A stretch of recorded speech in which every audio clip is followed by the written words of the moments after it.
Hi, YouTube. It's Catherine Michele. Hi, Sophia. And tonight we have decided to bring to you a slide presentation on the ballistics. I know we've promised to do the video on the blood. We're still working on that and we will get it to you. But right now we're starting with ballistics and then we will build from there. I came across this, actually Sophia had mentioned it a while ago, but it just kind of skimmed over my head because so many things were on the plate. And then recently I was doing research on the bullets and the number of bullets in the magazine when I came across a specific piece of information that actually Sophia had found quite a while ago. Sophia, why don't you tell them a little bit about when you discovered this? The missing bullet, or yes. Somewhere in like the summer of 2017, when I really started researching this case and reading the documents. And at that time, there was another member named Kat, and she and I worked on this graph that showed like where the bullets were, what the items number were, and which bullet was connected to which victim, just to kind of make it easier for members to understand what was found at the crime scene and where it was found. And we were trying to add up the bullets and how much was in the magazine, or is it called magazine, or yes. And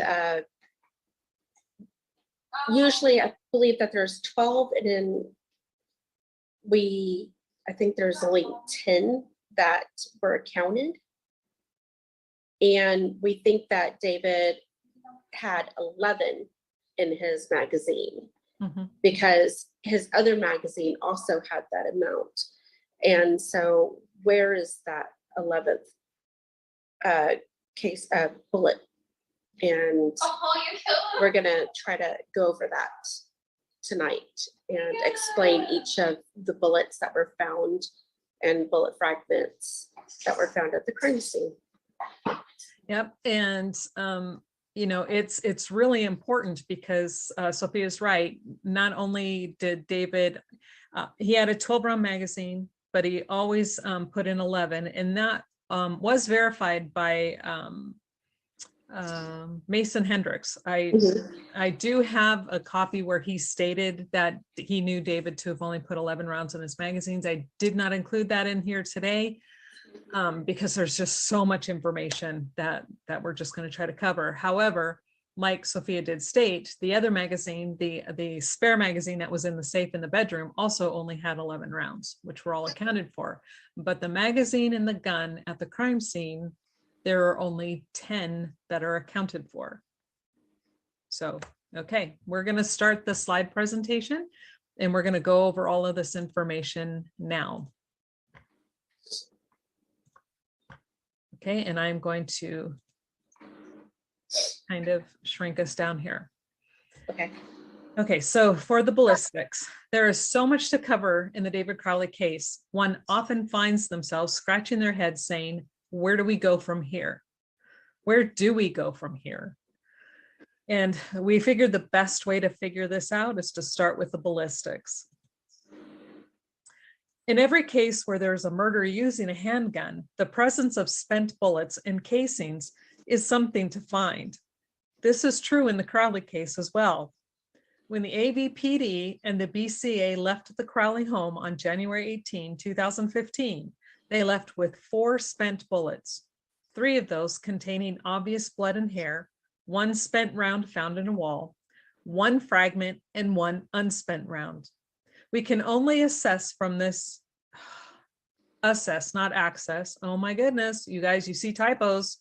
Here we go. That's supposed to be assess from this information and the very quick determination of events from the AVPD.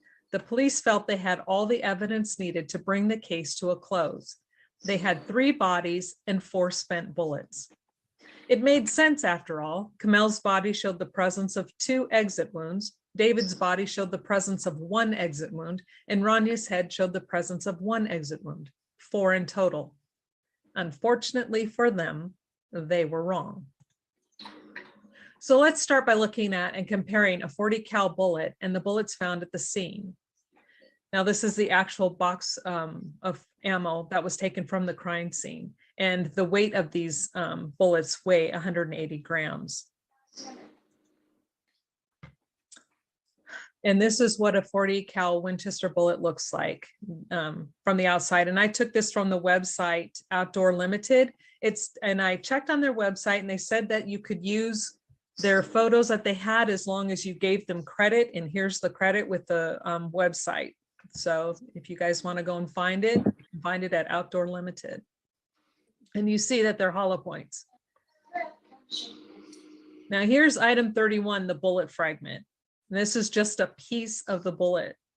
Sophia, do you have anything you want to add? Just want to point out how clean it looks. Yeah, compared exactly. to the others. Right. So when I look at this, it tells me that this didn't go through any body. It just fragmented off of another round. And so the weight of this fragment was 19.14 grams.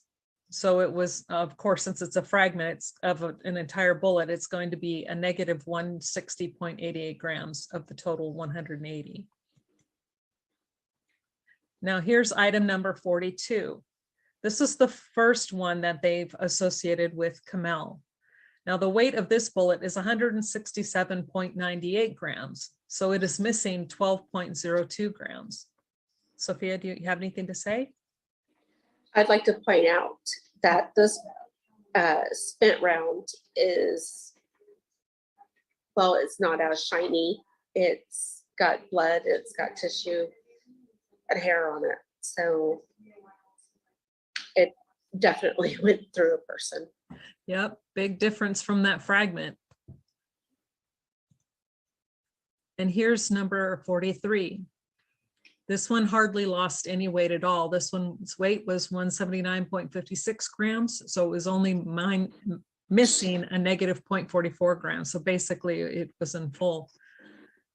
Sophia? That's got a lot of hair on it. It does. Look, it's all completely wound inside, all wrapped up in that bullet. So that one's clearly, you can tell that that one clearly more than likely went through her head. Yeah.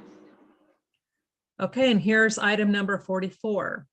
This one weighed 130.24 grams, so it's missing 49.76 grams. And you can tell that it's also dark in color. It matches number 42 and 43. So like Sophia was pointing out, you know, with the color differences, this one that's probably discolored due to blood and tissue and going through a body. Do you have anything you want to add? No. Okay. Let's move on. Okay, and this is item number 45. Now this was found in the basement wall. I believe it was the southwest wall in the basement. And this one weight was 173.90 grams. So it was missing 6.1 grams of weight. But you can tell, look at the difference, how shiny this is, as Sophia was pointing out before. And here's item number 53. And this to me, I don't know if you feel the same way, but this looks to me like it's missing a petal here, but the weight doesn't add up. So it couldn't be, I tried to get it to match up with number 31, but I couldn't get it. Well, they did remove part of a bullet fragment from Rania during the autopsy. Okay. So okay. It could be that. Okay. So, and that's interesting. Thank you for pointing that out, because maybe this one did go through her, but I was uncertain because of also how shiny it is. But it is, this number 53 is the one that has Rania's blood or DNA on it. Yeah.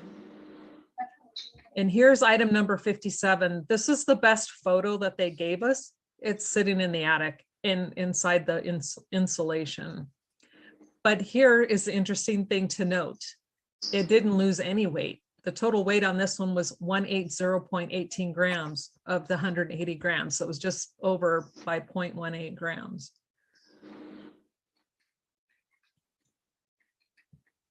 Now in here, I'm gonna open up the ballistics information sheet that I've done a spreadsheet on. And here we have every single bullet that was found at the crime scene. Number 7 was the unspent, 31 is the fragment, 42, 43, 44, 42, 43, and 44 are associated with Kamel.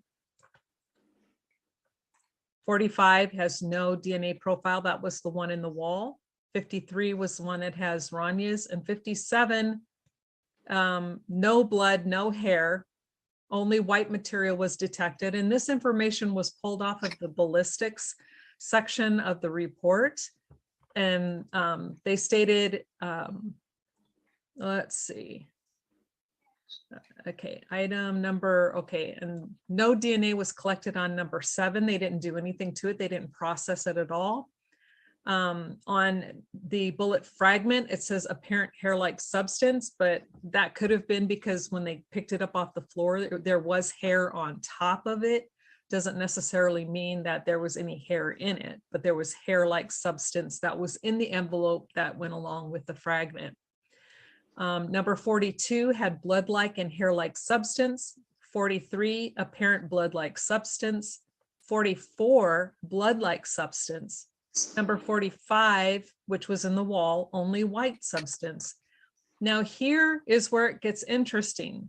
Number 53, where it says, now in the report from the on the ballistics sheet in the big report, it states white material was located in one small area of blood that they swabbed, and then that blood then did come back as Ranya's, but they mainly note white material was found, not blood.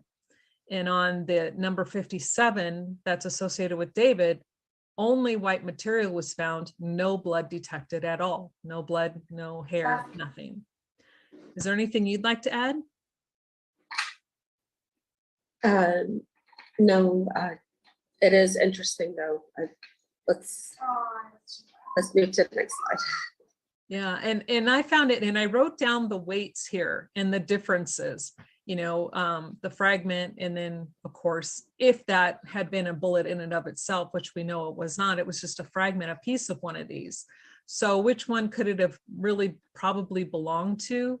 Would probably maybe be 44, I don't know, but it's almost 20 grams, and 44 really is the only one that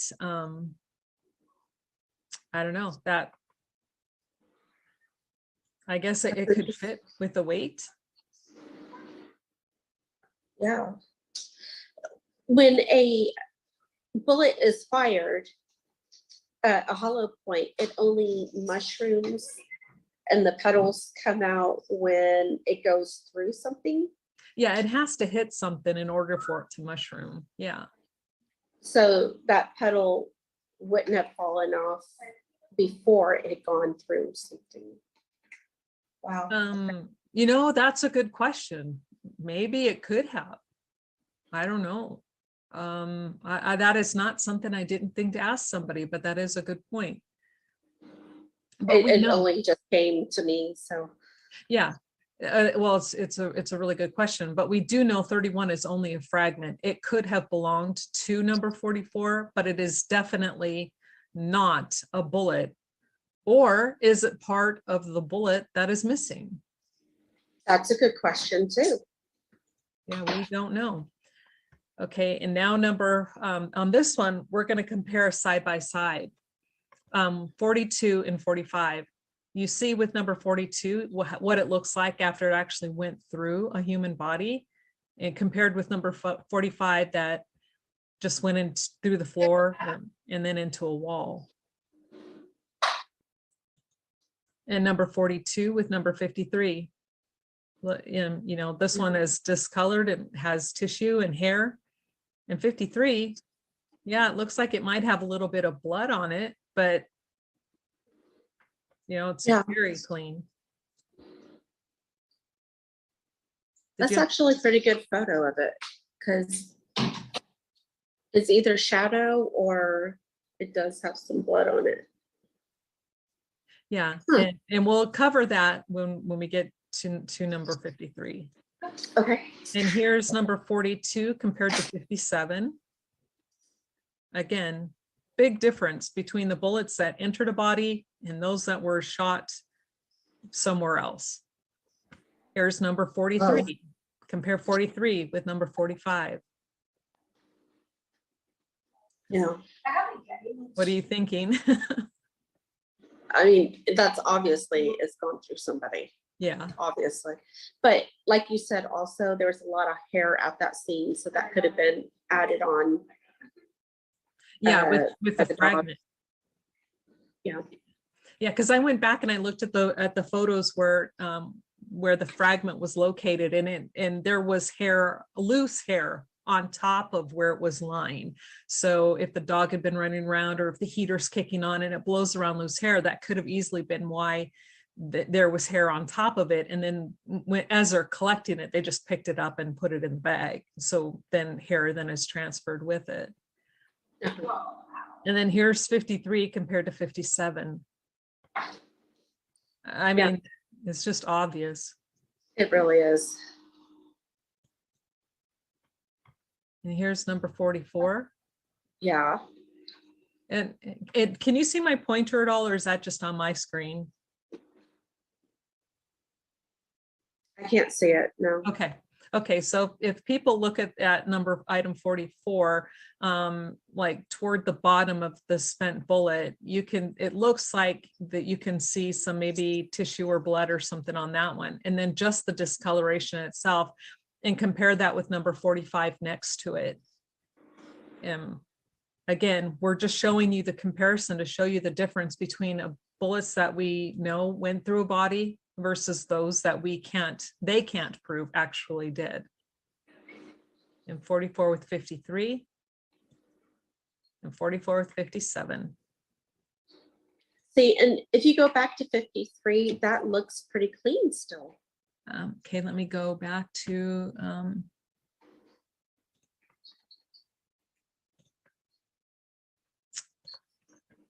okay. You mean this one right here? Yes. Yeah, and that's what that's what I'm saying. We're going to cover that a little bit more here in a minute, because that was one of the things that caught my attention as well, because 42, 43, and 44 are all dark. Like are they oxidized? Was that blood that was on it that hit the air? And then these are all shiny, like they never even went through a body. And we know that this was on the carpet because it rolled out of the carpet when the carpet was being removed by the cleaners. Exactly. Exactly. Okay, items 42, 43, and 44 all show evidence of having gone through a body. You can see the color difference, and there's hair embedded within the mushroomed end of the bullet. We do not see any of that with items 45, 53, and 57.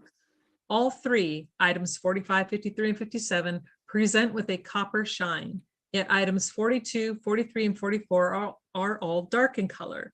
Does this matter? Yes, it does. Why? Well, we're going to go through that.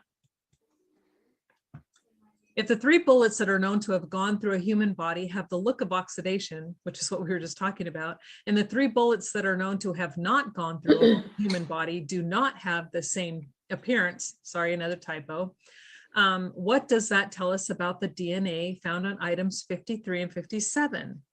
There was no blood, there was blood, but no hair detected on item 53. Yet no blood or hair was detected on item 57.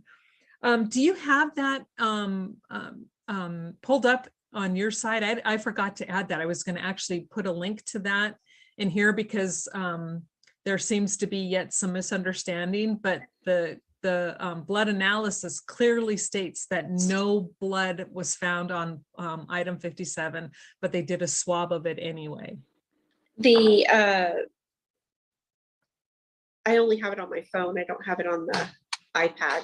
Okay. we'll cover that then when we do the blood. We'll make sure Okay. we'll have to add that in because we're going to go through the It blood is analysis anyway. Page 26 of the 40-page lab analysis.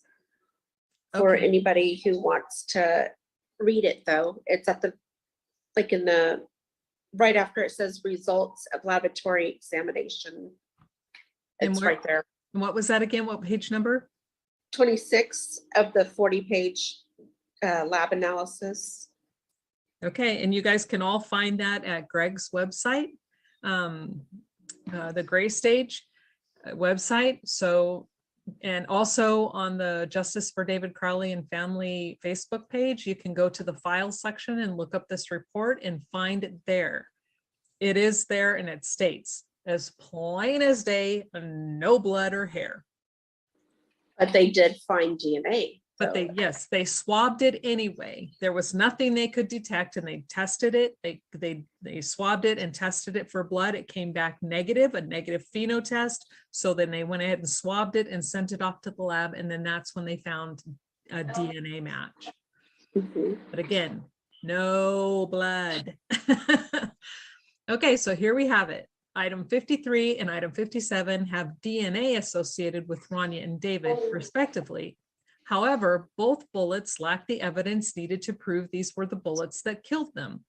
Only a little visible blood on item 53, which results showed the presence of Rania's DNA.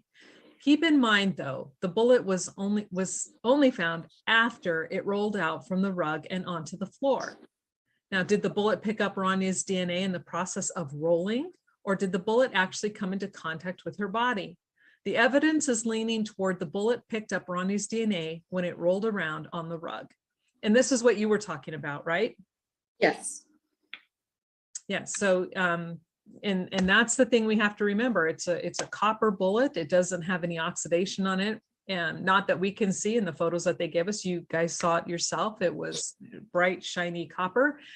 But we do know that when the cleaning crew was rolling up the rug, this item 53 rolled out. This was the next day, rolled out and onto the floor. So did it pick up her DNA did it roll across that section of the rug that had Rania's DNA and blood on it, a small section of blood? Is that where this came from? Or was it actually the one that went through her body? It doesn't look like the others that we know went through Kamel. You clearly see the oxidation, but we don't see that on item 53. And this is absolutely huge. Why? Because now not only is the bullet that killed David missing, but the bullet that killed Rania is missing too. 3 bullets missing from the scene. 3, you say? You only mentioned 2. Where is the third? Glad you asked that question. While doing research on the bullets and creating a spreadsheet from the information from the reports, we came across an interesting piece of information. There is an entire bullet missing from the scene. We know, as evidenced by the other magazine found in the gun safe, and from what others who have been around David when he would shoot his guns stated, David loaded his magazines with 11 rounds. Let's look at the spreadsheet and see the bullet count for ourselves. And let me see if I still have that pulled up here. Again, we know that's just a fragment. So how many bullets do we have? 1, 2, 3, 4, 5, 6. That was 7. So we have 7 out of 11 so far. And you minus 7 from 11, we have 3 missing fragments. I don't know if I shared that with you guys or not. I don't know what's showing up on the screen. I see the let's break this down. Oh, okay. It's there if you. Okay. Okay. Well, let me see. I'm trying to, I gotta love the fact that it's like, hello. What can I do? Okay. maybe, well, we saw it earlier and it was on there for a while. So if you guys want to go back to, oh wait, I know where. Oh my God, see, I'm just so tired. I don't even know why I'm still doing this. Okay, can you see it now? Is it there now? Yes. Okay, from the current slide, and let's pull this up again. Here we go. There's more than one way to skin a cat. Okay, so 7 was just an unspent round, 31 is just a fragment, and then we only have 7 bullets collected. 1, 2, 3, 42, 43, 44, 45, 53, and 57. 7 bullets out of an, 7, 8, 1, 2, 3. Yeah, 6 plus 1, 7. So we have 7 bullets out of an 11 count magazine. We're missing 3. And we'll keep going to get caught up here. Oh,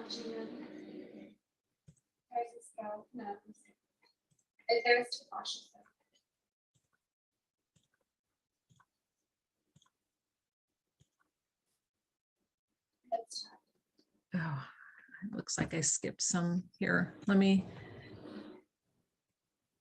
What happened to that one?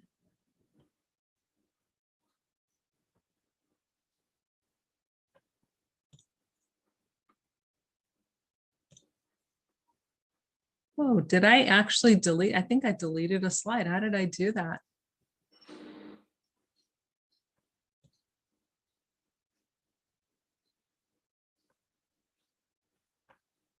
So the let's break it down slide is gone. Oh, there it is. Okay, I found it now.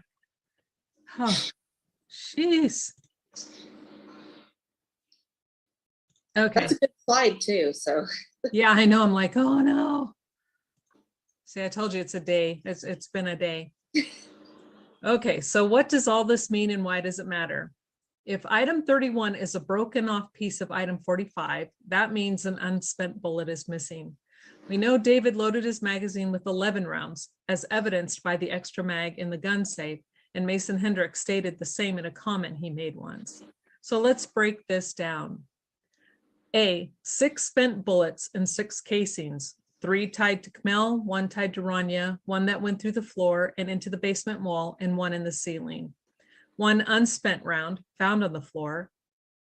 Now we have 2 in the magazine. The BCA states less than 4, yet the ballistics report shows that only 2 in the magazine, which I thought was pretty sneaky, and 1 in the chamber. So how many is that in total? We have 6 at the scene. So that's 6 plus the unspent round is 7, 2 that were in the magazine and 1 in the chamber of the gun. That's 10 bullets. Where's bullet number 11? A bullet and the casing is missing from the scene. Let's go over this one more time. The breakdown of the bullets are 6 spent bullets, 3 tied to Kamel, 1 to Rania, 1 that went through the floor, and 1 in the ceiling. So we have 6 plus 1, which was the unspent. We have 7. 2 in the magazine, that's 9. 1 in the chamber, that is 10. We are missing an entire bullet from the scene. Where's number 11? A bullet and the casing are missing. Do you have anything you want to add? No, I think that says everything right there. Yeah, and when I saw this, it floored me because I'm like, this is information the police knew, that Yes. DCA knew, and they know that an entire bullet is gone. They have a scene where there is blood of only 1 victim found. You have 2 other victims and their blood is not in that house. And a bullet missing, and they didn't stop to think, what could that mean? It's mind-boggling.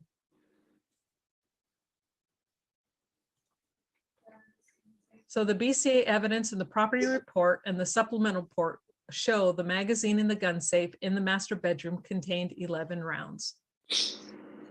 And we'll show you that proof in these reports right here.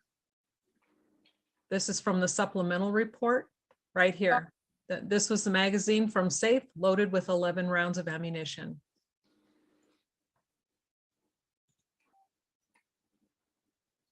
This here is part of the I believe the ballistics report, the inventory report. And we'll make this bigger so you guys can see. Gun clip in the safe, loaded with 11 rounds.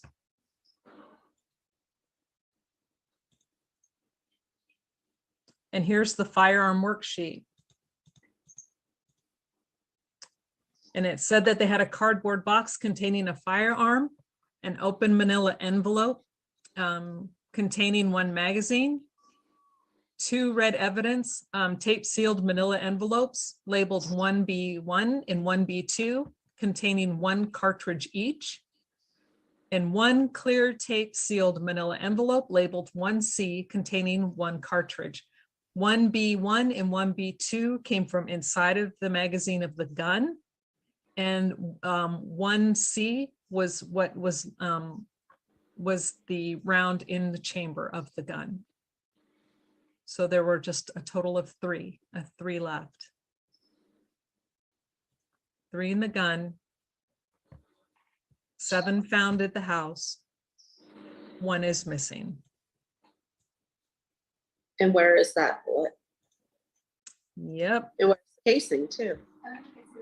exactly. So I'm going to stop sharing here for a minute so we can go back to us.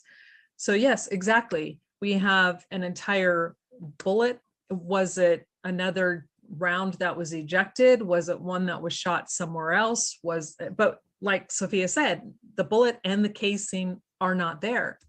So if they're not there, is there another crime scene? I don't know. Yeah, it leaves us wondering, and you're like going, huh, okay, what other explanation is there? We know the dog didn't eat the casing and the dog didn't eat the bullet. Yeah. So it gives a lot of people something to think about, because he's known for fitting the 11 cartridges in the magazine. Mm-hmm. And I believe that's to keep the spring from wearing out so quickly. Yeah. The pressure or some, I don't know. It was yeah. Well, and I know I learned that from my son. And so, but because when I'm loading my magazine in my gun, I mean, if you're trying to put all of them in, it gets hard, man. It's like a pain. And if you're going to be in a hurry, you don't have time to really jam that sucker in there. Plus it really does. It puts a lot of stress on that spring inside the magazine. But if you just load 1 less than what the capacity is, it's so much faster. And we know that's what he does because, Mason stated that he confirmed that. His extra magazine shows that. And now we have a gun at the scene and bodies, but there's an entire bullet missing.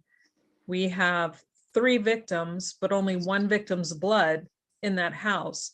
We have Rania, the item number 53, that's tied to Rania, but yet it doesn't look like it went through her body. It doesn't look like the others.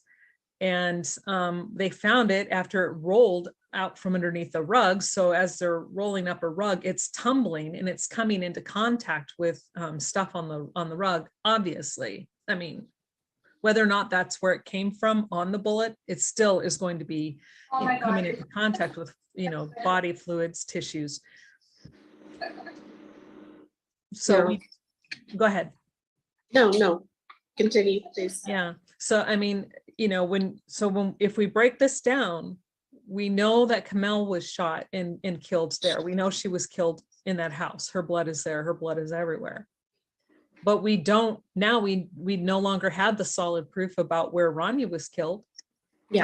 Her DNA, I mean, a good attorney would be able to throw that out in a court of law because of the simple fact that it was on a rug. They were in the process of rolling and it rolled out from a rug and landed on the floor. And then they found DNA on it, but there was none, as you could clearly see. There is no hair, there's no tissue, nothing is wrapped up inside number 53. It's completely different from the others. So a good attorney would have that tossed out. So that's what I'm saying. You could be missing 2 bullets, bullet number 11, and then the one that actually killed Rania. Where's that one? And we know, and plus we know where's the one that killed David.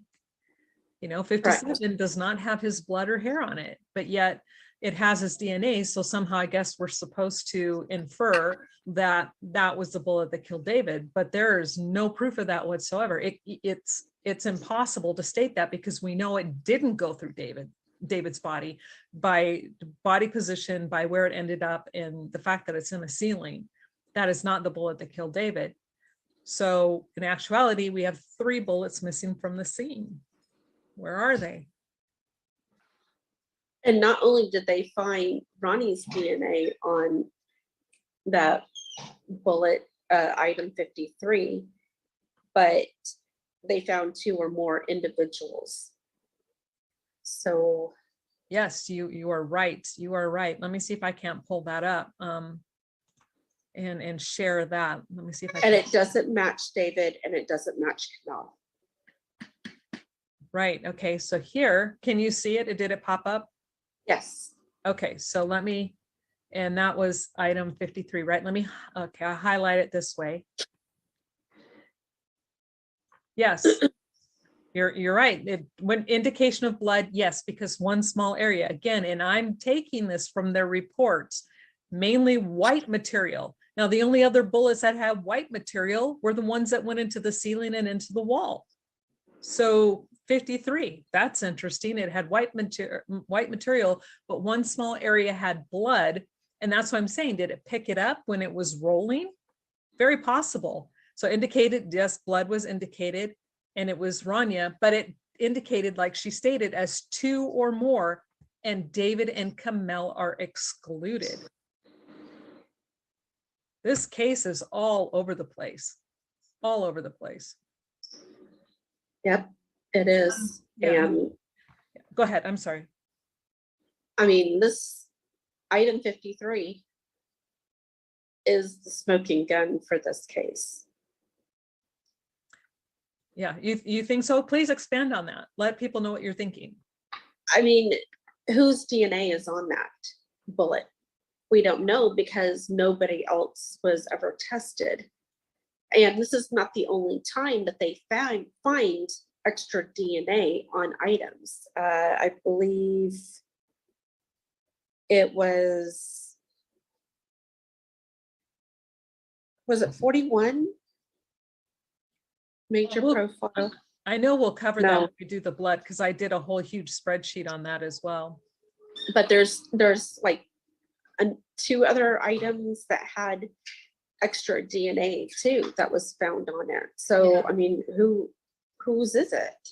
Exactly. And when we do the blood, I've been doing a lot of research and doing like these little mini online classes. They're free classes, but that deals with DNA and mixed bloods and results like that. I mean, it is so in depth. You think that it's would be basic. Oh my goodness, it's a lot of work that goes into finding DNA or blood, dealing with blood mixtures. But the fact that it states mixture of 2 or more means exactly that. There are 2 or more individuals involved in that blood mixture. And if you have David and Kamel excluded, that means that their alleles were not found, did not match the alleles that were in this DNA.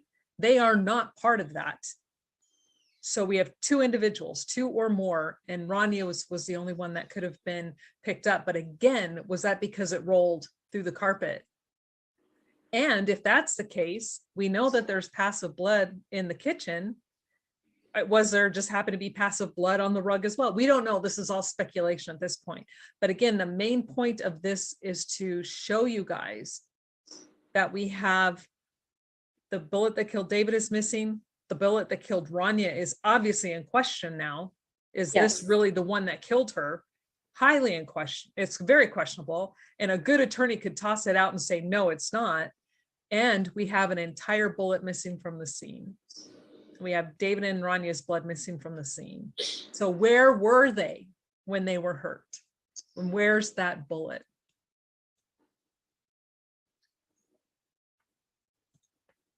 And if this was a simple murder suicide, why go through 10 bullets Exactly. for 3 people?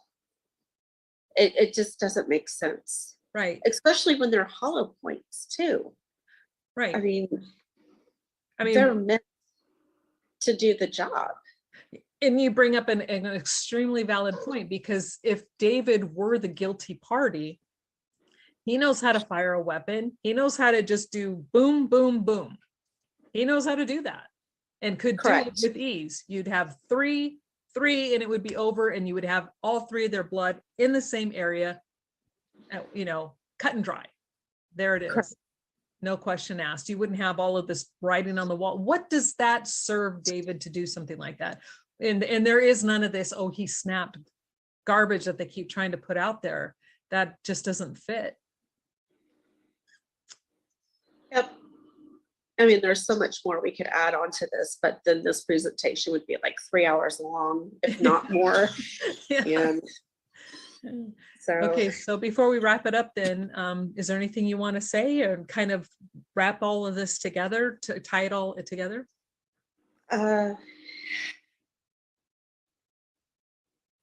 I honestly can't think of anything extra. I mean, we've been covering it all. Yeah. How about you? And for me, it's like, I know I've stated it, I don't know how many times, but I just want to reiterate it, nail this home. There is a bullet missing from the scene. David's blood is missing from the scene. Rania's blood is missing from the scene. The bullet that has Rania's blood on it has blood of another person, or possibly 2 other, or yeah, one for sure, possibly another or more. Mhm. It's not evident that it went through her body. So where's the bullet that killed Rania? Where were David and Rania killed? Clearly not in that living room. Where did it happen? I don't know. I'm not saying they were taken from the house. I don't know. Were they downstairs? Were they in a bathroom? I don't know. But all I know is that the evidence tells us and says all over the place, their blood is not there. We have a missing bullet, a questionable bullet for Rania now. So possibly hers is missing as well. We don't have the bullet that killed David. I think this is pretty important. Yeah, I do too. I think this is very important to get out. And I hope that everybody will go back and look at the reports and see exactly what we have been talking about. If you have questions, feel free to ask us. We're both in the group. We're both here to help. We can point in the right direction. We can show you all the information that we pulled this from today. We're happy to answer questions for you and point you in the right direction. You can read through it yourself if you'd like. We got this from the BCA lab results, the evidence and property sheets, and the BCA data request, the huge BCA file that had a lot more information in regards to the cartridges and the magazine and how they were found, where they were found. So all that can be located on Greg's site, a gray stage. And let me see if I can get that website for you. Okay, and we will put a link down below in the description box for Greg's website for you to go and find those. Yes. But just so you guys know, like Sophia stated, all of the information I got that states the condition of the bullets and what was found on them, I got from the 488-page BCA report, and it starts on page 165 for the ballistic section, and then it goes through, and they'll have pages that, you know, 2 columns where they can do 2 separate bullets at a time, and it lists the trace evidence found on those fragments. And you will see in those trace evidence that was written and documented by BCA for item number 53, it says white material. For items 42, 43, and 44, the bullets that we know that went through Kamel, it states hair and blood-like substance. That is not written on items 53, 57, or fragment number 31. Correct. So Thank you guys for joining us. And I really hope that this is kind of like one of those what in the world moments for you, like it was for us. I mean, Sophia got an earful when I finally caught on to what she was saying. And I sent her a long text going, oh my God. And she's like, yeah, hello. But so thank you, Sophia, for joining me. And like I said, you guys stay tuned because we will be getting out the blood analysis one. And that one is taking us a whole lot longer just because of the amount of research that has to go into understanding the breakdown and the testing of what it means by 2 or more individuals. So correct. Thank you guys for joining. Thank you. Hi, everyone. It's Catherine Michele here, and I am being joined today, or I should say the 3 of us, Greg and Sophia. We are all meeting together today to discuss a topic that has brought some questions to a lot of people, mainly because if you don't read through all of the reports, it can be a little vague and a little misleading. And what we're going to be talking about today is item number 57, and that was the bullet that was found. Eventually, it was located in the attic, but was reported a month after the crimes and after the crime scene had been closed down. And with item 57 comes the question of blood or no blood. And so what Sophia has done is she went painstakingly through the reports and she pulled out a lot of sections, and almost all of the sections where it states and tells the status and the condition of item 57 and what they did, and then how the item then became labeled number 57-1. So I think you'll learn quite a bit today. You'll also see that we sourced everything for this PowerPoint in our presentation. So you could go back and find this information for yourselves and look it over for yourselves. And exactly. Can I jump in here real quick? I want to address what Sophia just said.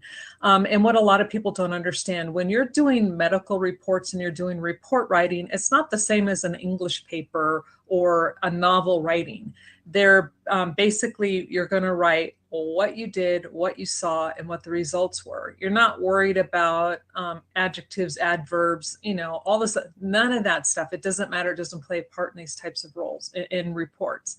You're writing down specific information. And that's what can be really confusing to a lot of people, like Sophia was stating, and she will point all of that out. All right, so this is item 57 and 57-1, no blood detected. All right, just tell me when you want me to go to the next slide. The next slide, please.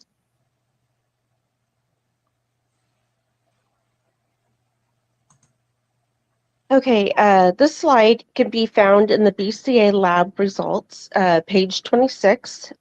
The very first line says blood was not detected on item 57.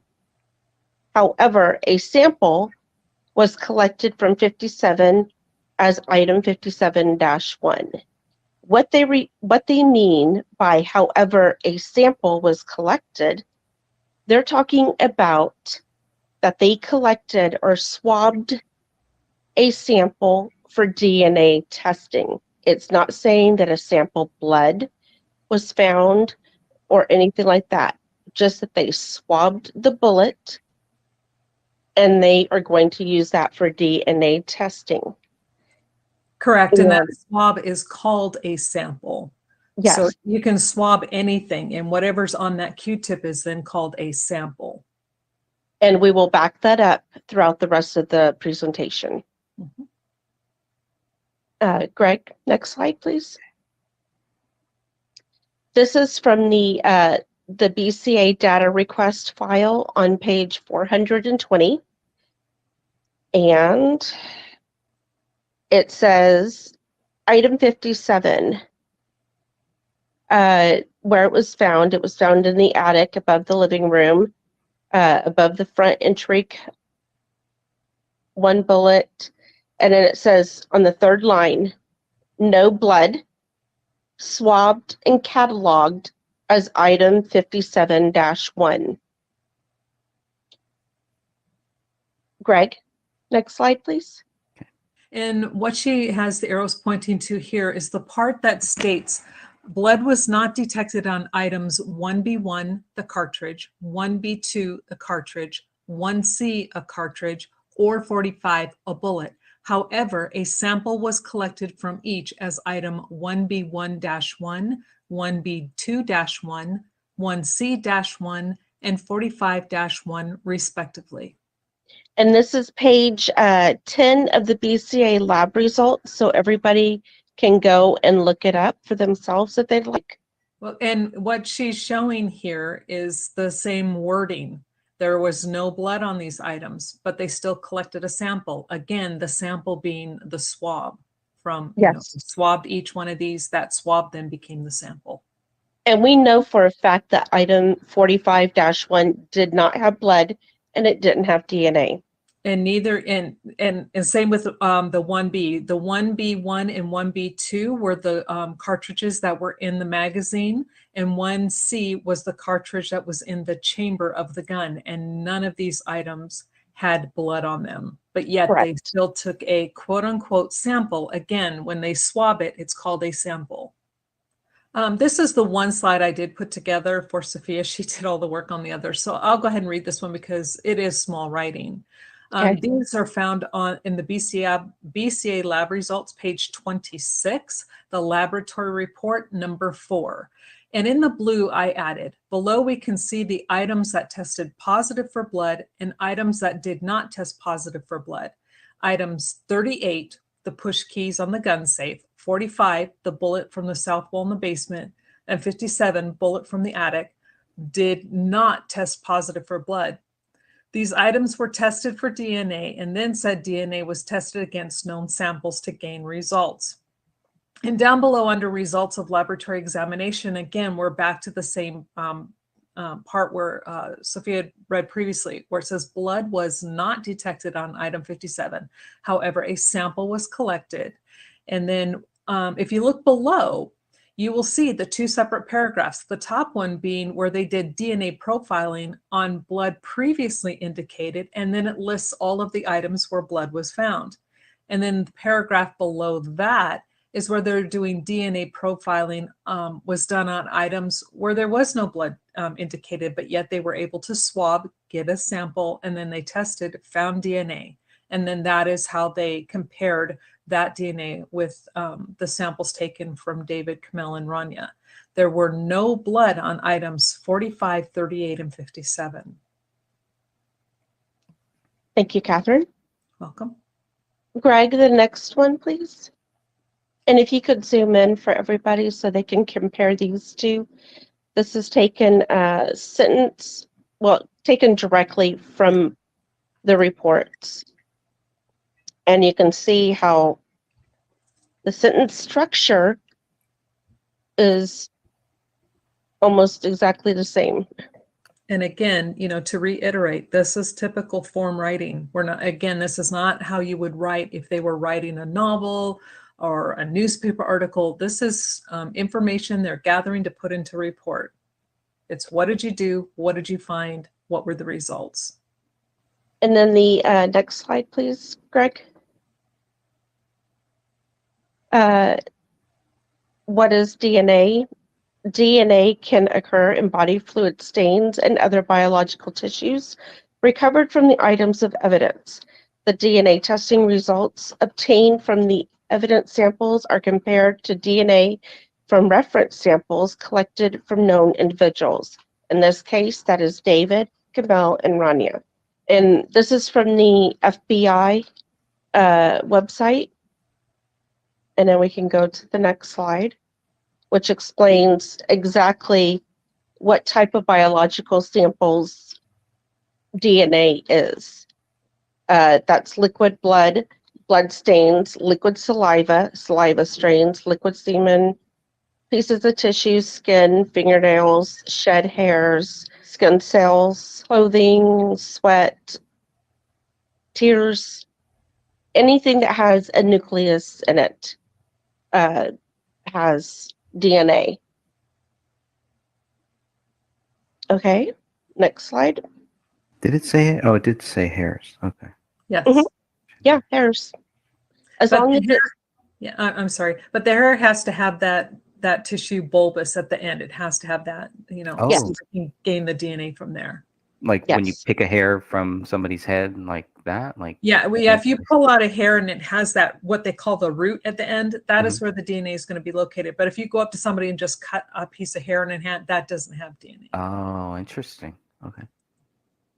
Now, the type of tests that were ran by the BCA was they did nuclear DNA, but they also ran PCR, STR tests. And we'll get into that next. But the very first is nuclear DNA. Now, some people believe that nuclear DNA is just blood and blood only, and that's not true. The test, yes, they do collect blood from the scenes, and they do collect blood from the contributors, but they can also collect body fluids. They can collect saliva. They can collect skin cells, bone, hair. I mean, they can collect it all, and they can test for all of that too. So if, for those saying that they're only testing for blood, that is not true. Whatever DNA pops up in their results is what they're getting.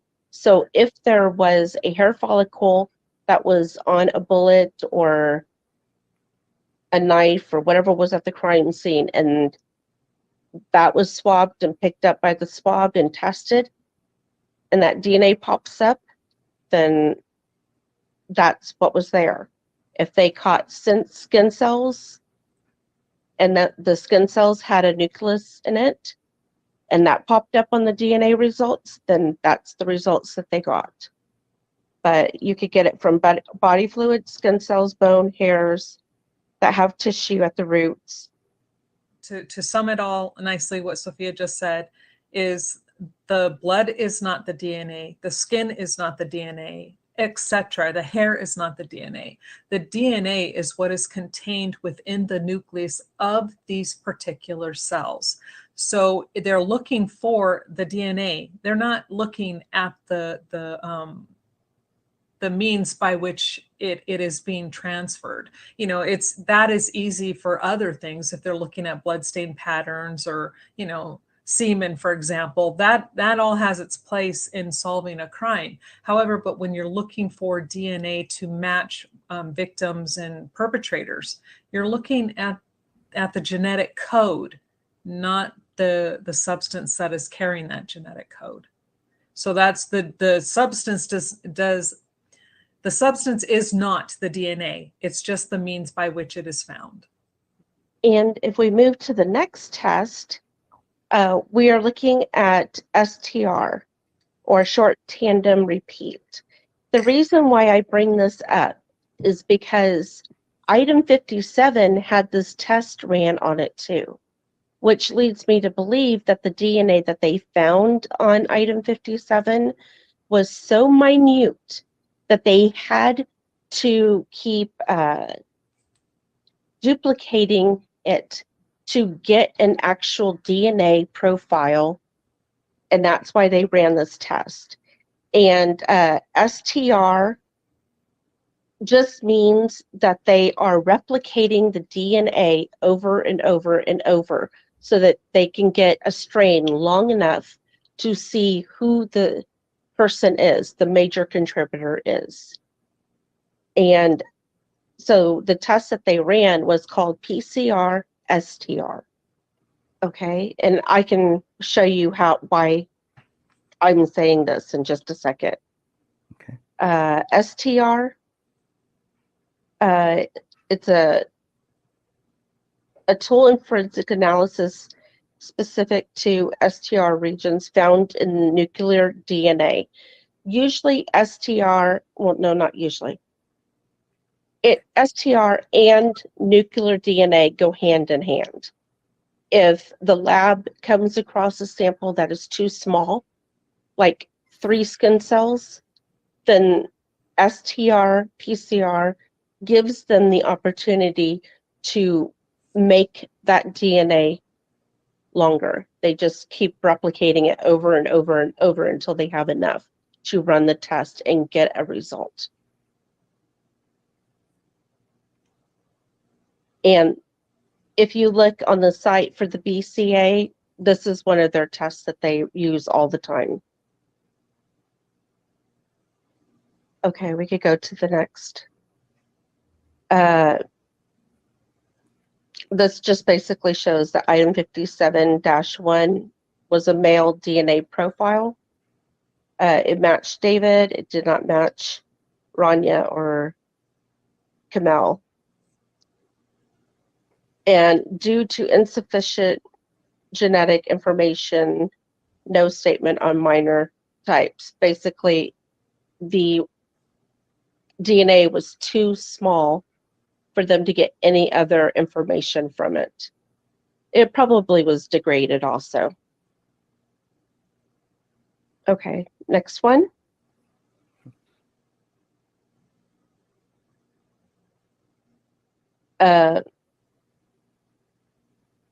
Okay, this is Judy talking here. For several years, she's been just putting this out there that because of the sentence structure, it's referring to blood being found on item 57. We just explained how that's not true. So. And not only that, hers, right here, and this is why she has this under faults. Judy states, and it was blood on the bullet. No blood was detected on item 57. However, keyword, a sample was detected on item 57 as 57-1. That's not even what it stated. It said no blood detected on item 57. However, a sample was taken and then labeled 57-1. Big difference here. Yeah. The sample they were trying to detect was blood. It was not found on item 57 to the naked eye, but a sample of blood was detected on item 57 as 57-1, I assume by swabbing and doing tests. Again, completely wrong. Assume way too much there. Yes. Correct. They did a sample swab for DNA. It wasn't even blood. And again, to set, in medical terms and in lab terms, when they swab something, that swab then is called a sample. It doesn't matter if you're doing dirt, it's a sample of dirt.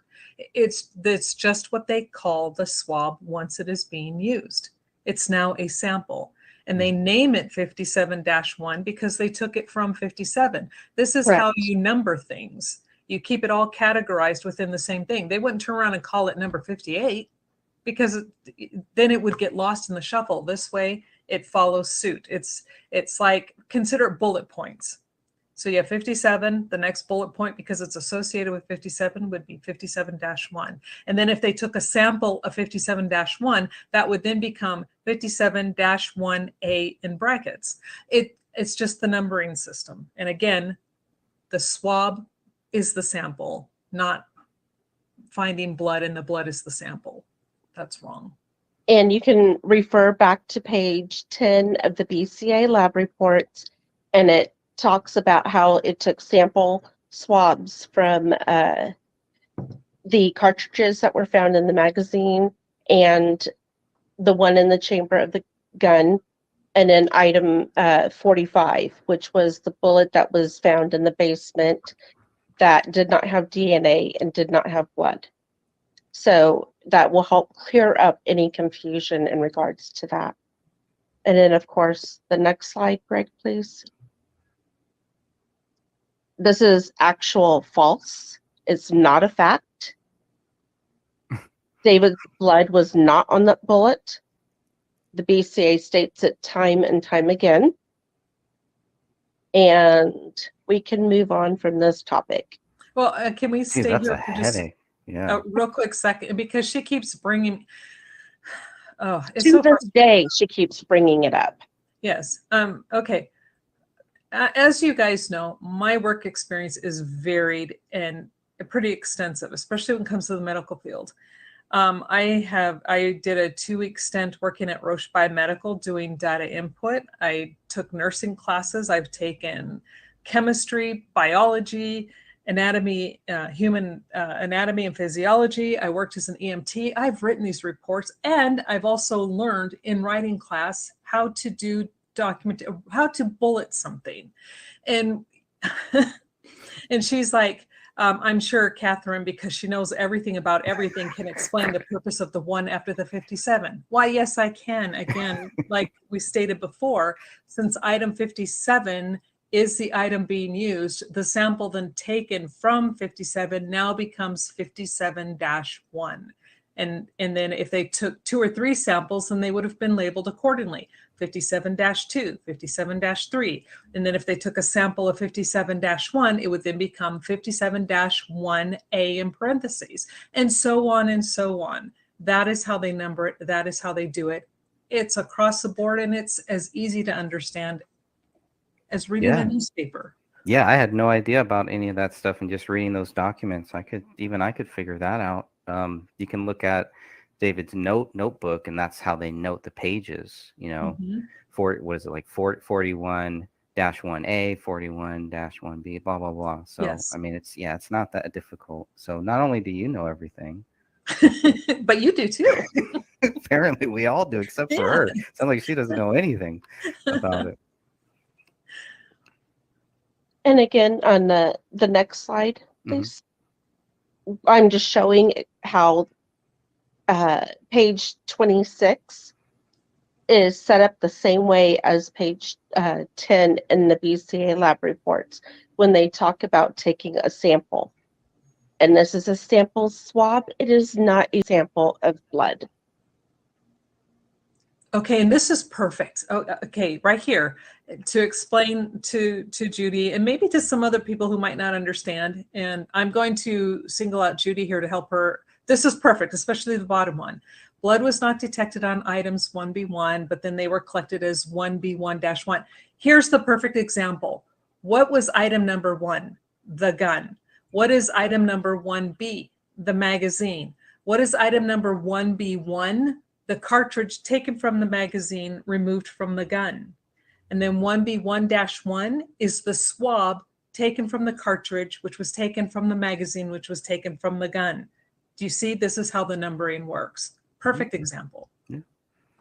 Seems very simple. Yes. And this next one, okay,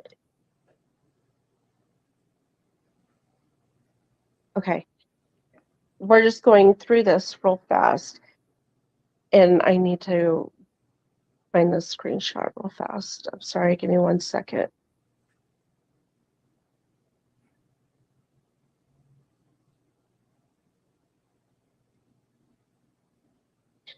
Okay, DNA analysis.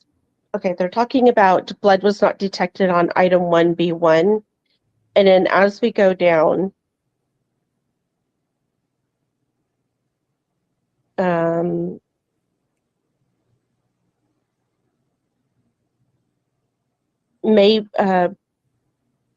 please be advised that planning, testing numerous items may preclude any further tests or experiments. I don't know. I can't read that very well. Okay, it's just pointing back to the blood was not detected to item 1B1. Again, we can go to the next slide. It's just duplication. I'm sorry, folks. No, it's not. It's good. It's good to reiterate what you're pointing out because it's showing throughout the reports that their wording is exactly the same. When no blood was found, they took a sample. And then this next one, we're going to go down to DNA profiling was, and you see the asterisk right here? That asterisk is explained later on in the BCA lab reports. Greg, if we could go to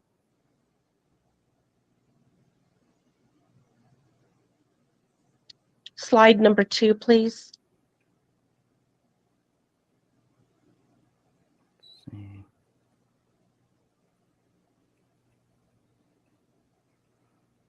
Slide number 2. If you look down at the that third paragraph right there, it says DNA profiling was also performed on 38, a sample collected from item 45, 45-1, item 57-1.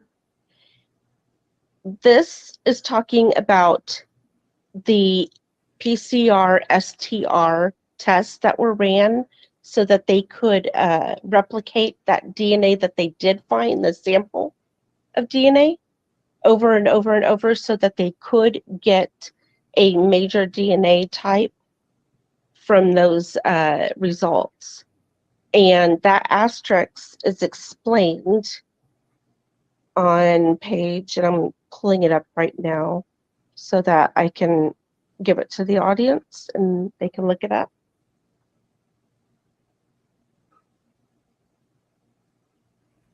I think it's 28. I believe so. Sorry, my cat just clicked me out of it.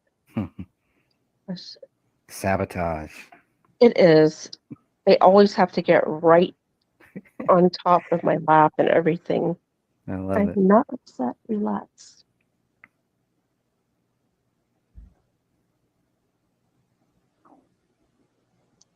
Okay, so it explains it.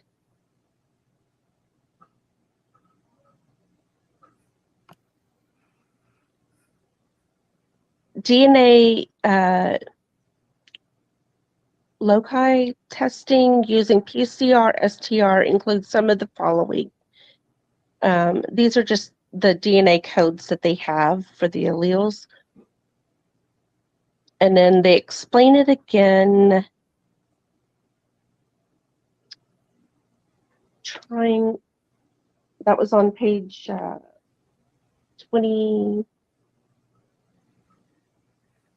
28, like Greg said.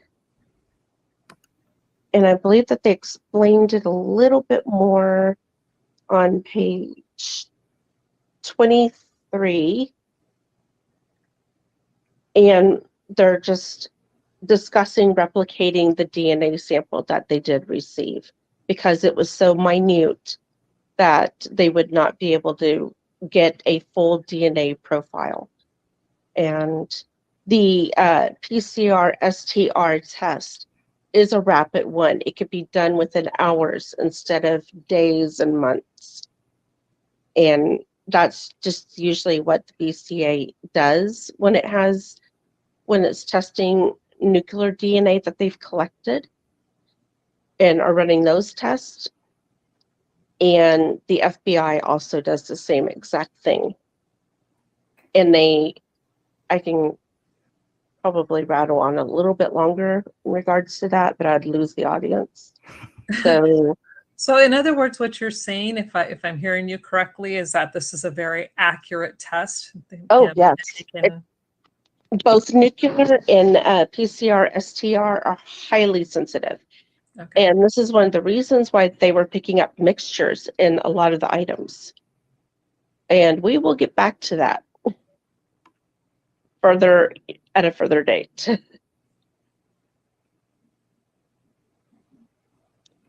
So I think that pretty much wraps this up. Greg, did you have any questions at all? It covers a lot of ground. I think makes it very, very, very clear as far as just with item 57. I think it's good to set this record straight because either Judy has no idea what she's talking about, or well, either way, she has no idea what she's talking about. But she could be sincerely just wrong, and that can happen to people. Hopefully she's not lying about this, but that's why I like how you just put here it's false. I And would like, could I put something out there? sure.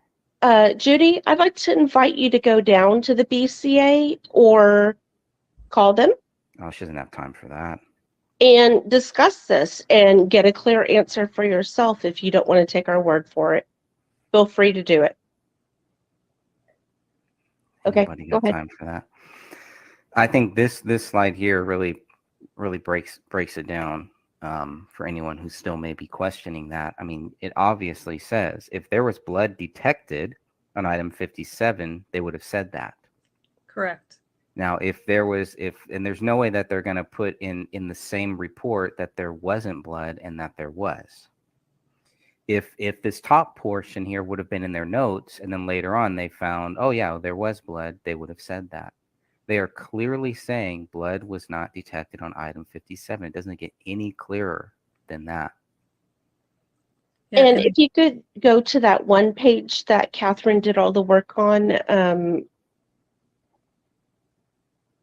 that one right there. Mhm. Catherine, would you like to go over that just one last time, please?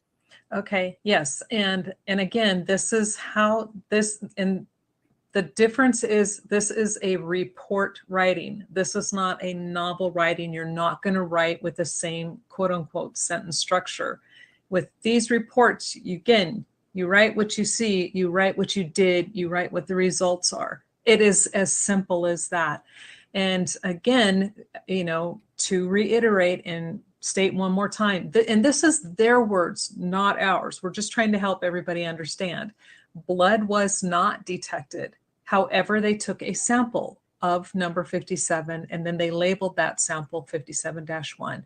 And then they separate out DNA profiling being done on items that did test positive for blood. They list all those. And in the paragraph below that, they did DNA testing on items that were collected that did not have blood, did not test positive for blood. So, and where does item 57 fall in that? item 57 falls within the category of no blood, along with items 38, which are the push keys to the gun safe, and 45, which was the bullet that was found in the south wall in the basement. Those 3 items did not test positive for blood. They did not have it. And they separate that out for you to explain. And they separate it constantly. So if they are taking the time to tell you no blood was detected, and then the next sentence or paragraph, they're telling you the items where blood was detected. And then back underneath that to reiterate the items that were tested that did not have blood. They're trying to tell you there's no blood on those items, but that doesn't mean DNA wasn't found. And then it becomes a process of elimination. And this was what I was trying to explain to Judy previously. Can I say for 100% positive that it was from his fingers and skin DNA? No, but it's what makes sense. I mean, unless David stood over and spit on the bullets as they're in the magazine, is it possible? Sure. Is it probable? No. So, it just becomes a process of what probably happened, but we cannot say definitely that was what happened. All we can say is the BCA in their testing found no blood on item 57. Correct. Seems clear. And item 57-1 is just a sample swab that they took so they could test for DNA. It's not going to tell them if it was blood or skin or anything else. But since the presumptive testing said no blood, then it was no blood. Right. And when in the lab situation, when they say, hey, go get me the sample from 57, they're not going to come back and hand you anything other than the swab. The swab is the sample. And that is what this is telling you. When it uses that word, however, a sample was collected, again, they take a swab, they wipe that area, they put it in a sterile solution, a sterile swab to begin with. So that's what SS stands for, sterile swab. So you take that sterile swab and then you put it in whatever solutions in their little tube, and you set that aside to keep the integrity of that sample that you collected from there. So just because it says a sample was collected does not say that they found blood, especially when the previous part of that sentence says no blood was not detected. Yeah, it's right there. Otherwise, it would be in the area where blood was detected. It would be listed in that. Right. Other than that, I mean, I hope this was clear for everybody, and I included references or where you could go back and look at these pages, or you could go to the websites and read for yourself. And I hope that everybody does, because this just explains it. And I want to thank all of you watching for joining us. And if you have any questions, please feel free to hit us up. I think she covered it pretty well. I think so too. I can't think of a thing to add to what she did. You don't need to be an expert to read these reports. You just gotta know what they're saying. And You just have to read them. yeah, Just read the reports. It's all right there. And like you said, if you doubt anything, if anybody doubts any of it, well, I mean, the source is not hard to find. And as far as I know, with the exception of one thing, the authorities have responded to everything, every question. I haven't had any issues with that. So, well, I know, and I am not belittling Judy here. So Judy, I know you're watching this, but please understand that's not what this is, but this is to help others who are listening understand where you were coming from. She stated to me that her daughter works at a particular job that deals with some type of report. I don't want to say anything. I'm not going around doxing people, but she went to her daughter and asked her daughter if she was reading the sentence structure correctly. And her daughter told her yes. But I'm trying to tell her this is report writing. This isn't about subjects and modifiers and verbs and adjectives. That's not what this is. This is a simple lab report. So she got confirmation from someone that she trusted that the sample was actually referring to the sample of the blood, not the sample of item 51, although it got really convoluted.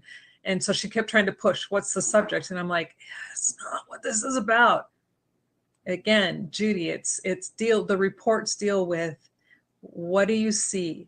What did you do? What are the results? And that's all that matters. So what did they see or not see? They did not detect blood. What did they do? They took a sample of that item. What happened with that sample? They tested it and found DNA. That's all it's saying. that's what's so troublesome about item 57 is his blood should be there, yeah. and it's not. If It's not on any of these bullets.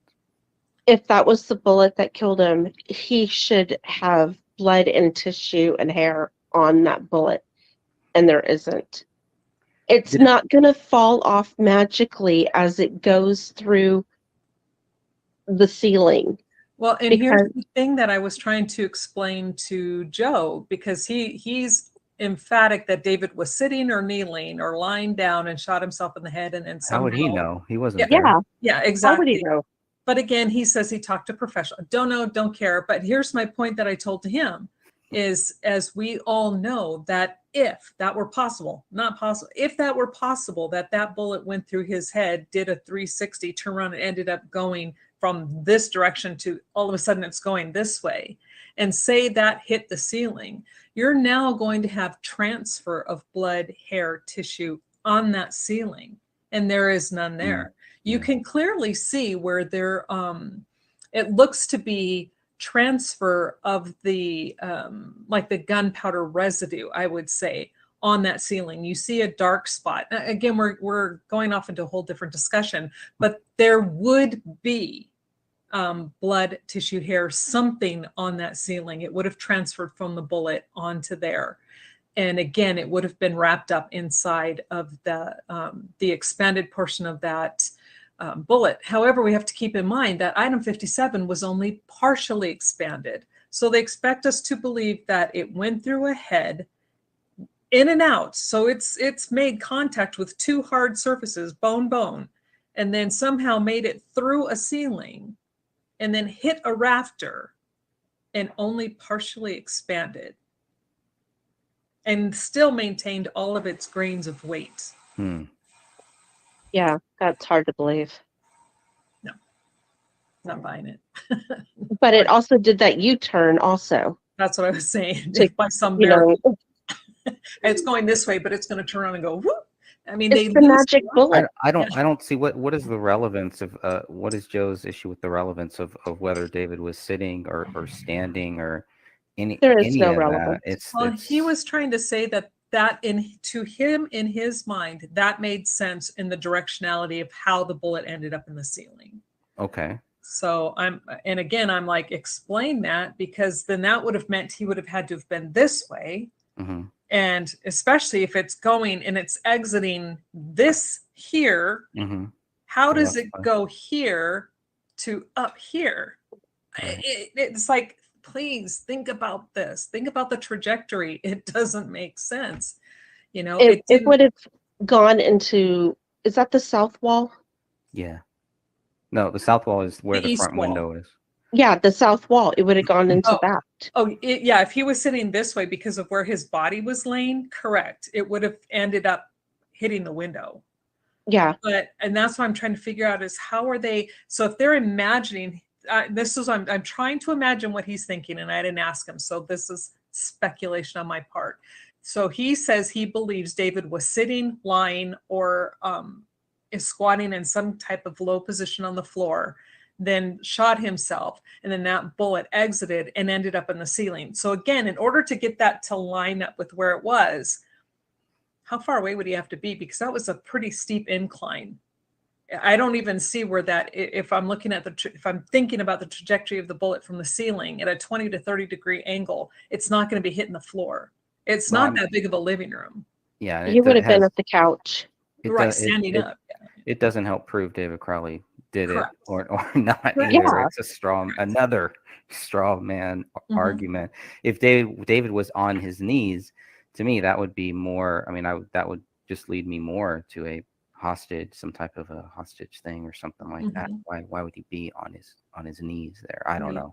But if he was on his knees, how would he be in the position that he was found in? Yeah. And again, to help people understand the direction of that bullet, if he's sitting in this direction, say for Joe's sake of his argument, David was sitting, put his legs out, covered his leg with the blanket for God knows whatever reason. I guess people do crazy things, right? So he makes sure the blanket's under his wife, then he puts it over his leg, and he's sitting there while he's going to shoot himself now. So he's sitting, but again, where it exits, that's facing the window. Now, if you're looking at my house right now, that bullet, you see where my ceiling fan is? The bullet's going to be exiting here, but somehow it ends up in the ceiling up here. Does that make sense to anybody? Can a bullet do that? No, that sounds weird. And again, it sounds like it's just kind of taken away from the facts and really just focusing on a lot of the fiction of this case, which is not necessary. It's not needed. It's not as bad as when Sean Wright said that David was on the ground playing with Kamel's blood or something like that, and like all of this weird stuff again, which has nothing to do with trying to prove did David fire any of those shots? Did he shoot anybody, including himself? Which is what we all are here focused on. I think everyone who has joined the Justice for David Crowley and Family Facebook group at some point was at least open to that and looking for those facts. So just that's where we need to stay, and I'm happy that both of you are focused there, not on the spectrum. Thank you. Well, thank you. Thank you for all your hard work, Sophia. Really, this was a great presentation. Oh, thank you. And I appreciate both of you working with me on this. And hopefully we can straighten up the falsehoods and get everybody pointed in the right direction. If anyone has questions, feel free to ask Greg, Catherine, and I. The references are included throughout the whole presentation, so you can go back and look them up again if you'd like. And item 57 did not have blood. Item 57-1, not blood. I think that summed it up. There it is. All right, I'll go ahead and end this broadcast then.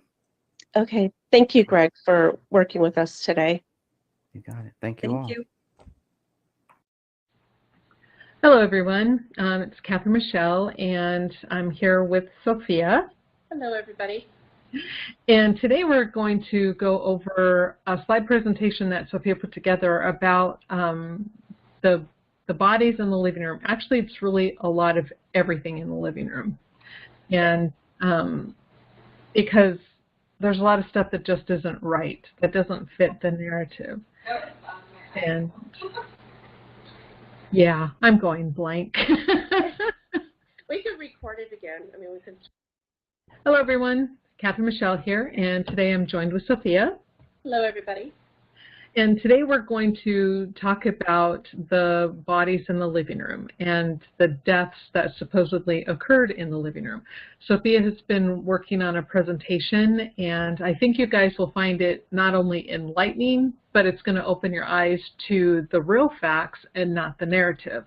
We know the narrative says that they were killed in the living room. All three of them died within the living room. But Sophia is going to show us, she's done a lot of work here with not only photos, but a lot of research, and then going out to furniture stores and doing comparison. And I think you will find it sufficient proof that by the time she's done with this presentation, that you will see it wasn't possible that they were all three killed within the living room. Sophia, do you have anything you want to add before we start? I just would like everybody to please follow along until the end, because we really tie this all together. And if you have any questions whatsoever, please feel free to ask. Either Catherine and I will be able to, or hopefully be able to help you out by answering them and helping you through this.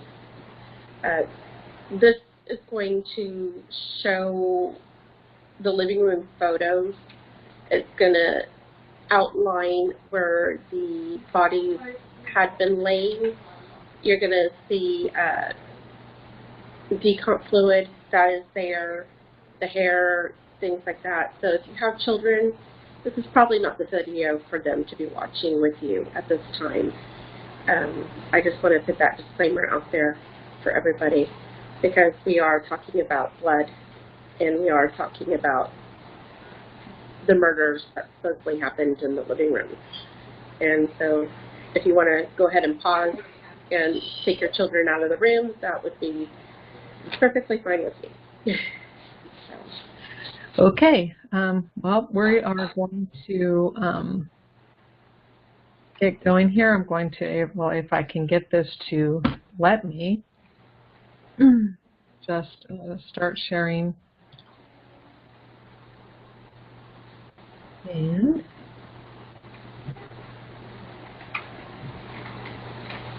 here we go, slide presentation. Okay, are you seeing this now? Oh, yeah. Okay, yay, hopefully. It worked. This is going to work and record correctly. Okay, you just let me know when you want me to switch slides. Okay. The bodies of David, Kamel, and Rania were located on the living room carpet. But is this where they died? Today, Catherine and I are going to discuss the official narrative, which stated David supposedly had snuck up on Kamel and Rania while they were presumed to be watching the pink iPad. He proceeded to shoot Kamel twice in the head and Rania once in the head. It is also stated that David staged the crime scene and wrote on the wall. The commentary carried on that David had laid down on the carpet near the girls and then shot himself once in the head. This is all false. Please continue to watch, because by the time we finish this presentation, we will prove beyond a shadow of a doubt that the official narrative is a flat-out lie. How can we prove this? We have the crime scene photos, screenshots of the reports from the case, comments made by family, friends, and investigators, and lastly, we have used a negative filter, which helps to highlight the blood, body fluid, and hair. You, as a viewer, will be able to easily see for yourself the highlighted items. At the end of this video, you too will be asking yourself, I'm sorry, everybody. At the end of this video, you too will be asking not only yourself, but others, where did the Crowleys die? Who moved their bodies? Who did this horrible crime? And lastly, why were their murders swept under the rug? Unfortunately, we don't have all of those answers yet, but with your help, we can work together to find justice for David Crowley and his family.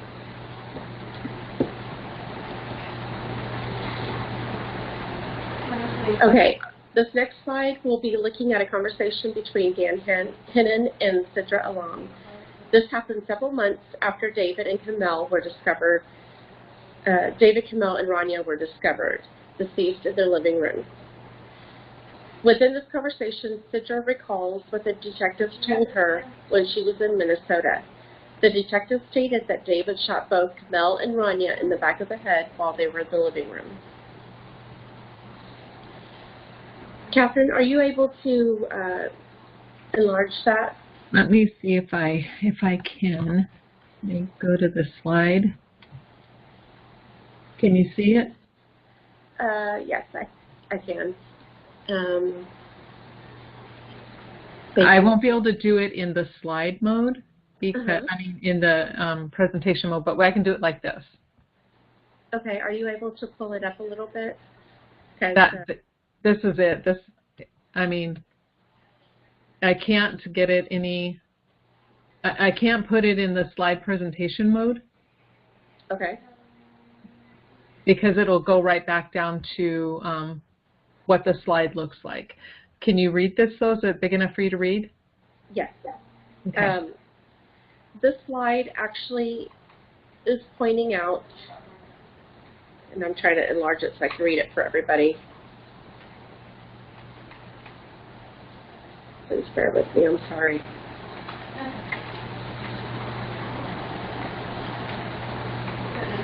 Dan asked Sidra about the death. And she says, talked to the investigators and I got some new information. My sister and Rania were shot in the back of the head. And Dan asked, in which room? The front room? So disgusting. Sidra Alam says, yes, the living room. Dan Hinnon, do you know if they were standing or sitting? Or do you know the time of the day, what everyone was wearing? And then Sidra responds, no, they don't know, and yet still waiting. They're saying it happened on Christmas, but it's a guesstimate. So let's go ahead and move to the next slide. Okay, hold on, give me a quick second here.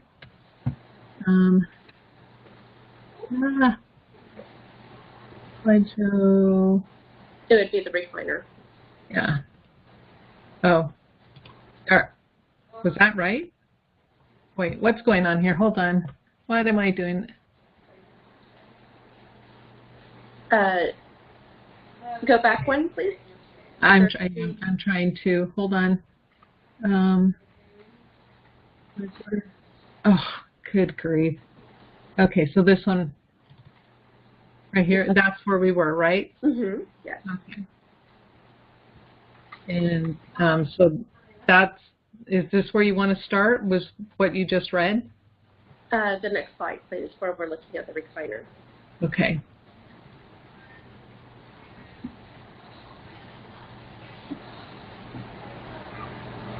What we're doing is we're looking at the recliner and the blood spot that's on the recliner. This is just a partial crime scene photo. I cropped it so that we could just see this particular area. And I chose to zoom in and block the blood located on the arm part because I'd like for you to see the results once we use the negative filter. You'll see that a negative filter highlights the blood as a kind of greenish, bluish color. Um, we ask for you to look for this particular color throughout the slideshow, and it will tell you where there's blood in this living room and where there's not blood in this living room. Okay, Catherine, Yeah. can you go to the negative one? Okay.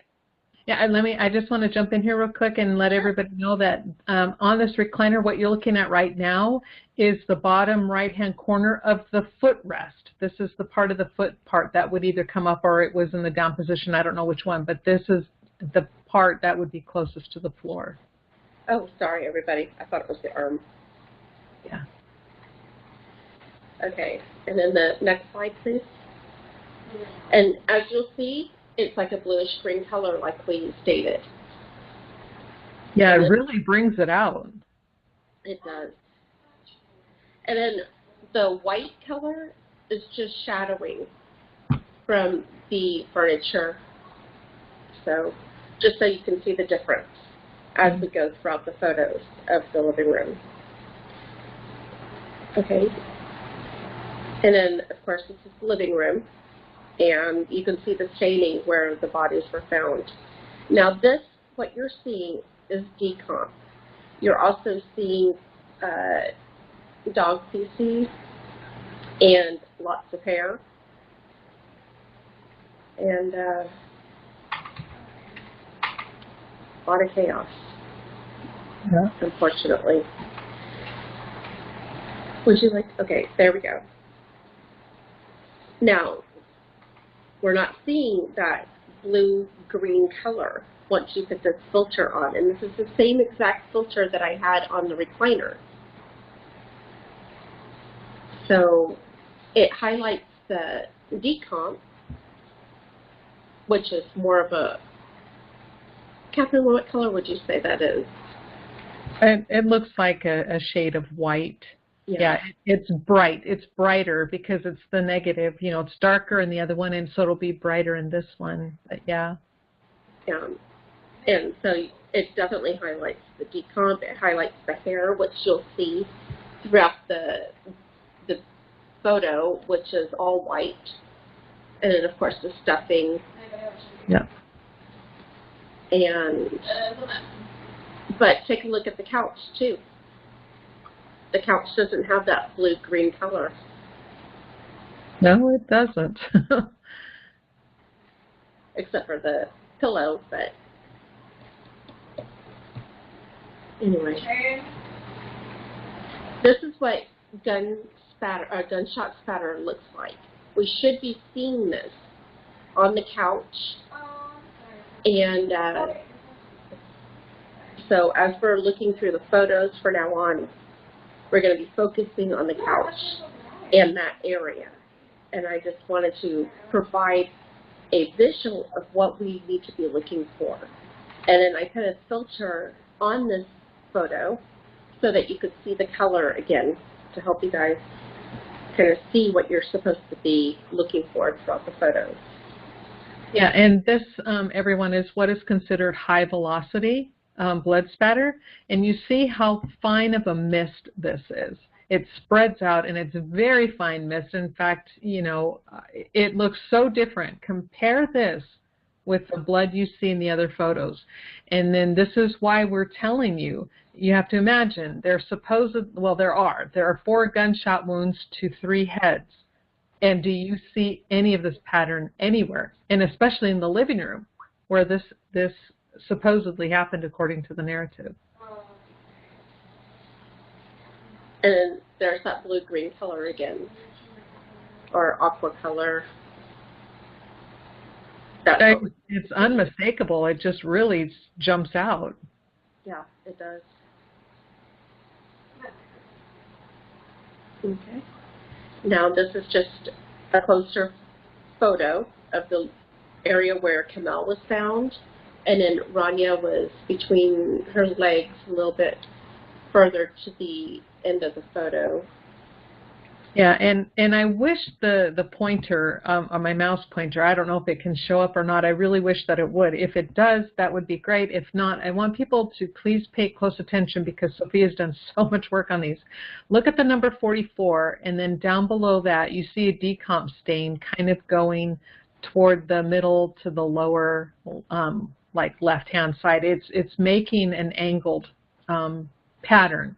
Now, we know, according to not only the photos, but the descriptions and the drawings, Camille was up and down. She was perpendicular, and this is, going at a slant. So Right. where did this decomp come from? It couldn't have come from her body unless, and Sophia will talk about that in a bit.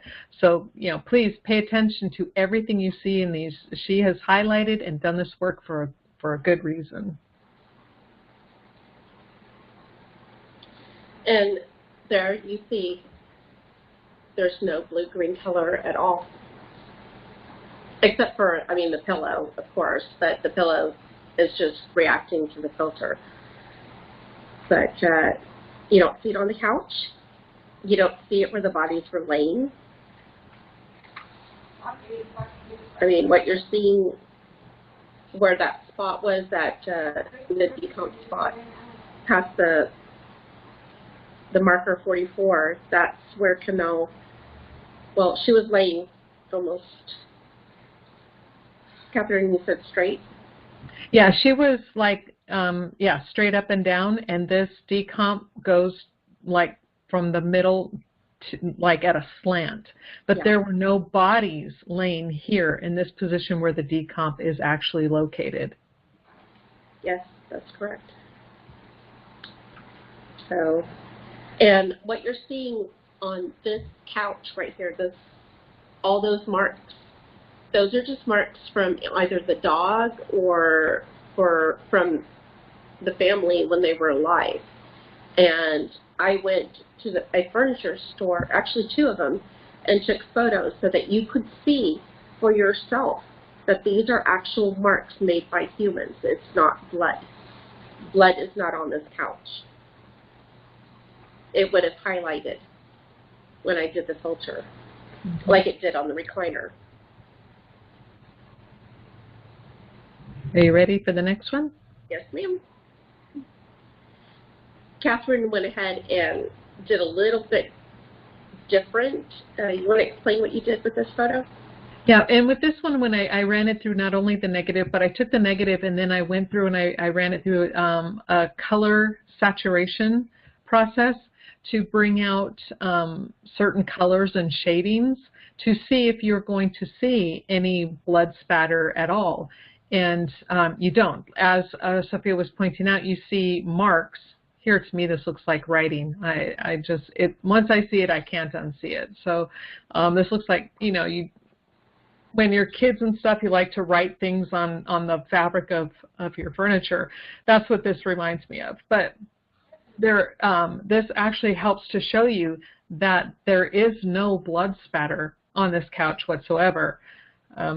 It would have really highlighted as well, but you see nothing. What I would like to point out is that blanket right there. Those were either under the bodies or over Camille, depending on which blanket it is. And that does have some blood on it. And when you put this type of filter on it, it brings it out. You can see it. It's now, because she picked different colors on there, now the blood is showing up as kind of like a dark blue, like a bluish black. Mm-hmm. And you can see all where the blood is on the blanket. But still, again, not on the couch and not where the bodies were. This is the rug being lifted up to show where the bullet hole was. But if 3 people had been shot on this rug, the blood would have seeped through the padding and spread out. So would the decomp. But we're not seeing that when the rug is lifted up and folded back. And I went ahead and highlighted it in the filter again in the next slide. And what we're seeing is just the filter reacting to the wood floor. So that's what that is doing over there. But we still don't see the blood. Not even when the carpet is lifted up.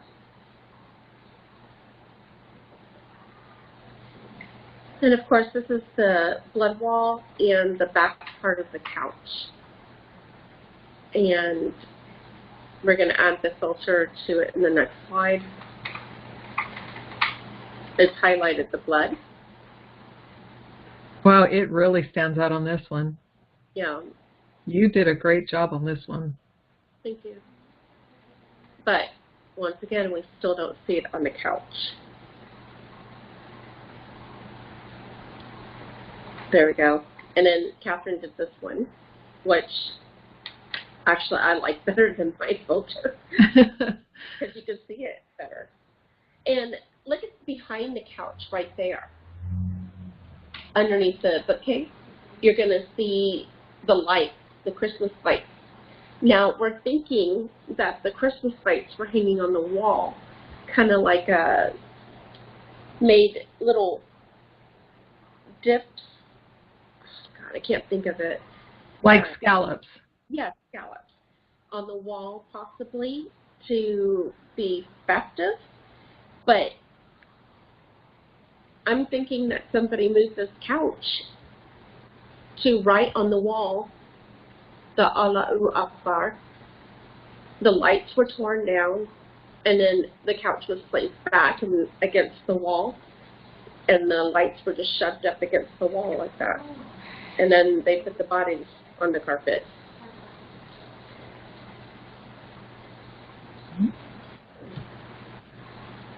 Okay, just to remind you, this is what we're looking for, this type of pattern. This is what gunshot blood spatter is. And when we look at the couch, again, we're not going to be seeing it. Okay, so this is close up to the couch. And these dark stains is just either staining from the dog and over time, or that the couch fabric has been rubbed against the grain. And there is a book underneath there, and then there's like a piece of paper or fabric that's in the corner of the couch and the love seat together. So that's what you're seeing right there. And then when we put that filter on, we're not seeing the blood. We're just seeing the shadows of the couch cushions. And in the bottom of the couch gets the carpet. We see the book, and we see that piece of fabric or piece of paper that's shoved underneath the couch. Thank you, Catherine. And by the way, this is where Kamel's head was. Yep. Right around this area, right up close to where the book is. So there should be at least 2 high velocity blood spatter. And there should be a pool of blood from her laying there. But we don't see it.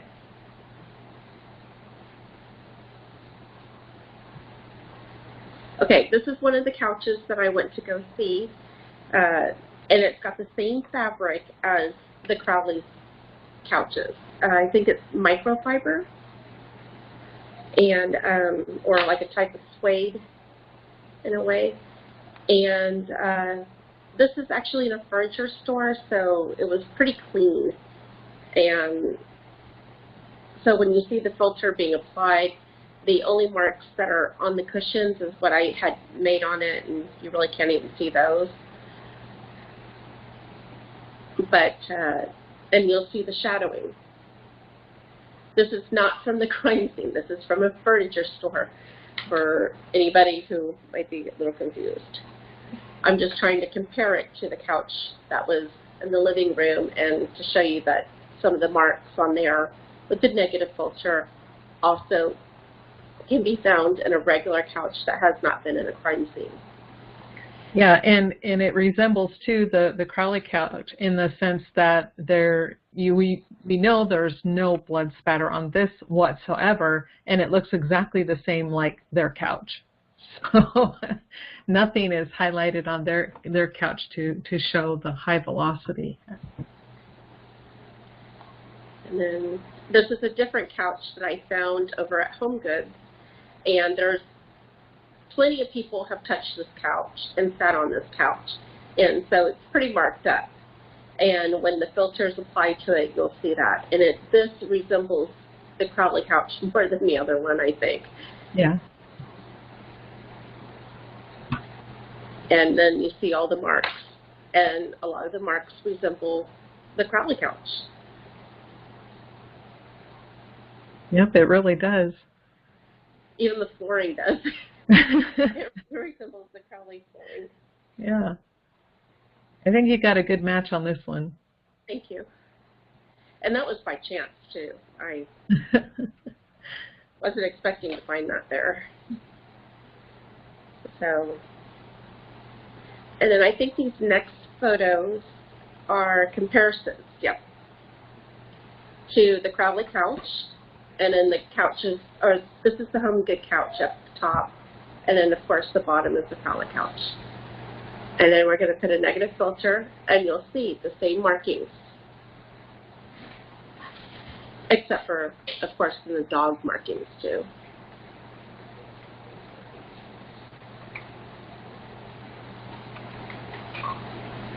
And again, Wow, the markings really show up really well on this filter that you used on the top, and yeah, compared with the one down below, it looks the same. Yep. Same fabric, so it really brought it out. Okay. And so we're doing the top. Okay. Yeah, just looking at the top. I mean, their couch, the Crowley couch, was more used than this one. And that was it? Yeah, that was it. Okay. The slides. Now, I'm going to leave it up to the viewers to decide whether or not they believe that the Crowleys were killed in the living room. And I hope that this has helped you figure out, or not figure out. I'm just hoping that this helps you see that with a negative filter, it does bring out the blood. We showed it with the recliner, how it brought it out, and on the wall, how it brought it out. But we just don't see it on the couch.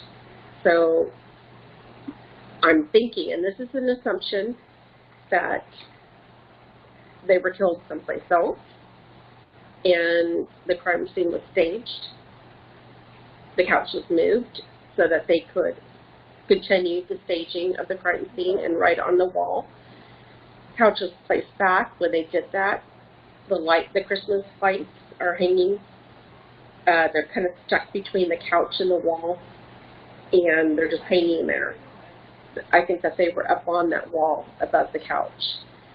And I think that the bodies were placed back there after the staging was done and the couch had been moved back, because you just don't see the blood there. There should be blood. So either this didn't happen and what we're seeing is mannequins, which I'm doubting, or they were killed someplace else and placed there after the staging was done. And now it's up to the viewer to decide. Yeah, and I just want to say thank you, because I know how much work you put into doing this. And just so to bring this home just a little bit more, I want to share the recliner photo one more time. And here it is. Here's that blood spot. And now let's look at it, what it highlighted. This is what you would expect to see on the couch, or anywhere, even on the rug somewhere. if they had sustained the gunshot wounds to their head, but yet we do not. We don't see it at all. We don't see any high velocity. And if you remember, she had one great photo. She put it in 2 different places in here that showed the spray pattern, how it's a very fine mist. And that was nowhere in the living room, nowhere. Yeah, even if you look at the other crime scene photos of the living room floors, the wooden floors, you're not going to see that pattern. The walls, you're not going to see that pattern. No, we see medium velocity for sure. But yeah, and passive blood drops, but we're just not seeing that high velocity. And we will be doing a video in regards to that in the future. Yep. It's just taking forever because I'm a procrastinator. So many things keep happening, but yeah. But I mean, I just want to say thank you, because when you brought this idea to me and let me know that you were working on this, it helps. For me, it really helps solidify the fact that those bodies were not placed where they were found. They weren't found in the position they died. Okay, Mm-hmm. The bodies have been moved by who we don't know when. And I am not saying the police did this. I'm not saying that at all. But you see the patterns, and again, we'll be covering this in another video as well. But you see the decomp patterns where the pattern is doing this. But we know, according to the photos, she's laying this way, but the decomp pattern is going this way. How does that happen? It's the same thing with David too. Yes. Yes. His is off to the side, and he is laying more straight with the is it Yeah, in parallel? fact, let me bring that up, because I think that oh wait, slideshow. Give me just a second here. And slideshow. What is going on with this?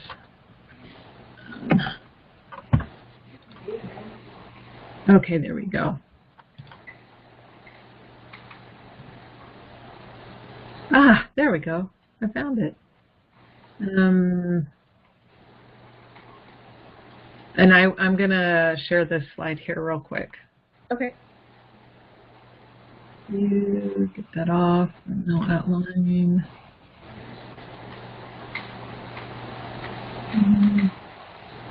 Okay.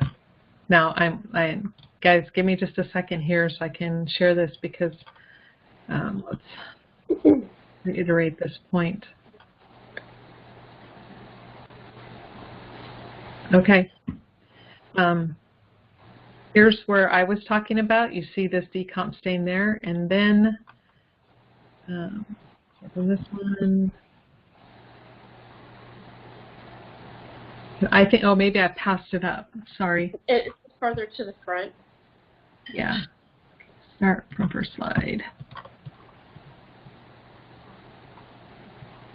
There we go. This one. Now, see how that's off to the side? David was parallel to the recliner. Yes, his hand was actually over here. His right arm was over real close to here. And when we looked at these closer, where the bodies were located, his head was actually like right here. And this right here almost looks like this is where the shoulders or the arm should have been, but the head was right by, and I don't know if you guys can see my pointer, but again, where you see these decomp stains on this photo, the bodies were not there. Yeah, so, I tried to overlay the body photos with the decomp photos from this right here, and it didn't line up. But I couldn't get it 100% perfect. And number one, I'm not going to put that body photo on YouTube.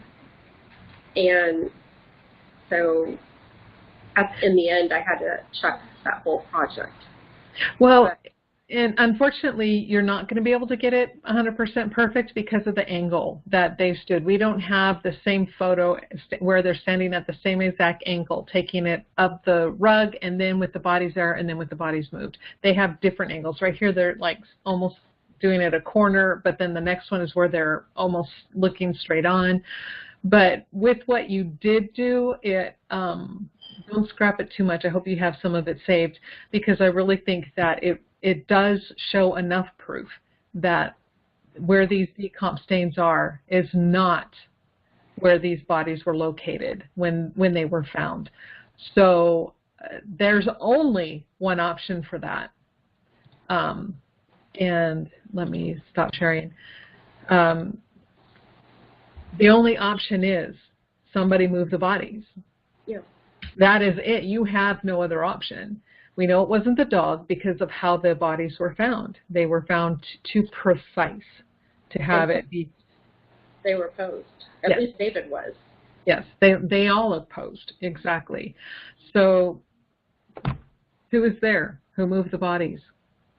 Again, we'll cover that more in an upcoming video. But I just want to say thank you, Sophia, for all of your hard work on this. I think you did a great job.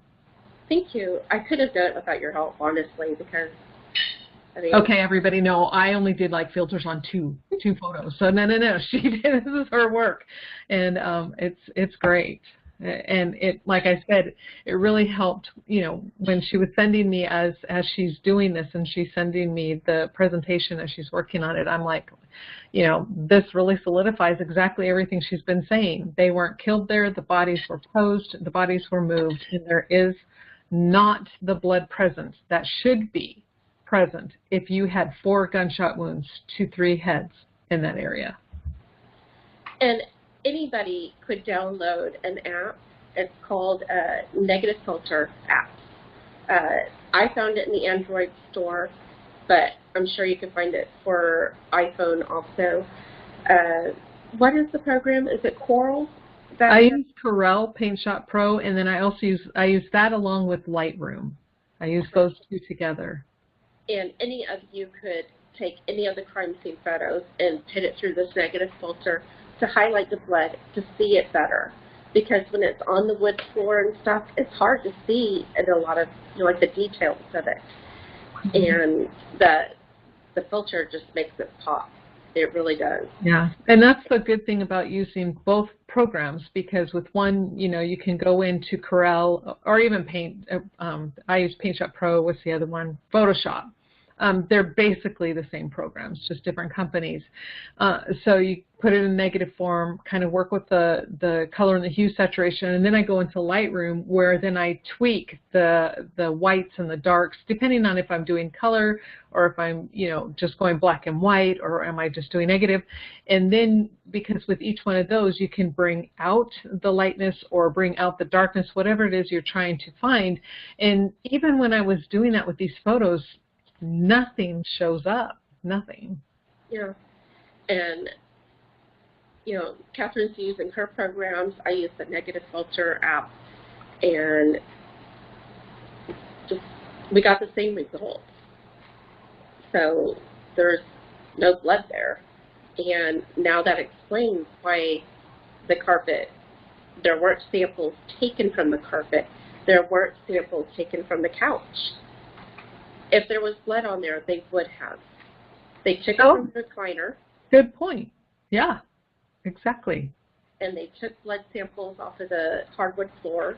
Mm-hmm. They took it out of the kitchen where the blood drops, half the blood drops were.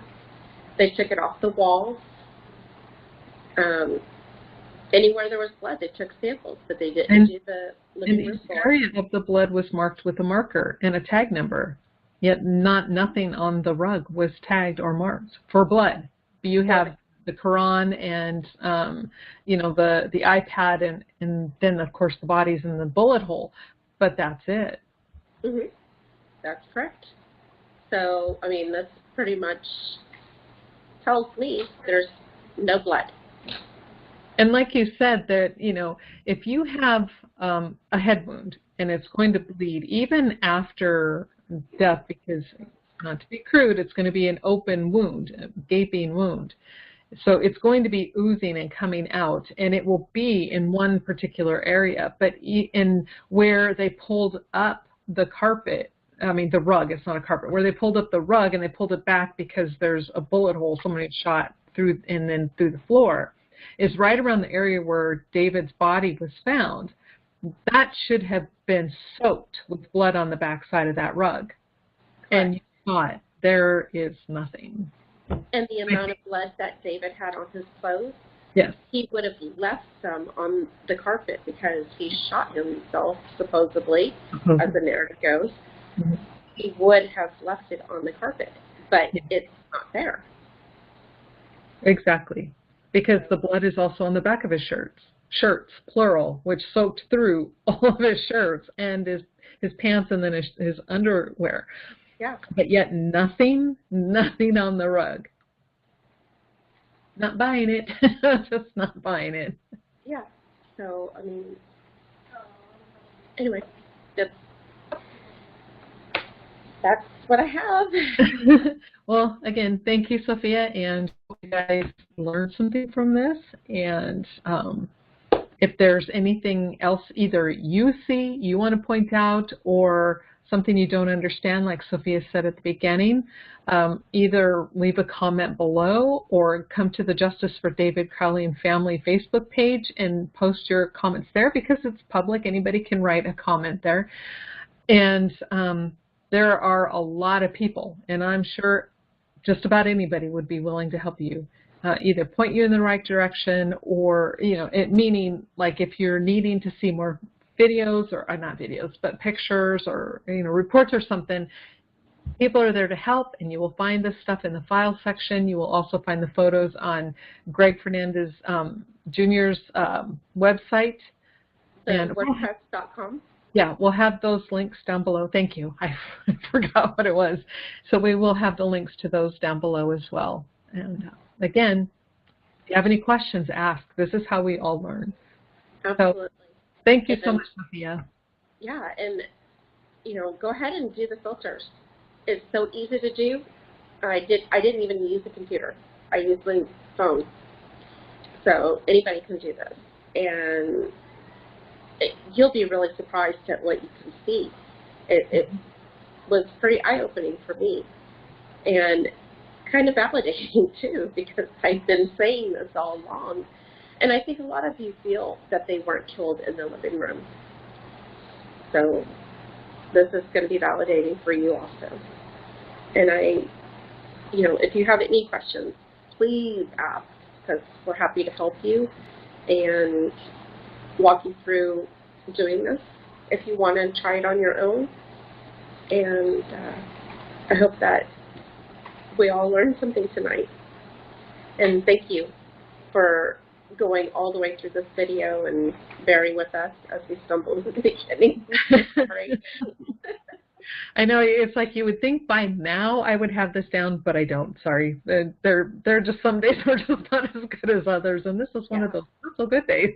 Yeah, exactly. But we made it. We made it through. Hopefully. And thank you, Kathy, so much. I appreciate your help.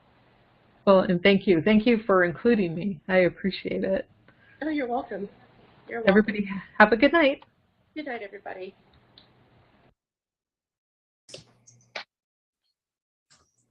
Hello, everyone. It's Catherine Michele, and I'm being joined again today with Sophia. Hi, everybody. And today we're going to be talking about the bloodstains on the clothes. We know we've mentioned this before, but we're going to go into a little bit more detail. Both Sophia and myself have taken the photos, and we have created negatives and then other filters, applied them. So it's to bring out the stains in these clothes, which help tell the story of what is going on. And just to bring, I guess, just some more clarification to these items. Is there anything you'd like to add, Sophia?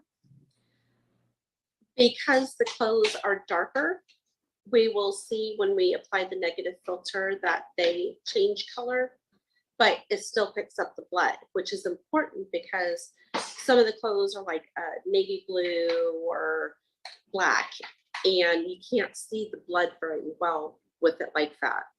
And so that's one of the reasons why we decided to actually do this. And then of course the members suggested it too. We were like, yeah, we should have been doing this all along. So anyway, just wanted to explain that real quick. Yes, and it's also important to note that while we are applying negative visual or making it negative form and then adding filters and stuff, we are not altering the photos and then producing these and saying this is an official legal document. So it don't compare it to like the fake document that was created. Someone created that and then put an officer's name on it and tried to present that as actual part, as an actual part of a report. And that is not what we're doing. And we've never claimed that these are photos that we received from anyone. We've always stated that these are photos we are changing the format and filters because we're trying to bring out certain aspects that we're trying to help you to understand. So big difference there. And this is not illegal. It is not doing anything like that. We're just going through these to, again, help show what the crime scene has been telling us. Yeah. These are not actual crime scene photos that we received, and we're not claiming to say that we received these or trying to pass them off as that. We have just highlighted the negative image to an actual crime scene photo. That's all. Correct. And because sometimes it's easier to see the blood pattern when it's in negative form, because as you know, with the negative, if you have a photo that has, and of course blood is often dark, right, it's red, so and as it dries it turns very dark brick red color, and so you want that negative to turn it to a white, so it brings it out, so it will stand out and you can follow patterns, and it's easier to see if there's like cast off or layers of blood. And so that's why we're doing this. And also, like Sophia stated, one of our members had actually requested that this be done to help them see better. And we both thought it was a fantastic idea. Yes, we do this on our own and we've done it between the two of us, but we've never really presented it in this way before. So thank you to our member who suggested that. I'm not sure if they want their name put out there, so we won't say it. And if they want to, they can make themselves known within the comment section.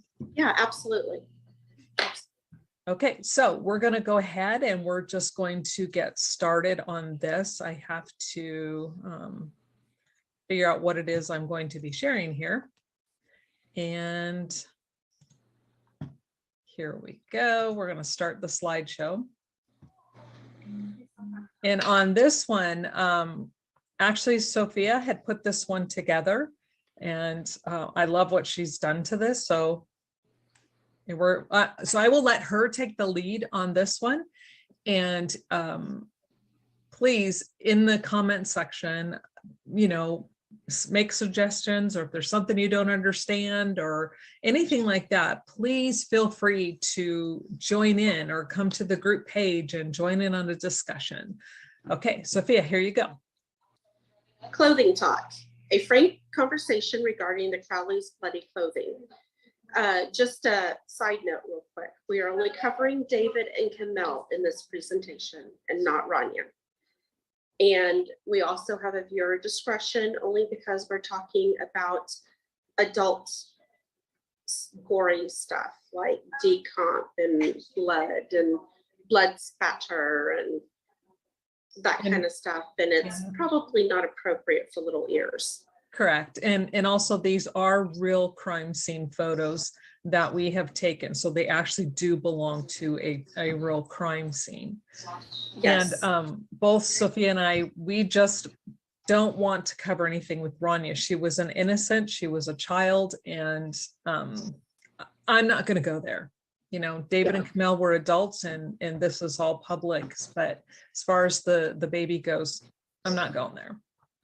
Correct. Okay. David's pants, and you can see some of the blood that is on there. Yeah, right here. Yes. There's some on the side of his pants too that are picked up on the white. Yes, which shows a lot of blood on his clothes. And let me see if I can, oops. Okay. Okay.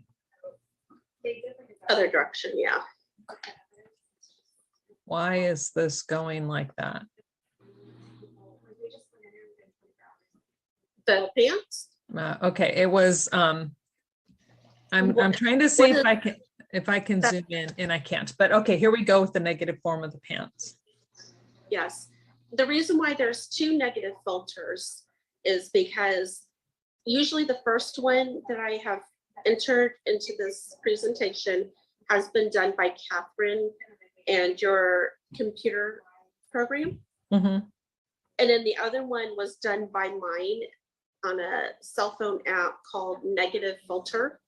So anybody in the group can be doing this on their own. And Negative Filter is free to download on your phone if you'd like. And Catherine? And like Sophia was pointing out on the first photo, but you couldn't really see it because they were dark pants, which is why we're doing the negatives. This area where it's the blue, the darker bluish color, this is actually the blood staining here. And then here, the white on the blue is the blood. And then this is the blood. And now you can really see it. It really comes out in this photo. Yes. For this one, I had to mess with the contrast a little bit just to get that blue to highlight more. And so if you turn the contrast down on the negative app, that's where it will come through.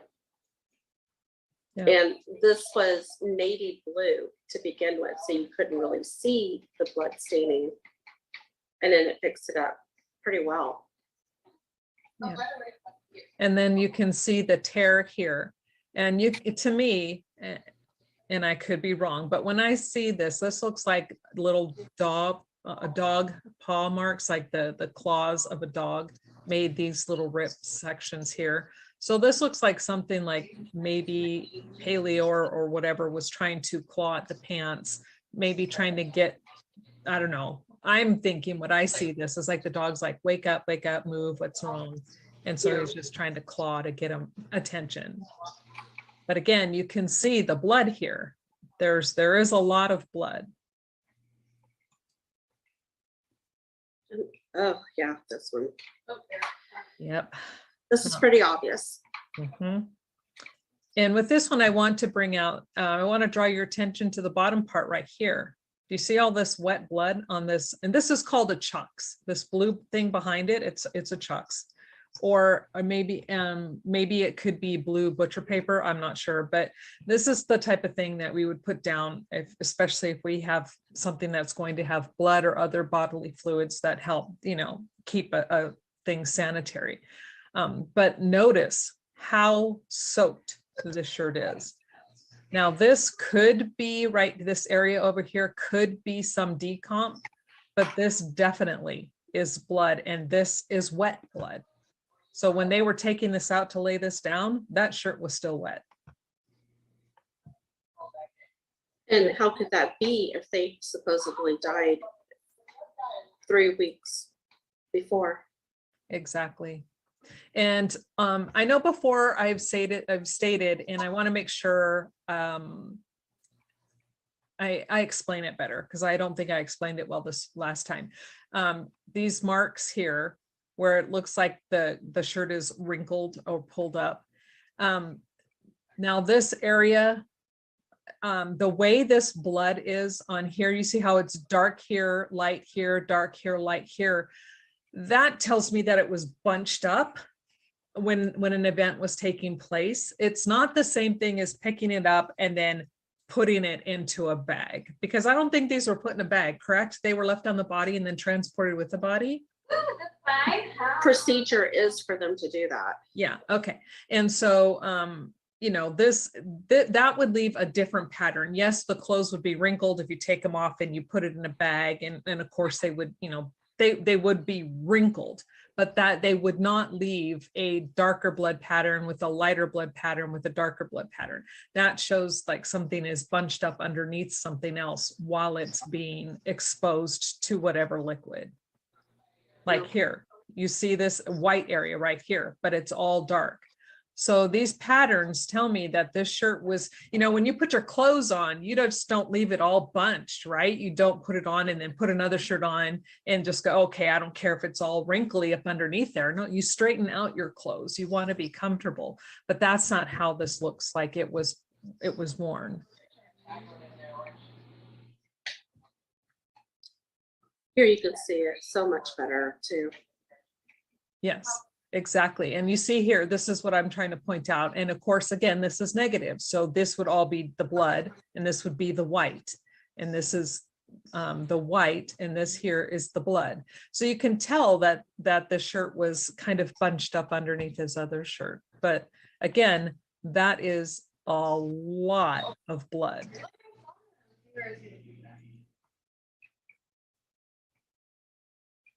And once again, you see the teal that we saw on the recliner in our last presentation of the living room. And the teal is the blood. Yes. So, and we should have seen that on the couch. We should have seen it on the living room carpet, yet we didn't. So I just wanted to point out that point. Okay. Now this is David's outer shirt. No, this is the t-shirt that was underneath the sweatshirt. Okay. Okay. I don't know why it's bunching up like that because it's not what it looks like in the app. Oh, it's okay. It's all right. The main thing here is so they can see the blood stains. And again, here's this area over here, and over here you have wet blood that got transferred from the shirt onto the chucks. And look at this pattern.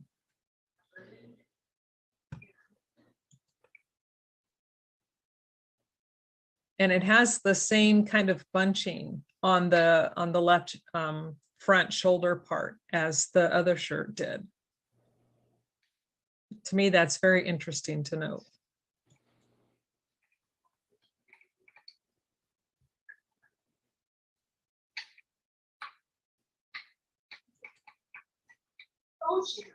And then this is his undershirt, the one that was completely under everything else that he had on because he had multiple layers. Okay, cool.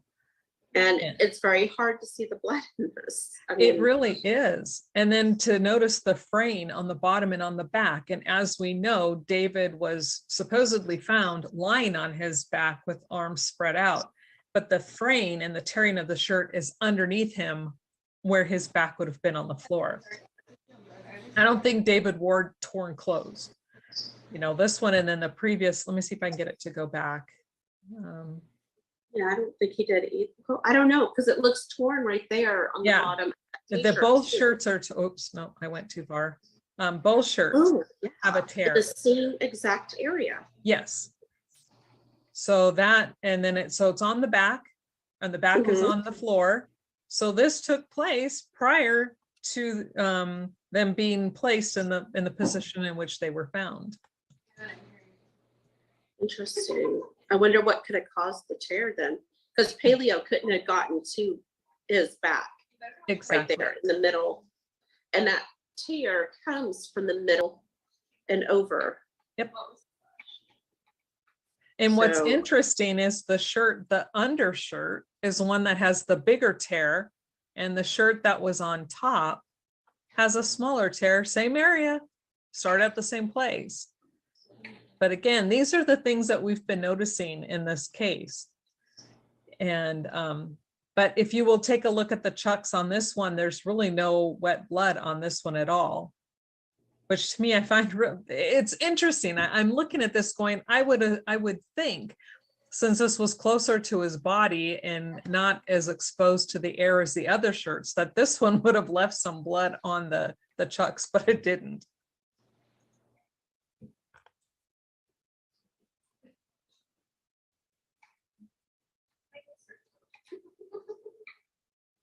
And again, it has the same bunched up pattern here, a bunching of the left shoulder.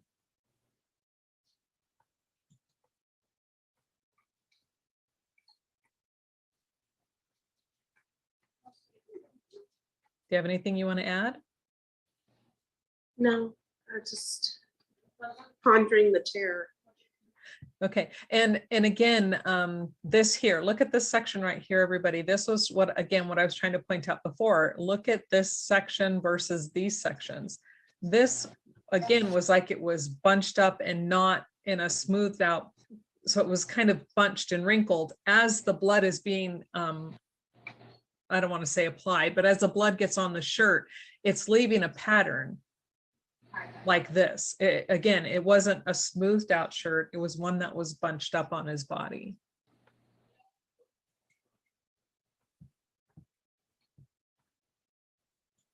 I find this the most interesting because his undershirt should have had quite a bit of blood on it Mm-hmm.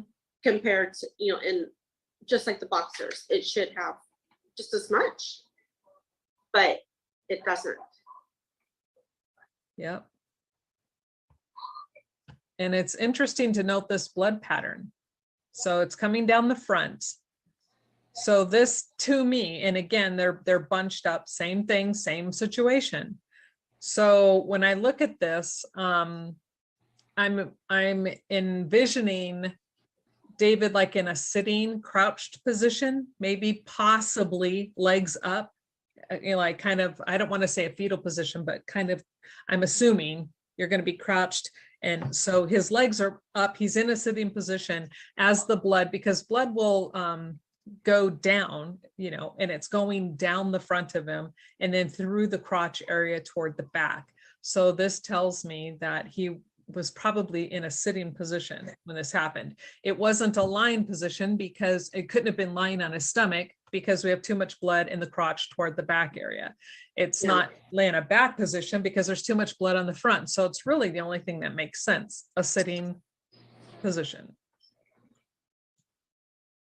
And with this amount of blood, we should see it on the carpet. Yes. We should see the pools of it on the carpet, and yet we have not seen that. And that's so important to note because the narrative states that they died in that living room, that this was simple, one gunshot wound to his head, supposedly did all this, but there's no blood anywhere else. His blood is not found in that house, except for on these clothes. Yeah, and we cannot say for a fact that he was leaning against that recliner because the recliner, even though it was sampled, it was never tested. But if he was leaning against it and that was his blood, then who moved him to that crucifix position in the middle of the rug? And that's an important question because like you just brought out, without that answer, without them testing that recliner, and because again, could it be Camille's blood? Yes. Could it be Ronnie's blood? Yes. Could it be David's? Absolutely. But we don't know because they didn't test it. But if it was David's, how did he get from the chair to the floor by the couch after he's dead? Because the coroner does not mention any wounds whatsoever on his feet. They mention his hand missing. Did they mention the scratch on his leg? No. I don't know. I don't recall seeing that in the autopsy report, but they may or may not have, so I shouldn't say. I should just say I don't recall. Well, I have it right here. Okay. I can look at it while we discuss the other photos. Okay, perfect. Okay, and now these are Camel's pants. And on this one, I do believe the lighter areas is the blood and the darker areas, the gray part of the pants. Yes, correct. And with this one, especially on Camille, since she was found lying on her stomach, a lot of this, which you can tell by looking at the actual photo, this is not all blood. So this is more than likely a lot of decomp fluid, so the breaking down. But again, the blood on the front of her pants. Here's the actual blood pattern here. And again, you've got this bunched up stuff going on. These clothes were not on people. Okay, when you watch the videos of David and Kamel when they were alive, I never saw them dressed like scruffy. They were very neat, very well presented, and they wouldn't wear their clothes just bunched up. So this is interesting. The pattern, the blood pattern is interesting to me. Correct. And for the pants, just real quickly, that tear, most likely from paleo also, possibly. Yeah. But that was accessible to him. Yes, and what is interesting, thank you for bringing that up, because and I do believe her autopsy does state that there was a mark in this area. But what is interesting is not only is the front of David's pants scratched with a pretty good rip in the material, and you can see underneath some skin exposed, kind of like the top layer of tissue was probably scratched off. I'm assuming that's a guess. We don't know for sure. And then also on Kamel's leg, it does state that there is this hole there where there is then a mark, more than likely the dog, again, probably scratching at the leg. Now, this same dog that they're saying supposedly ate their faces only, again, Kamel face down, but yet somehow he ate her face down, and a hand that's under her body. I'm telling you, this dog's a miracle dog. Because they say because he possibly smelled blood and kind of set off this motion. But why didn't it trigger the same response with both legs? None of these legs are eaten, yet he exposes that flesh, and he exposes fresh flesh, but does not try to consume it. And it's far more easily accessible and easier to eat and get at. And again, I don't mean to be disgusting, but we got to think about this logically. If this dog supposedly was one that did this to the faces and the hands, why would he not get what is more easily accessible? And the autopsy does mention defects to his sweatpants, like the left front and left lower pant leg. Okay, does it mention it, but on his body? That's the part I wasn't sure. I said I wasn't, I don't recall reading, but. The only thing is the musculoskeletal system that injuries and artifact due to animal scavenging. But that's probably, again, the head and the hands is what they're referring to, but they don't specifically mention the leg, because I don't recall reading it, but again, it doesn't mean it's not there. No, they don't. And then they just go into the internal.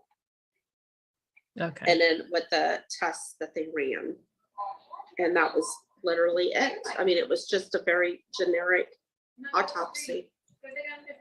So. Okay. I'm done interrupting.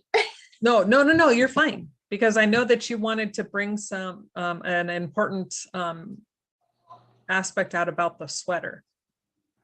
Oh, actually it's the corset. Okay, the corset. I'm sorry. Yeah. Okay. But first pay attention to the sweater, because she will come back and make a very good point on this. And with this, I'm sorry, I don't mean to interrupt her, but it was a little hard to get anything decent off of the sweater just due to the coloration and the poor lighting. And plus the photos that we received were already altered. So we're doing negatives of an altered photo. These are not actual photos. I mean, they're photos from the ME, but whoever had these and gave them to us ran them through a different kind of filter before they gave them to us. They're not like the raw JPEGs or anything. It's, you know, they're altered photos. Okay, go ahead. Do you have Oh, let's just finish the rest Okay. of the photos and then we'll come back to it because it will Okay. make more sense at that time. Okay. And okay, and here, again, back to the bunching up of the clothes, this pattern right here, this was bunched. This was not a shirt that was worn like a regular shirt. It was bunched up. And then blood came on the shirt. And there's one thing I want you to notice is there's a tag number that only identifies whose clothes these are, but you will not see any markers. Okay, here we go. Again, the bunching of the shirt. And it's interesting that both of them are really on the same side of the body, both left-hand side of the shirts. Correct. That's interesting. And notice the blood. Yes. Why doesn't the sweater have that same amount of blood on the top of it? That sweater is on her. It is the first thing on her that they removed. And then the t-shirt. So, and then the corset was underneath the t-shirt. So why doesn't that sweater have the same amount of blood in the same area as that t-shirt and corset? And you'll see on the corset that it's basically the same area. Mhm. Oh, And it's really important to note that. I mean, Sophia brings out a very good point because as you see, this area right here should be literally soaked in blood in order for the shirt to have this much blood. And we know that the sweater was put on and worn in, came in contact with the wet shirt. And you know, as the blood is fresh, it's wet because you see the pattern of the sweater on the clothes, on the shirt. But yet, hardly any blood. This is a little bit here and a little bit here. This is shadowing. Might be a little bit of blood on the sleeve, but most of this here is shadowing. But look, no blood. Just a little bit here, a little bit there, some there. Soaked. Explain, once again- please. Oh, and once again, she was laying on her stomach. So there should be blood on that carpet where she was laying, where Mhm. she was supposedly killed. And yet that did not show up when we did the negative filter, and it should have lit up like a Christmas tree, Yep. and it didn't. Yep. And so, and why is this area void of blood? You know, that's interesting. There's blood here on this, on the shoulder, and a little bit blood down the front, and you can tell that the shirt had been bunched, but yet there's that one section. Nothing. But again, here, this is an excellent photo that she has done, because look at this. You know, it really brings this out. Again, they were never known to wear their clothes in a haphazard way. They were always very neat, but this was very haphazard when it was put on. And I'm gonna guess, if we go back to that other photo real quick, that this smudge on the other side, right there, Mhm. is transfer. Very And well not- could be. Yeah, I'm guessing. I'm not, because I wasn't there, but that's my guess. Mhm. And I'll show it more on the corset too. And then this is the back of Kamel's t-shirt. And on this one, again, though, notice the blood pattern. It's way more soaked in the back than it was on the front. And she was found on her stomach. Yep. And again, all this light area is the blood. These darker areas is the regular shirt. So look how soaked the back of this shirt is. And I'm going back to the previous one. This here, all blood. But yet, no blood. Why? You know, if you're found on face down, why is all the blood to the back of you?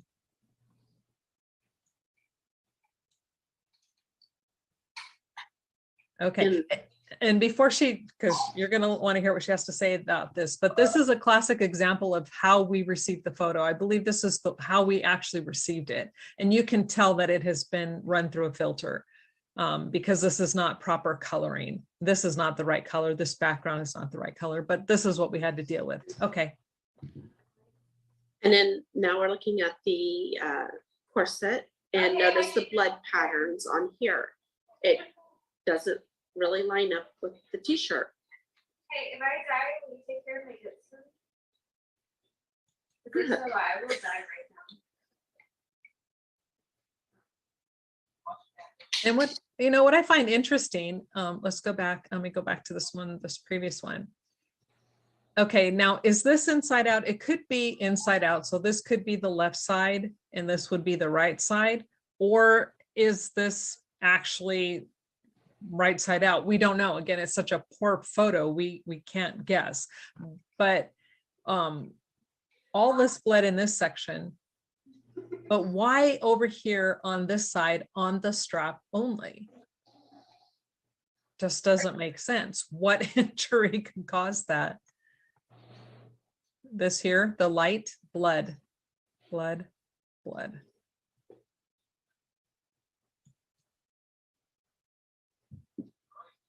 was trying to look at the corset close up Hey, there's something. to see if I can get a better idea. Yeah, it's inside out, I believe. Okay, so then that would make sense. So then this would be the left side where most of the blood is, and this is the right side where on her clothes, most of them, it's relatively clean. But you want to tell them why you highlighted these areas? The lighter blue type teal, that's blood. Everything that's circled on the bottom. And to me, and I'm guessing here because I don't have proof, it's an assumption, it looks like somebody was pulling the corset on. And possibly why it was backwards on her. That's an assumption too, because it was never mentioned that it was on backwards, but they are supposed to have the clothing the way that it was on the body. When they take it off, they're supposed to photograph it the way that it was on the body. In regards to a textbook from the bloodstain pattern analysis textbook. And so, I don't know. And you're right. So Camille would not put her own corset on inside out. You know, women who wear those wear them oftentimes for a reason, for extra support. And you're not going to put it on backwards. It's like, it would be useless. So who put that corset on? I think it would be uncomfortable. Yeah, you're right. Oops, sorry, I went, my finger clicked too many times. And then these are her socks that she had on. Yeah, and again, this photo was the way it was given to us. We didn't do this. It's again poor quality, but it's just to show you what they looked like, and then the pattern. And you really can't see the blood very well on the outside of the socks, which is making me believe that they are on the inside, and that's what's being highlighted. Very well could be. I don't know. My final thoughts is I really would like for you to read to them what you showed me previously in that book.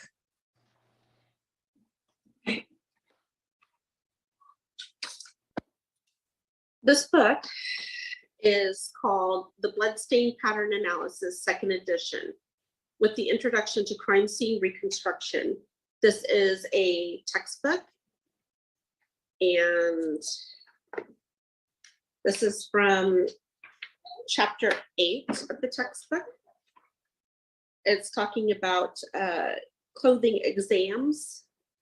Clothing exams require good quality documentation, just as any crime scene does. The photographs must take the viewer from overall position on the clothes to the details in the stain. In this example, we will see label A, and you can define where on the pants. So they're talking about this particular photo here. This is from a textbook. This is not from the crime scene. And notice how they have the ruler. They're marking the pants so you can see how big those blood stains are. And all of that is missing from the Crowley clothes. Correct. And Kamel was considered murdered, technically, for this case. So they should have followed these steps. Yes. And then it says a close-up photo of the detailed stain A. Many clothing stains are critical, so there's no question in the jury's mind as to their location. Now, the letter that I received from the city attorney has discussed that this case could always be reopened and that it can go before a jury. So that's in the second letter that I received from the city attorney. And let me see if I can get this. Yeah, there Can you you go. see it Yeah, a little more to your left. that way? Yeah, and now up just a little. Okay, perfect, perfect. Okay. Yep. And if you guys look, you can see not only is it a close-up of the blood spatter pattern on the pants, but again, you see the ruler marker. Okay. And then they're basically talking about the procedure, which is, let me find exactly where they're talking about it. I jumped at the wrong Clothing time. examinations must be thorough and orderly. This requires a location where the clothing can be laid out and manipulated. The area should be covered in clean butcher paper that is changed routinely in the process of cross-contamination between clothing items. And what we saw in these photos for the Crowleys was the chucks or the cucks. Chucks, yeah, chucks. Okay. But again, you know, that's normal, but then they would change that between, but if I can find, I'm going to look for this one photo, and I would like to share it with everybody once we Okay. get it. Because it shows that they had all of the items laid out right next to each other. So it'd be too easy to cross-contaminate that. And again, like Sophia was stating, Mel was always considered to be a murder victim as well as Rania. And so why would they put clothes, lay them one next to the other out on a table where cross-contamination is a possibility? It just doesn't make sense. At that time, it had not been determined that David was the actual killer. Correct. Yep. I mean, technically, it had not been declared by the ME until the end of the autopsy. And they took these clothes off before the autopsy. So, And I'm trying to see, oh, let's see, maybe, gosh, maybe it was Greg's, but I know there's a photo out there, and for some reason, I don't seem to have it, that shows the clothes were close together. I'm looking now, but let me share with you this one particular photo, which will help to, and I'll share this. But if you see here, these are the bracelets. This is the chucks, the blue in the background, but you see another item right here, David's shirt. So we can see they're right next to each other. And there is another, like I said, I should have copied that photo and I thought I had it. That actually shows, you know, items closer together, more items. I don't have it. I figures you know, you think you're always prepared, but it turns out you're not as prepared as you thought. And I think this, okay, yes, I want to share this photo as well. Let me do share screen, this photo, share. Okay, so this is the one we're talking about, and you can see the bunching right here. It was not worn, like it wasn't on the body neatly. It was all bunched up in the front. And here, this right here is the pattern from the sweater. So we've got sweater patterns on this shirt. But yet, like Sophia was pointing out, here, I got to move us so I can go to the next one. Maybe it's back over here.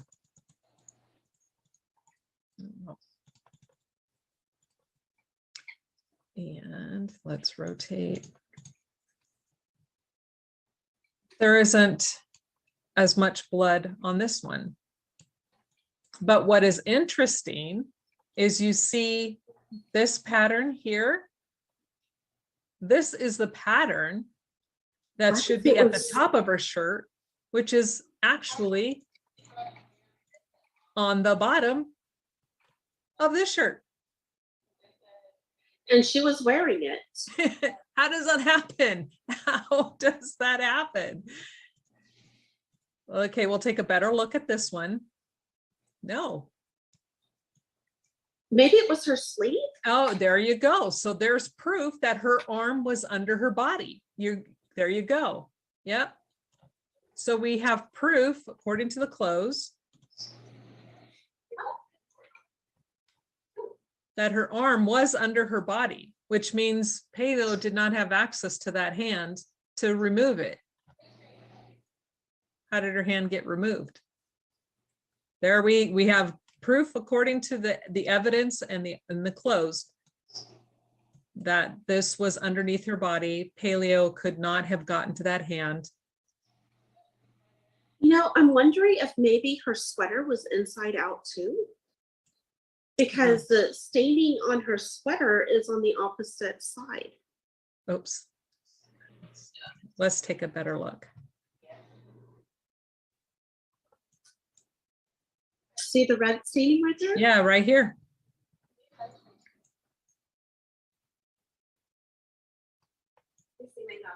And it's right there on the sleeve. It Yeah. was inside out too. And frayed. Yep. So, and again, yep, because look at here, that is not necessarily, but again, the coloring is not good. And this could be evidence of damage done prior to her body being moved and placed on her stomach. So yes, you are correct, because this then would match with, if it's inside out, all of the blood stains match. But if it's like this and clothes were put on correctly, the corset and the sweater don't match the shirt. Correct. Good catch. Good catch.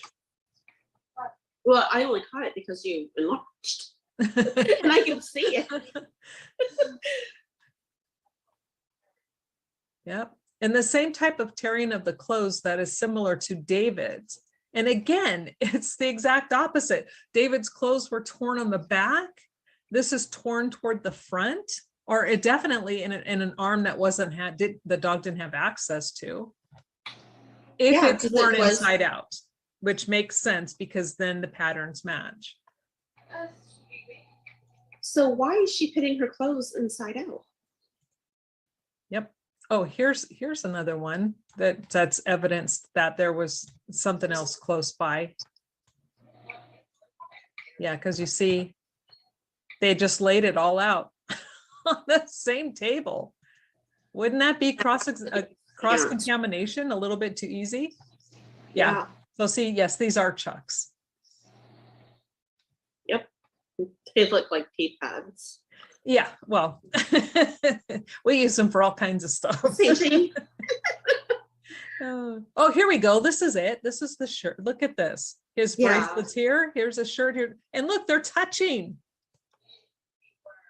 Cross-contamination, can we say? And if they're, and I know this isn't the same thing, but I can't help but notice there's all kinds of hair, dog hair on David's clothes, and there's dog hair on Ranya's clothes, but we're not going to show it to you. But on Kamel's, I couldn't find any. Thank you for zooming in on that, because that's pretty evident right there.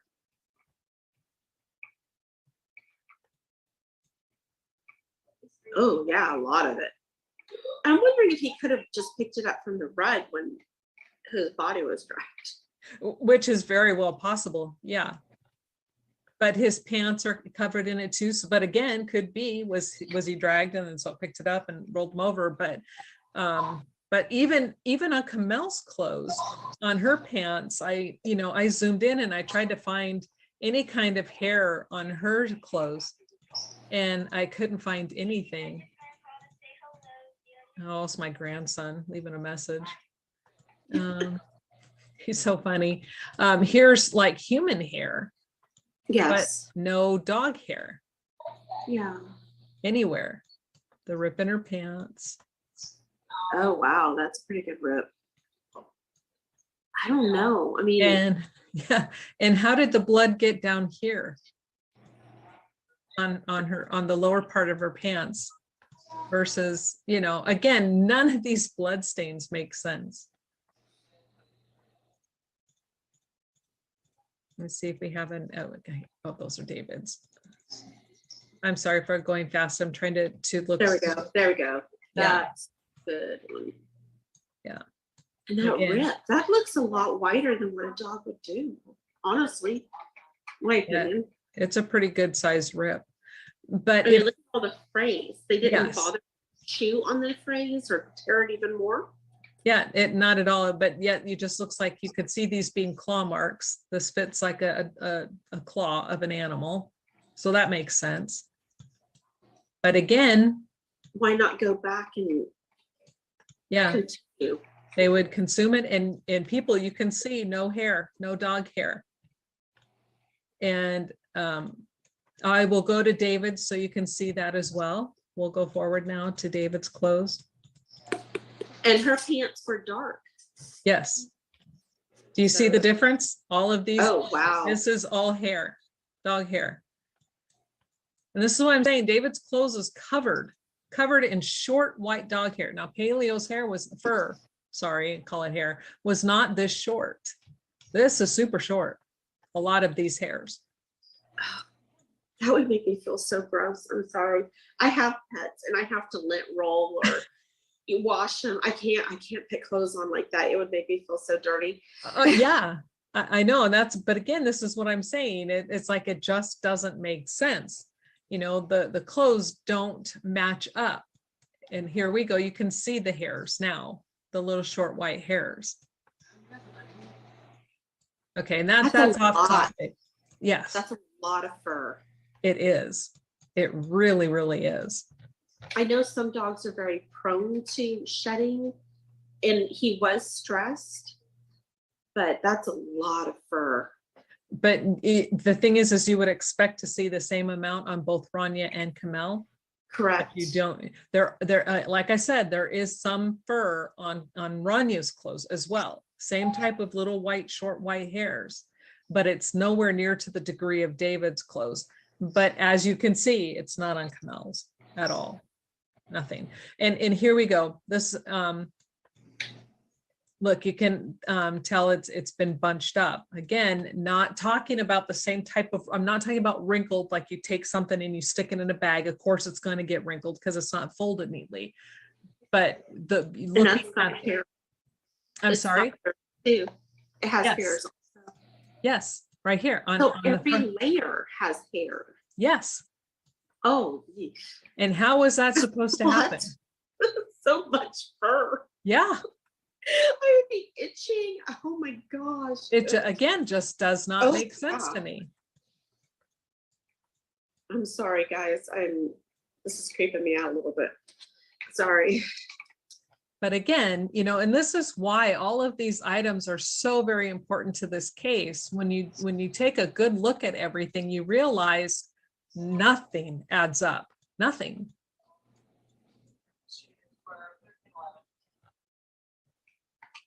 Oh, okay. See? Yeah. Again, the bunching on the same side of the body.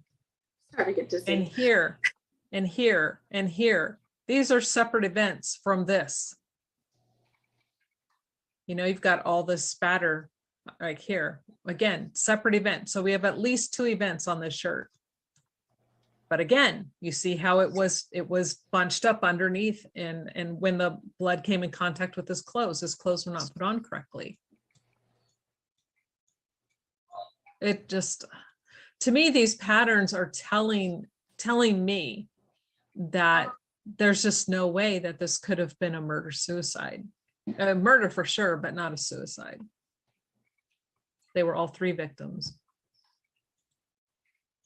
It is my guess, and the viewers can make their own minds up on this, but it is my guess that they were redressed after death, or I don't know. I mean, I just can't see any reason why somebody would put their clothes on backwards. Right, exactly. And that is generally done by somebody who is redressing because they're trying to hurry. But again, okay, and this was his outer shirt, correct? This one right here? No, that was underneath the sweatshirt. That was. Oh my God. Okay, so it was I'll double check. the long sleeve, yeah, okay.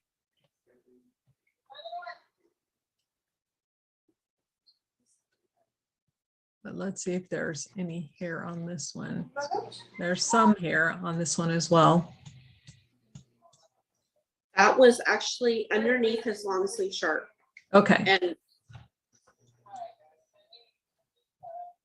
wait, maybe not. No, that was the top shirt. I am so sorry, folks. I mislabeled No. that. I'm glad you clarified because I wanted to reiterate this, but I'm glad you clarified. So now I actually can make this point because this is valid. This is his top shirt. Look at the blood pattern. We see the same bunching now on this side again, which tells you his clothes were not on in the way you and I would wear them. They were just kind of thrown on the body when the blood hit the shirt.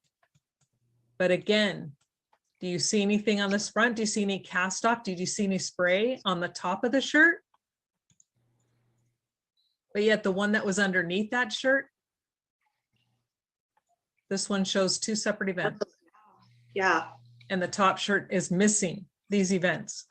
And there's no fraying on the long sleeve shirt that's underneath between the short sleeve and the undershirt.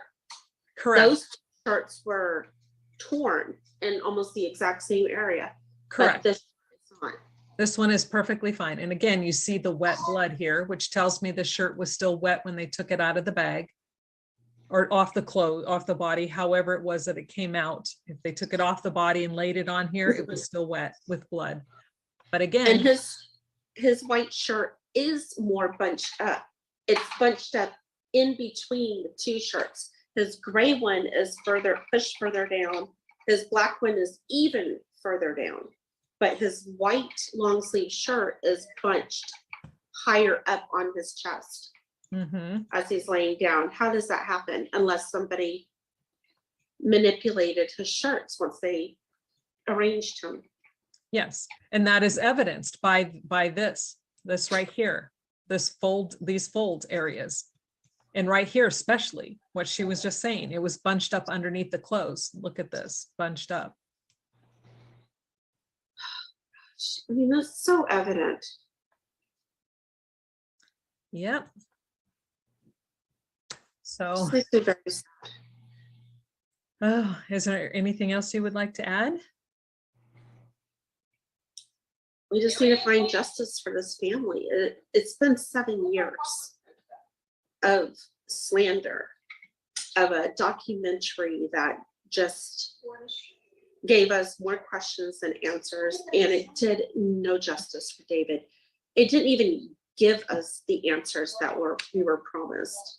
All it did was slander David, it slandered Campbell, and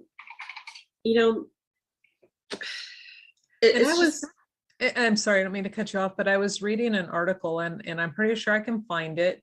I'm sure I've saved it because I save everything, just sometimes it takes me a while.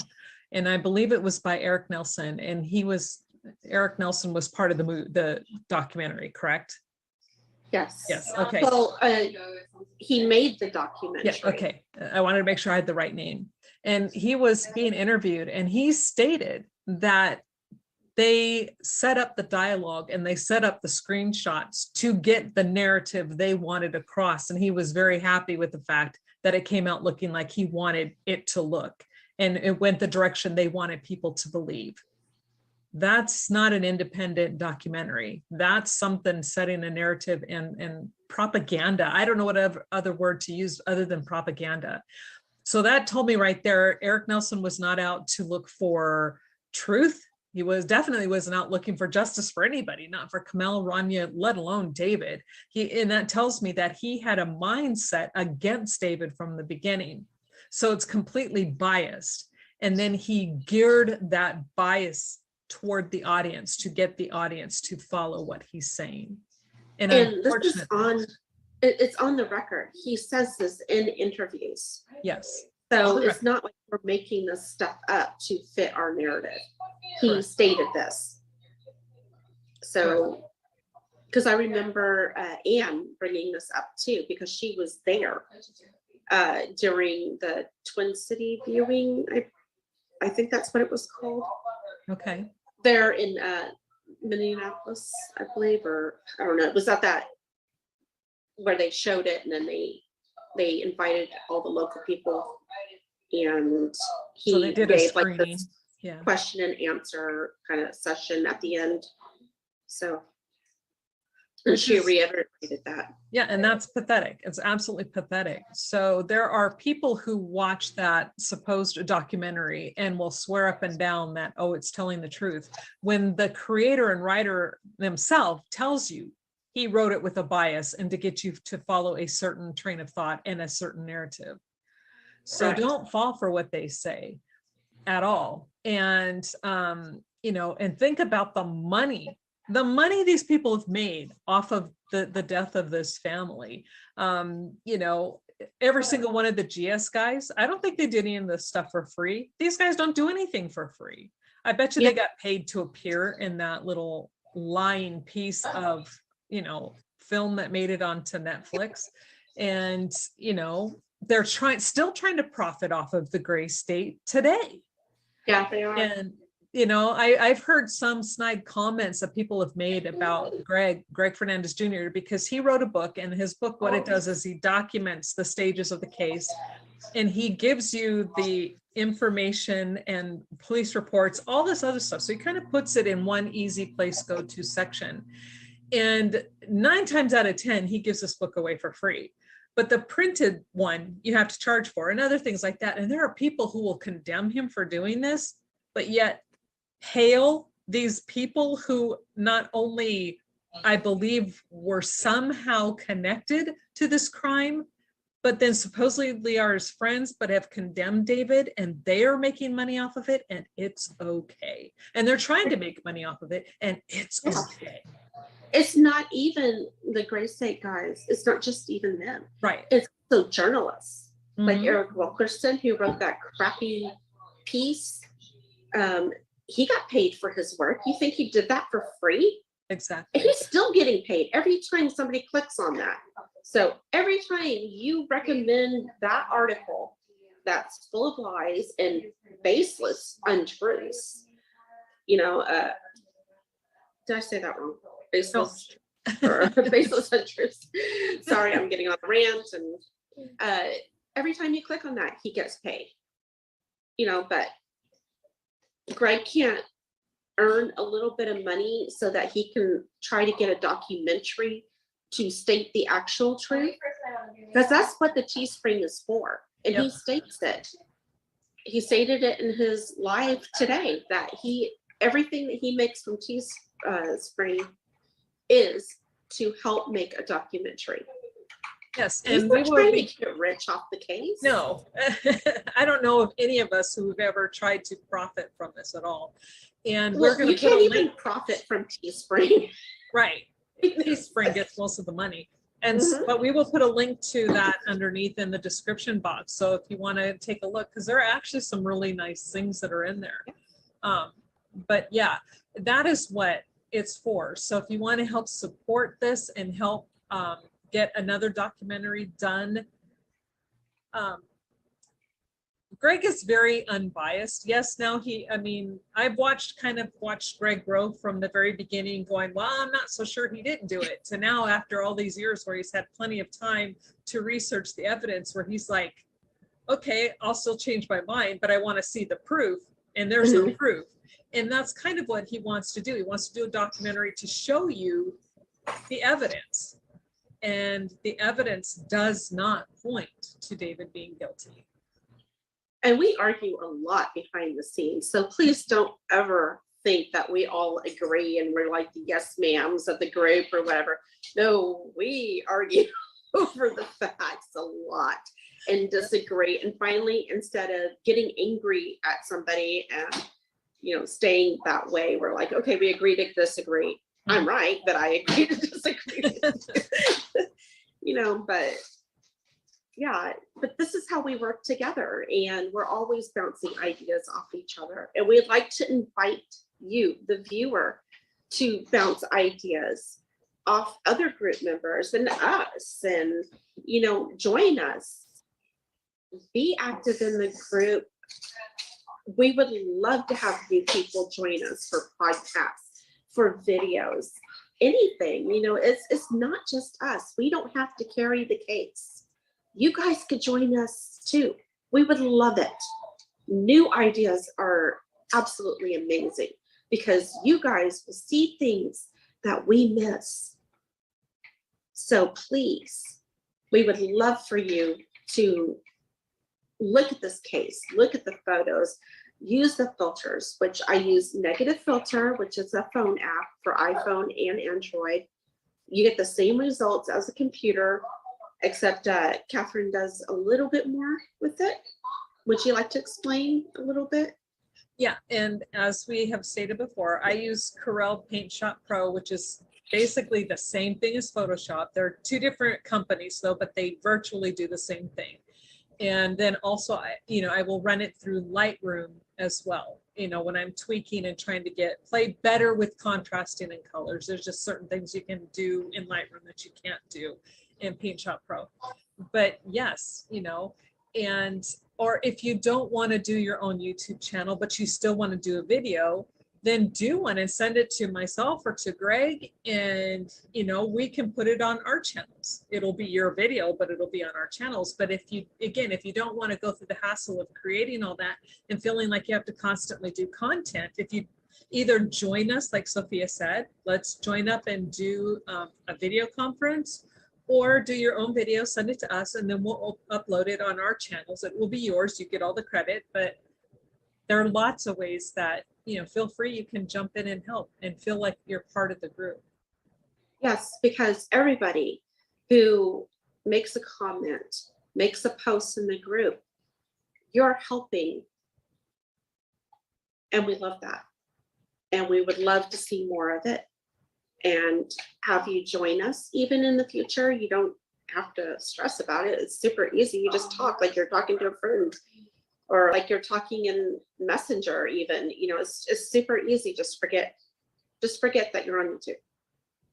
Yeah, and there are lots of ways to do this. I mean, lots of times when I've been on other people's channels videos, and somebody didn't want their face to be seen. You don't have to be seen either. There are lots of ways to do this, but don't feel like you can't help or you can't voice a thought or an opinion or even an idea.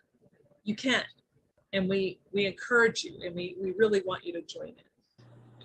For the longest time, I would always call in because it was just so much easier. And now I'm using an iPad for this. But you could use a cell phone, you can use an iPad, you can call it in, you can black out your photo, you can use just an extra photo like a cat, even if you don't want people to see your face. Or a dog photo or generic photo. It doesn't matter. It really doesn't matter. But you're still helping by just wanting to be a part. And we would love it because I'm sure everybody gets tired. So please reach out, talk to us, and if you'd like to join us, we can schedule something and we can get it done in the near future. Sometimes it takes a couple of weeks to a month, but we get it done. So anyway. And that's all I have to say. Do you want to take us out? I just want to let everybody know that I believe that the photos are on Craig's website, which is thegraystage.wordpress.com, and I will leave the website underneath Catherine's video when she posts this so that everybody can find it. And that's where all the files are too. And Greg's book is there, the free version, the online one. So, oh, and also his Teespring, I believe, is on here too. I think, could be wrong. I'll double check. If it's not, then I'll make sure he puts it on there for everybody to find. But it's a great website. It has everything located there. And I want to thank you all for joining us tonight. It's been a pleasure. I think we've discovered quite a bit. Catherine? Thanks, everybody. Thanks for joining. Bye. Good night. Bye. Hey, YouTube, it's Catherine. Don't worry about this little photo. I know it's really blurry and stuff, but my face is not what I want to show you. I am going to share something with you, and we're going to talk about it here real quick. Okay. I was looking into the Anthony Todd case today, and I was looking at the crime scene photos, and they caught my attention. On the right here is a pair of pants that was on one of Anthony Todd's sons. And he's, I guess it's a case where something about Disney, but it's, you can just look it up. The last name is T-O-D-T, Anthony Todd, out of Florida. And on the left here are David's sweatpants. Now we see the blood stain here, and here's the blood stain on the front of this young boy's pants. We go down to the shirts. David's shirt, blood stained. And the shirt from the Todd crime scene, blood stained. We'll look at the underwear. David's underwear and the little boy's underwear. I'll leave these up a little bit just for a few more seconds so you guys can really look at this. Now we know in the Todd case that these wounds were done by a knife. We also know that there was a knife at the Crowley scene. It was item number 8. It was tested, and I believe all 3 of their DNA was located on that knife. I'd have to go back and look at the reports. But the point that I'm trying to stress here is that we've been saying for a long time that the patterns on David's clothes don't match just gunshot wounds.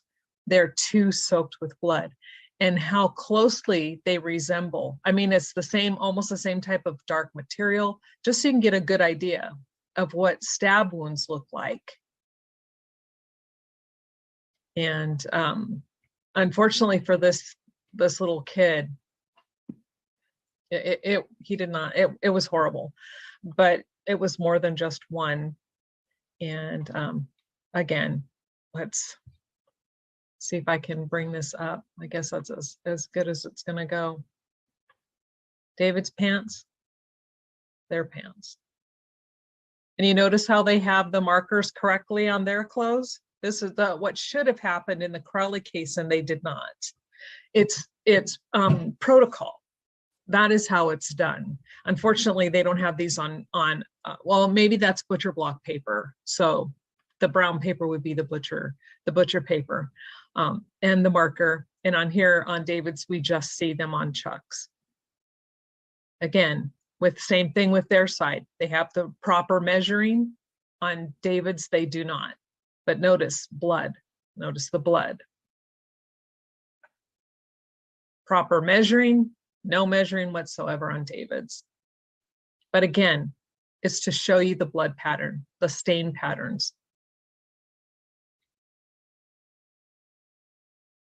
This is a penetrating wound, and I believe from the blood spatter that we've seen in the Crowley case that both David and Camille suffered blunt force trauma, which would cause massive bleeding of the head, which would lead to this type of a pattern as well. And as could have been a knife too, we don't know. but I'm just wanting to point out how closely each one of these resemble each other.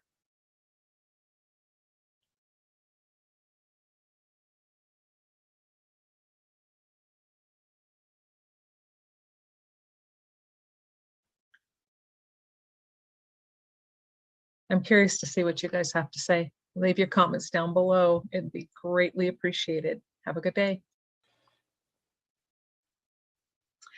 Hi, YouTube. It's Kathy Michelle again, and I'm being joined again with Sophia. Hi, everybody. And we finally have part 2 of the blood analysis done, and that's what we're going to be going over tonight.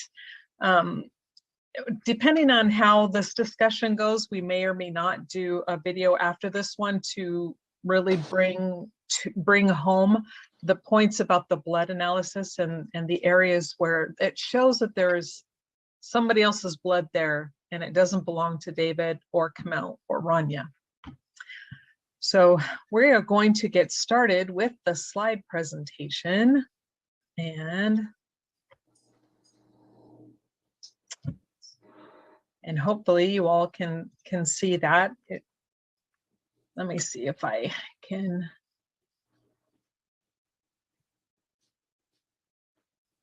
Let's see. Wait. There we go. I'm just going to move us out of the way here real quick while we go through the slides. Okay. Okay.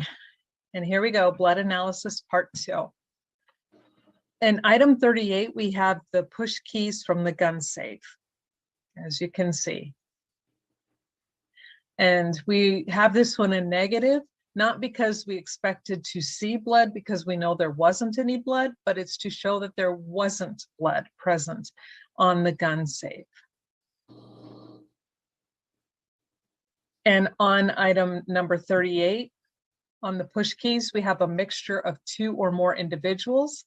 We know Kamel is included. No one is excluded. However, it does not match David or Rania.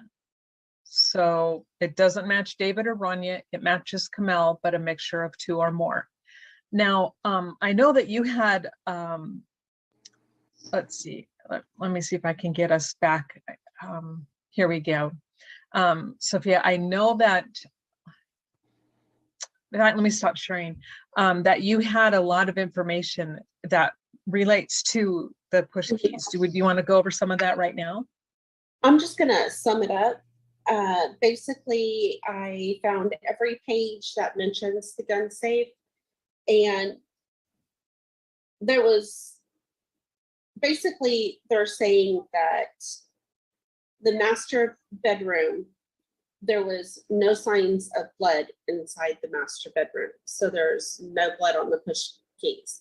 This would have to have been skin cells, sweat, something that was transferred onto the push keys from Kamel and to other individuals, possibly.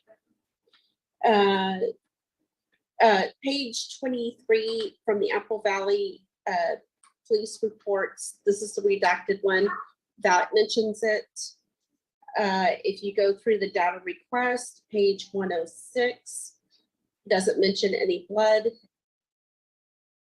Page 155 doesn't mention any blood. That's also from the data request from the BCA.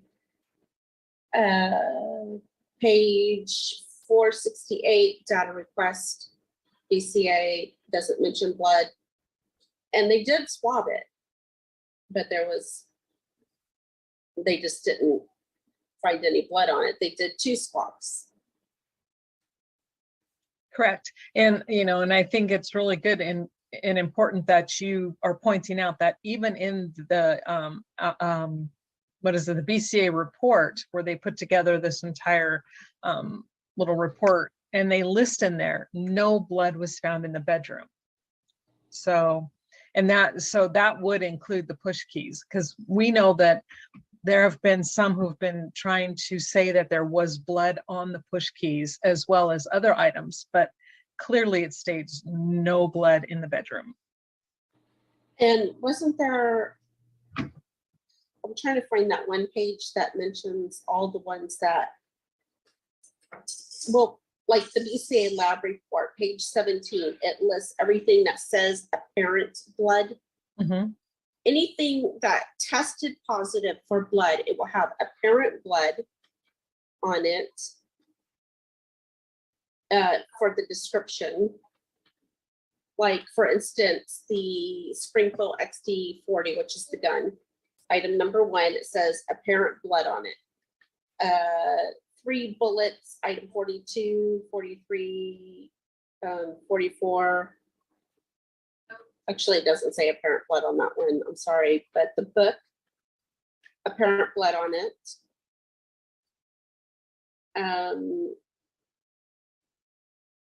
Item 11 and item 12, which was on the wall that says Allah Akbar, apparent blood. Mhm. And then further on down, then it says swabs of blood staining, blood stains, everything for that. It's funny how they just changed the wording for it. It says swabbing of blood stain and then apparent blood for the first items. Yeah. Yeah, I mean, the proper, by the book, it should say apparent because that's just the proper way of writing it, but maybe whoever was doing it, maybe they were just learning, maybe a trainee or something. And then I got both handwritten notes. So when they were at the crime scene at that time, and then when they're at the lab writing the notes before everything was written up in the final report. But that's basically everything that they're talking about. Page 26, DNA profiling was also performed on item 38. A sample was collected from 45. So they're just doing item profiling, but they also did the loci. test. Uh-huh. Yeah, and so basically we know according to the reports and what they've written is that the push keys was not blood, it was DNA that they obtained, like Sophia was saying, from the push keys. So you know that they're touching that, so it's got to come from the hands, either skin cells or sweat or something. So, Yeah. but it was not blood. And we just need to reiterate that nuclear DNA, which is what they were testing for, is much more than just blood. Yes. It is body fluids, skin cells, bone, hair, tissue, hair that has tissue at the roots. I mean, it's just so much more. So, and then like with the STR PCR testing, which is the loci test, as they could use all of that was collected, the skin cells, the bone, the tissue, blood, all of that for those types of tests. It's so anyway. Okay. And oh, look, we just got started and I already got notification that they're that we are running out of time. It's like, really, come on, guys. Jeez. We may have to Stop and start. Yep, and I will have no problem doing that. Okay, what is going on with this? Okay, so I think that was about it for item 38 then. Okay, so I'm trying to figure out why the screen share was not working again.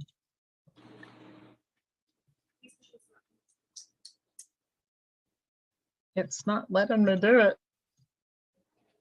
There we go. But it's not letting me go into, let me Okay. Stop this. I don't know. It's like it froze. Oops. Well, we can pause right here if you want. And okay. Yeah. I think I got it now. We'll see. But you're right. Let's try it, folks. And if this doesn't work, we're going to pause it and then we will come back with a new meeting and there we current slide. Okay, there we go. So now we're on to the next item. Hopefully we can get number 41. Okay, item 41, the DNA test results, which is It's from the notepad in the office. Again, mixture of 2 or more individuals. Kamel is included, but here we have David and Rania are excluded.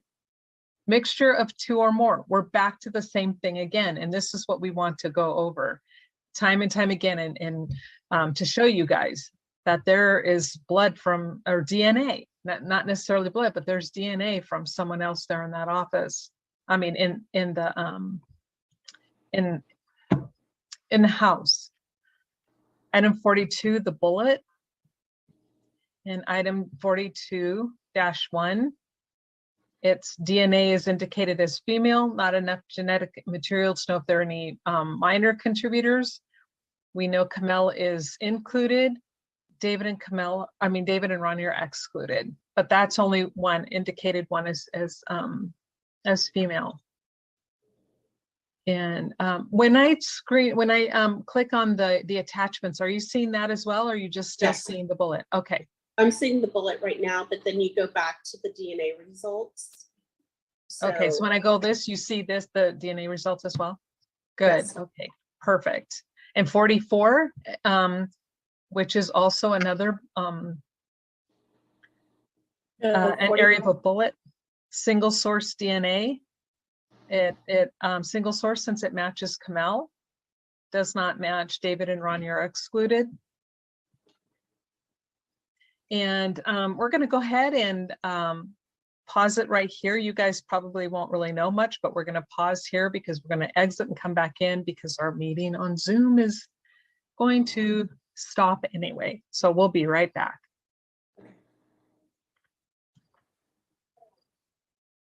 Okay, we're back and we're going to go ahead and pick up again with item number 45. We will go over that one more time. And oh, oops, sorry, my bad. Current slide. Okay, and 45 again, it's the bullet. Oh, 45, we know that there's no DNA. It's the bullet from the south wall in the basement. So there was nothing found. There's nothing of any value on that whatsoever. 53, this is the bullet that was found when the cleaning crew was rolling up the rug. And when they did the test on that, again, it came back as a mixture of 2 or more. On this one, Rania is included and David and Kamel are excluded. Another mixture of 2 or more where 2 of the family members are excluded. And number 57, that's the one in the attic that was found a month later. And on that one, this one just shows up as male DNA, not enough for minor contributors. And it matches, it was David is included, but yet they state it does not match, but they cannot exclude Kamel and Rania. However, it only indicates as male DNA. So again, that's one of those weird wording things. And why couldn't they exclude Kamel and Rania if it only shows up as a male DNA profile? I have no idea. Not sure how all that works. And But it just gets a little bit more technical because they're recreating. It's the same thing as with the push buttons on the gun safe. It was a loci test that they ran on that because the regular nuclear DNA test was not enough for them. They didn't have enough DNA when they swabbed it. And so they had to recreate that screen over and over and over. And the major profile was a male profile. They had 2 others, but it just wasn't enough for them to be able to rule out. okay, and so maybe, I mean, I'll toss this out there. I have no idea about this whatsoever, just kind of what popped into my head, because we all know that we all have genetic components from our mothers and our fathers. So the paternal DNA aspect, maybe that's why they couldn't necessarily exclude them, because there wasn't enough to determine whether it was coming from their paternal side or not. I'm just tossing that out there. So maybe that's why they weren't excluded, but it didn't match. I don't know. And if we're thinking logically, if this bullet did kill David, huge if with quotation marks, why would Ronnie's blood or DNA be on that? And why would Kamel's DNA be on it? Exactly, especially since it ended up in the attic. Yeah. I mean, there's no reason for their DNA to be on it. I mean, anyway. Not at all. Okay, and now we're going to just do an overview of the DNA results. And here again, on 1A, it's from the gun, mixture of 2 or more. David is included, Kamel is excluded. Rania cannot be included or excluded. Number 1B, it's from the magazine, mixture of 2 or more. David is Catherine, we're Yes. only seeing 38 through 57. Oh, okay. Okay. Thank you. I You're was just going over the whole entire thing, but you're right. Let's stick with 38. Okay. So 38 is a mixture of 2 or more individuals. Come on, highlight that one. And we know that that mixture of 2 or more individuals, it includes Kamel, and David and Rania cannot be included or excluded. Number 41, which is a bullet. Oh, no, I'm sorry. Number 41 is the notepad. I'm just like half asleep today here, folks, is the notepad from the office. And that notepad is a mixture of 2 or more individuals. On that one, Kamel is included. David and Rania are excluded. Again, I just point out that David was writing in this notepad and supposedly had flipped through the pages and had left his fingerprint on this notepad, but his DNA is excluded. Yeah, and exactly. And so he's supposedly touching this notepad, which is where they're getting this blood sample from, you know, and if it's his fingerprint with this blood, yeah, why is he excluded? He shouldn't be. His DNA should have been picked up, but yet he's excluded. And yet there are a mixture of 2 or more individuals. Yeah. Who's the other? Okay, number 42 is a bullet from the living room. That one DNA indicated as female, not enough genetic material to know if there are any minor contributors. We know the major is Kamel is included, and David and Rania are excluded, but that one is just single source. Same with number 43, the other bullet indicates as female, not enough to show any minors, but we know Kamel is included. David and Rania are excluded. Number 44, a bullet, single source DNA. Basically, I would think the same thing. Kamel is included, David and Rania are excluded. Number 45, which is the bullet in the basement wall, no DNA whatsoever found on any of it. Number 53, oh my God. How did I get 17 out of 53? Heaven only knows. Oh, because it's item 17 for the list. Yeah, there you go. That's right. It is. My brain. The bullet found a few days later, the next day, mixture of 2 or more individuals. Rania is included. David and Kamel are excluded. Number 57, the bullet in the attic that was found a month later. DNA, male DNA profile. It matches David. Kamel and Rania cannot be excluded. So as we're going through this, 38, mixture of 2 or more, only Kamel. Number 41, mixture of 2 or more, only Kamel. So we have someone else who's contributing here. There's another person's DNA that does not match David, does not match Rania, but they're picking it up throughout all of these blood tests that they're doing on all of, not all, but on a lot of these DNA. They're testing and they're coming up with a mixture of 2 or more people, and someone else, the other 2 in the family are excluded. Who is contributing that DNA? And when they do the percentage, they say a certain percent throughout the world, but they're not including those related. And,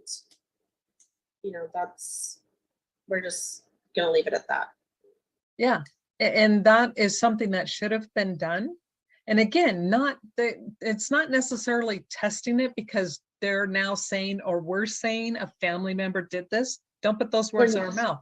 What we're saying is that if a family member's DNA was picked up in this test, in all of these tests, and it's someone related to the two of them, they need to find that and then exclude them from even being part of that crime scene. It's highly important that they be completely cleared. But as of the stands right now, we have one or two other individuals present that we know does not, has to be someone related, because we know that they've ruled out 99% of the population, but they haven't ruled out family members. And we know that family has been inside their house. I mean, it's very possible that somebody could have touched these items at one time, or sneezed on them, coughed on them, left DNA. Yep. And with the type of DNA testing that was done on the push keys, the notepad, David's bullet, Ronnie's bullet, they also did the STR-PCR loci test, which is highly sensitive. And it very well could have picked up DNA from months, years, however long ago. And that's why they probably didn't get enough of it, because it was degraded at that time.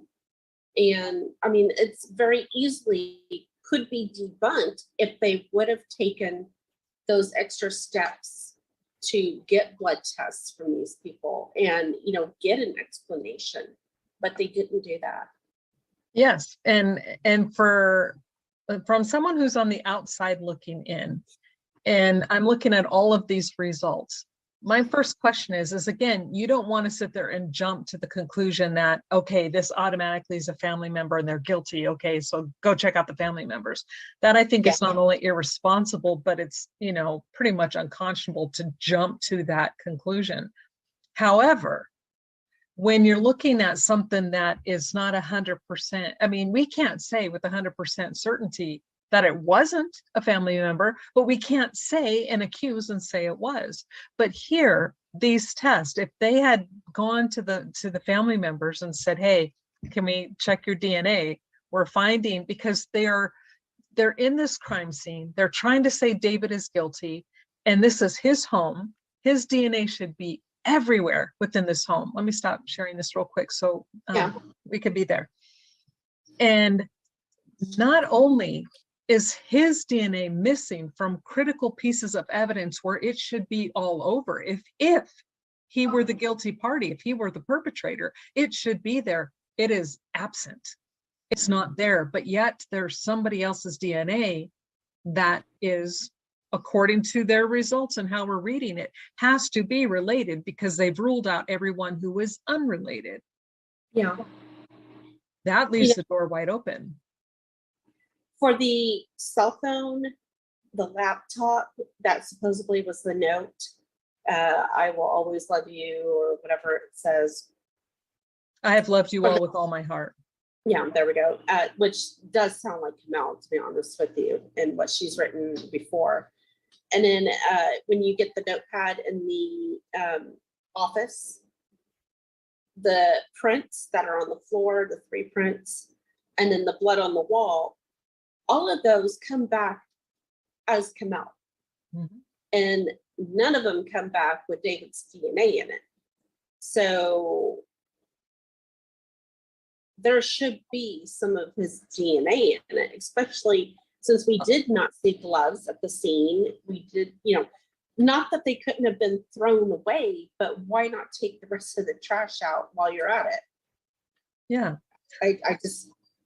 And like you have pointed out numerous times in several videos that we've done, they're trying to convince us, the general public, that David took Kamel's blood in his hand and, and was writing on the wall. that type of pressure is going to leave so much of his DNA. It's not even funny. His DNA should be everywhere on that wall, but yet it only comes back as her single source female DNA, Camille. Yeah, yeah. Same thing with the cell phone. I mean, that his DNA should be all over that cell phone. Yep. That notebook, that was in their house for years because they had budgets, they had recipes, they had all kinds of notes and everything that they were writing over years. And well, I mean, they hadn't lived in that house for years.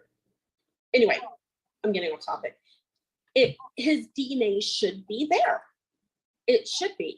He's probably sneezed on it, yawned, you know, sometimes you spit a little if you yawn, depending. Well, you're constantly spewing it, whether you want to admit it or not. Every time we're talking, there are fine mist of droplets coming out and it's landing on every surface. So yes, you would expect to find his DNA all over I mean, it's his house. He lived there. And yet it is weird. His DNA is missing from just about everything. And the average person sloughs off between 40 and 400,000 skin cells per day. You know, his DNA should be there. He's flipping through those pages. He's writing on those pages. He's probably, you know, pushed his hand across these. You know, I know my DNA would be all over the notebook I have right here, but we're not seeing it. It should have been picked up on that swab. It doesn't just pick up blood. It's not that. It's not like that. Right. And again, you know, to reiterate, DNA is the strands, your genetic code, your ACTGs, the genetic code that makes it up a human, makes anything what it is. It's contained within a nucleus of a cell, and that cell that contains that nucleus can be part of just about every part of the human body. So that DNA can be dropped from just about anything that the human body has. You know, you can transfer spit, blood, tears. We've been through this a million times. It's just not blood. In fact, DNA can only really be found in the new blood cells, you know, unless you go to break down maybe some white blood cells, but they generally, you know. Not found in red blood cells. Yeah, the red blood cells, it's the immature red blood cells. When it's mature, they no longer have a nucleus because their whole job mainly is then to carry the oxygen. But in those new cells, which are constantly being recreated in the large, like in your bone marrow from your legs, your femur bones and stuff, the larger bones of your body, you know, it's constantly reproducing and replenishing. But there will be DNA, and I do believe in the white blood cells. It's been a while, but still, we know that they get DNA from blood. We know that they get DNA from cells of the hands, from your sweat. Like, I don't know how many times Sophia has pointed out and has listed this numerous times, that by now, the people who aren't getting it, who shall remain nameless, you need to get it. You need to understand it's not just blood. And if something is swabbed and they pick up DNA from that, does not mean that it was blood every single time. Yeah. So again, we're not going to beat a dead horse. It's ridiculous. I don't know how much clearer you could actually make it. You've done the best you can. So let me, we have just, and here we are basically one last time. We're asking this question one last time. Can you see this? Oops, I missed it now. Sorry. Come on. So the screen sharing windows stopped, right? The screen share? Yes. Okay, so let me go back here because I messed up. Let me get back to that. That's the last slide. Okay. There we go. Now we'll do the screen share. Okay, the DNA results, what we see. As you can see, the DNA results do not provide the needed information as to whom could be involved in this crime. All we know is there appears to be DNA from someone else. There are 2 items where the mixture of 2 or more excludes 2 of the family members. In this section, 2 or more, but not all altogether, there are more. However, the other person or persons involved are not identified, with the exception of ruling out everyone who is not related. There could be a reasonable explanation regarding the related individuals to whom this blood appears to belong, yet further testing was not completed. The AVPD didn't even request blood samples to rule out any family members. And that's the end of this presentation, but that's our whole point. This is what we are trying to stress when we're looking at everything that this crime scene is showing us. We don't have the bullet that killed David. We don't have it. And the one that supposedly killed Rania is actually in question as well, mainly because not enough material was found on it. It was scant, they did find. However, it was also rolling out of a rug. So could it, any half-decent attorney in a court of law could say, that rolled through blood on the rug, so where's hers? You know, there's nothing to prove that that one actually, unfortunately, went through her poor little head. The ones for Kamel, the 3 with her on it, it's obvious. You can see the hair and everything else wrapped up in that. So it's obvious.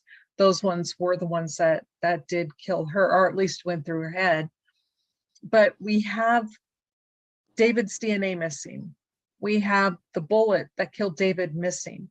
We have nothing at that crime scene that shows high velocity blood spatter. At the crime scene, we see medium velocity blood spatter. We see passive blood spatter. We also see evidence of blunt force trauma. We see evidence of a skull piece that has straight edges. So we have a crime scene that's telling us a story that someone was hit with some type of blunt force, which caused the blood patterns, all evidenced by what we see. We have bullets, but we have David missing from almost the entire scene. His blood is present on the magazine of the gun, but that is inside the gun. So we know that didn't come from him, because we know that he didn't have, supposedly, according to the narrative, he was not injured prior to shooting himself. So how did his blood get in a fingerprint on the magazine inside the gun after he's dead?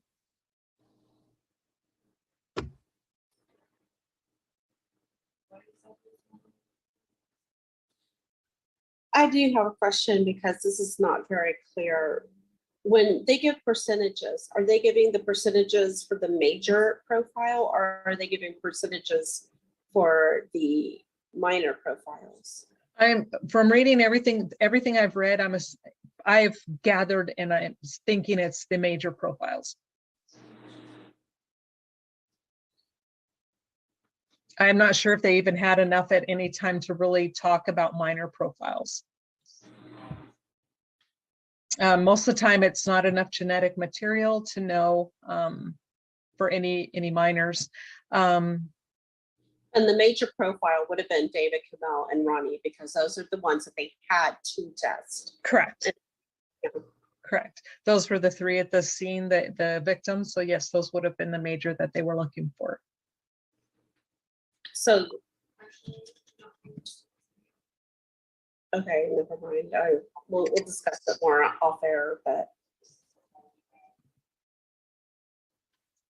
just something that I need to do more digging on. Okay. Yeah. Okay. So, you know, again, I'm going to go from the beginning, and to clarify, we have the items that have a mixture of 2 or more individuals where someone is excluded is item 1A, and I believe that's the trigger. 1B, which is the magazine, the knife. Then we have item 35, which is the cell phone. We have item 38, which is the push keys. We have item 41, which is the notepad. And then we have item 53. That's 7 pieces 7 individual pieces of evidence out of the, let's see, out of the 15, so half, almost half of the evidence shows another person at the scene. Over half of that, or 3/4 of that evidence proves it doesn't have David's DNA at all. Actually, probably 90% because it only comes on 1 or 2. So 90% of the evidence excludes David. How is he guilty? I'm scratching my head, folks. And if you guys have anything to add to this or can explain how someone who supposedly commits a crime and yet all of their DNA is absent from the crime scene, please explain. I'd love to hear it. Do you have anything you want to add? No, I mean, for me, it's clear that David is not guilty from these test results, but other people see it a different way. And you know, and I get that too. I hear that from a lot of people, and I see comments like he's guilty, he did this, he did that. And the minute we're like, okay, here's the evidence, here's, like tonight we're showing, here's the evidence they have given to the public. This evidence is showing you he's not there. His blood, his DNA, his hair, his skin, nothing's there. So how could he have done this? And then, yeah. Well, we look at the crime scene too, where we see the blood spatter, and that's showing a totally different story than what we've been told. And we'll get more into that in our next recording, but what we have to show you is it is very clear that something else happened at that crime scene and we're not being told about it. And this is not a conspiracy. You could go and Google these types of blood spatter and you'll see for yourself. It's medium, it's low velocity, passive blood drops. Where's the high velocity blood? Where's Kamel's blood from where she was laying? It should be there. Yep. But it's not. You know, the dog isn't going to look it up and completely remove it from the rug. Yeah. And we know that's not true. And because it's awfully convenient that this poor dog got blamed for everything. So the dog conveniently only licked up the high velocity blood spatter from 4 gunshot wounds, but left all of the other blood spatter alone. Does that make sense to you? Okay, so this is why we're doing this piece by piece. And what we've brought out before is there are no blood stains on the rug where these victims were lying. So that shows their bodies were moved. The drawings and the descriptions from the police officers show that even after they got there, the bodies were moved. We have photographic evidence where they were moving evidence as they're taking photos, something they should never have done. We have evidence that these bodies were missing a lot of their blood. Was it prior to death, after death? Don't know. We don't know. But what we do know, it's not at the scene. Now we're going through the parts. We've gone through everything that they have tested. Now we're going to do another recording that will show everything that was gathered, but then wasn't tested. So they did take more samples, but that weren't tested. But they had 15 samples, only 15 that they tested. And of that 15, only 2 items contain David's DNA. Again, one being the bullet that didn't go through his head. It's not the bullet that killed him and had a very little bit of DNA, male DNA profile on it. But then the other one is the blood on the magazine inside the gun. So for a man who supposedly snapped and shot his wife twice, shot his daughter, and then shot himself, he's missing from this crime scene. And I just want to show people what high velocity blood spatter looks like, because even on that rug, we should be able to see it. Mhm.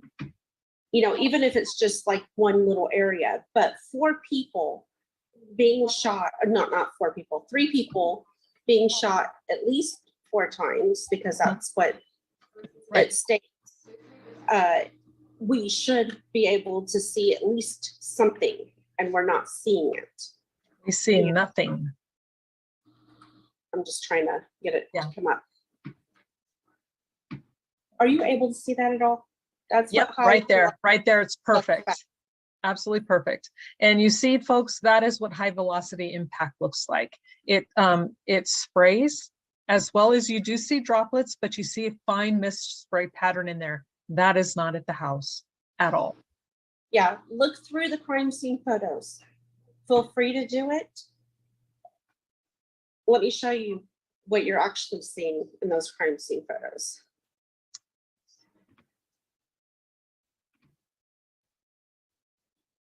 Hold on. Sorry. Oh, no, You're that's seeing fine. That medium velocity and its impact. Yep. And that is what we see.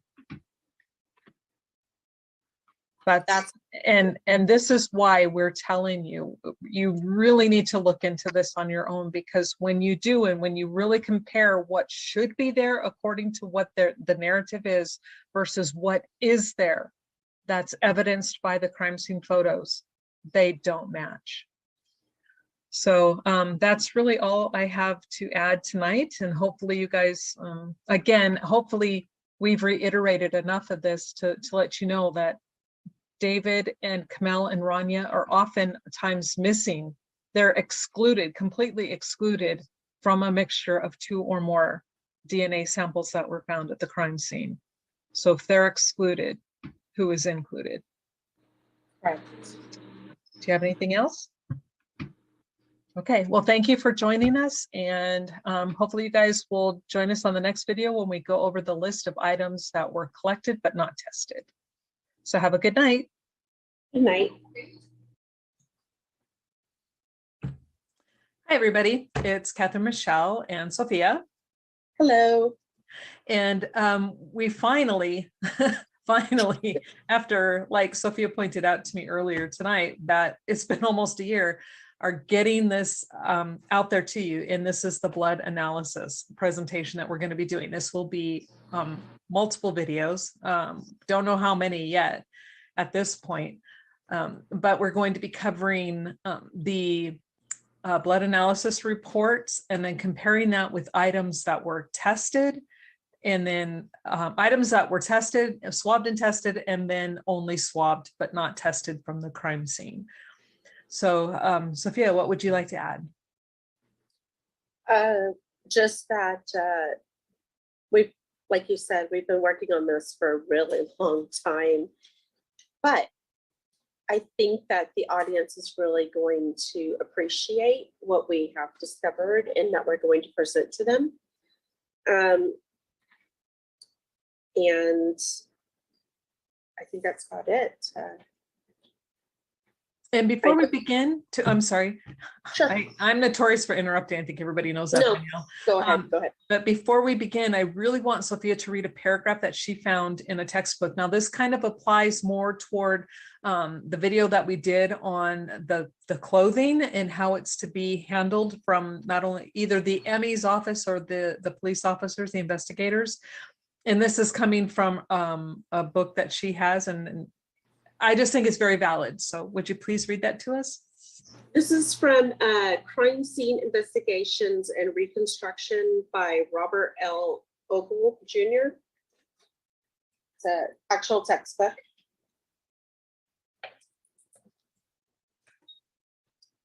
And it's talking about the clothing, which we covered in our last video, and the blood on the clothing. And this says, whenever possible, the entire garment bearing the blood stain should be collected. The garment should be hung up or laid out on a new, clean butcher paper for drying prior to packaging.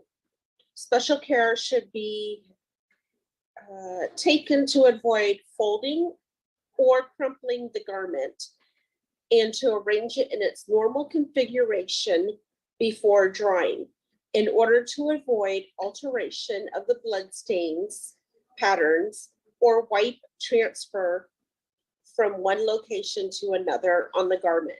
Special care should also be taken to avoid loss or contamination of trace evidence on the garment.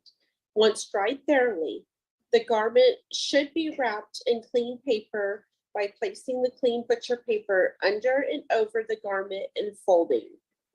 Using the paper upon which the garment was dried as the bottom sheet, if the garment was dried in this manner. Before folding to further ensure protection of trace evidence and loss of the bloodstain patterns. Package each garment in a separate paper bag and seal appropriately. And so that's basically it. Yep. And from what we've been able to read on the reports and then what we see in the photos, the few photos we have, it doesn't appear that that's what happened. But I think it's really important, especially the part where she read in that book. Now, this is an actual textbook, correct? Correct. From like a It's in college? Yes, and they mentioned this in several different textbooks that I have in regards to blood staining on clothing. I mean, it's almost verbatim. So this is protocol. Okay, and this is super important. So it's not about Sophia having an opinion. This is something that is being taught in the crime scene investigation realm within a college or a university setting. This is probably a college textbook. So this is what students are taught. And they are taught that the clothes come off and they're to be photographed how they appeared on the body. And we will, again, cover this more. I believe we're going to come back and do a different video. But this brings us back to what Sophia pointed out in our last video that has to do with the corset. And I think that's pretty important because the corset was photographed inside out and the blood patterns didn't match the rest of the clothes. But if the ME is doing it according to protocol, where it comes off the body and photographed as it comes off the body, then there's a huge problem, which is what she was bringing out before. But I really wanted her to bring that to your attention. So that's something to keep in the back in your mind, and we will revisit that as well. And so before we get started, because we have a lot to cover tonight, and it's only part of it, Sophia has an opening statement she would like to make. And I'm actually going to ask her to do this for each one of the videos that we do, because it'll help kind of reiterate and keep things going so you can follow along with where we're going. Just let me find it again. Okay. Okay. During the next several videos, Catherine and I will be pointing out factual artifacts from the crime scene that have to do with blood spatter and the DNA. We have been working on this project for almost a year now. Both of us on our own have been studying the crime scene photos, learning from books, lectures, videos for quite some time. I have lost count of the amount of hours that we have invested in this particular project, but we are happy to present this to you tonight. Catherine and I would like to state that we are not, nor are we going to be trying to attack any investigating agencies in our presentations. We are only here to show you the facts, and that's it. We don't have all the answers. We wish we did, but we can show you what we have learned and how it applies to this case. Any one of you watching can do exactly what we have done. We would gladly welcome you to do so that you can also see for yourselves that we are not being told the entire story of what really had occurred in the Crowley home before they met their fate. Since we are discussing blood, human tissue, and explicit content, we'd like to ask that the little ears leave the room. This is definitely a viewer discretion video, and our next few videos are also viewer discretion, and we'll mention that again. If you are sensitive to this topic, I would like to probably suggest that you turn the video off at this time. And other than that, I'd like to thank everybody for joining us tonight. We hope that you enjoy our video. That was excellent. Thank you, Sophia. Okay, and I'm going to try to set this up so we can share. I can make sure I share everything. And I think there should be one more that is not showing. Which one is that? And this is always the frustrating part with trying to get this set up because it doesn't always work. Yeah, and I'm pulling it up on my phone too. Oh, there it is. Okay, you guys have to forgive me. We're without sleep. Okay. We are going to actually start with the slideshow. Yes. Okay. So is that visible on your side? It is. Okay, great. And if anything, if I switch over to another report or something and you don't see it, please stop me and let me know so I can make sure I hit the appropriate share button screen. Okay. Okay, and this is obviously blood analysis part 1. Okay. This will be a multi-part series covering the items sampled versus items tested. We will cover each item tested first, showing the corresponding photos and lab analysis. Subsequent videos will cover the items sampled, collected, but not tested, along with their corresponding photos. Let's take a look let's start by taking a look at the suggested testing by Joe Cooksley. Make sure I can pull that up. Okay. Was that, hold on. Again, I should have been a little better prepared for this one. But I need to see what page, slide, okay, page 53 of the report. Okay, that's helpful. And then we'll go here. Okay, can you see that? Yes, I can. Okay, great. So, and as you guys can see, this is part of the report, and this is from Joe Cooksley. And he is writing this to Chris. And he says, this is the planned laboratory testing at this point. LP, latent print, FA firearms, QD question documents.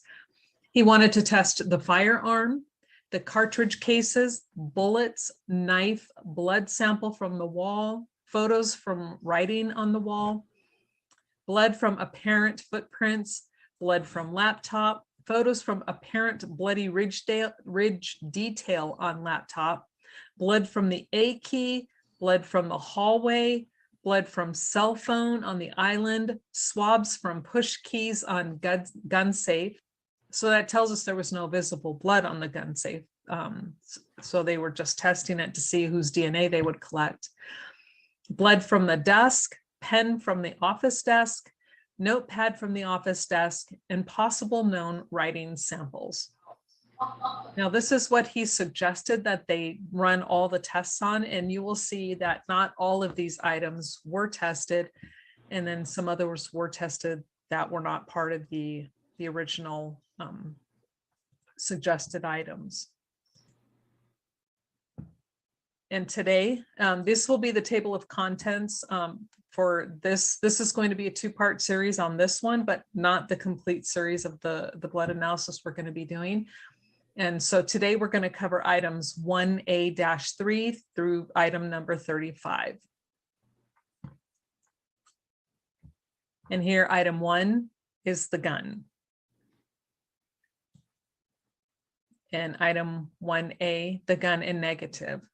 And if I remember correctly, item 1A is the trigger, right? Isn't that the trigger? I'm looking it up right now. Yeah. To double check. So here I got samples, 1A. Oh, 1A-1, the grip of the gun. Oh, trigger. Okay, 1A-1A1 is the grip, 1A2 is the slide, and 1A3 is the trigger. Okay. Okay, so. Oh, it is so hot here. It's like, oh, so hot. But they did not give us any photos from the current slide of the actual trigger of the gun, not really close up. So we're doing the entire gun on this one, since it pretty much covers the grip, the trigger, and the slide. And these are done in negative because it's to help bring out any blood or latent prints you may find. Now these areas right here, even though this shows up and on the photo they're red and you might think that these areas are blood, this is actual just kind of like a rust material. This is normal wear and tear, what happens on this type of weapon. But this here is actual blood on the trigger right here and over here on the grip. And these areas right here, that is blue. That's the blood. This again here is just the rust. This here is blood. And then you see the fibers. And on this one, obviously it's a greenish color just due to the type of filters that were used. I find it hard to believe that David, who basically enjoyed shooting guns and stuff like that, would allow his pistol to get rusted. I mean, how quickly does it do that? No, it's not something you can control. It's just what happens to this, to oftentimes these weapons. And it doesn't mean you don't take care of it. You can, because I talked to my son about that because I saw that on another weapon somewhere else. And I asked him, I'm like, well, wait a second, why is this rusting? Why aren't you taking, and my son is very particular about his weapons. And he's like, no, it's just what happens. It's kind of like, and I don't want to say this as if it's fact because I don't understand all that stuff, but it's kind of like an oxidation type thing. You can't stop it from occurring. But, so it is often seen in those areas where the screws and stuff are. Okay.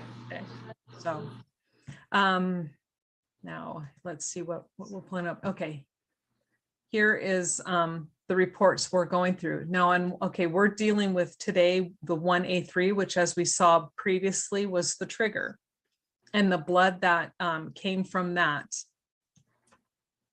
We'll highlight this so you can see it. 1A-1A3, blood from the trigger. It came back as a mixture of 2 or more individuals. Who is included is David. No one was excluded from the results of that, but it did state in the reports that Kamel and Rania don't match. So, where? Okay, I'm trying to see where. Okay, here we go. I need to pull it. I want to pull up that report so they can see it in the report themselves. And I think that was page 319.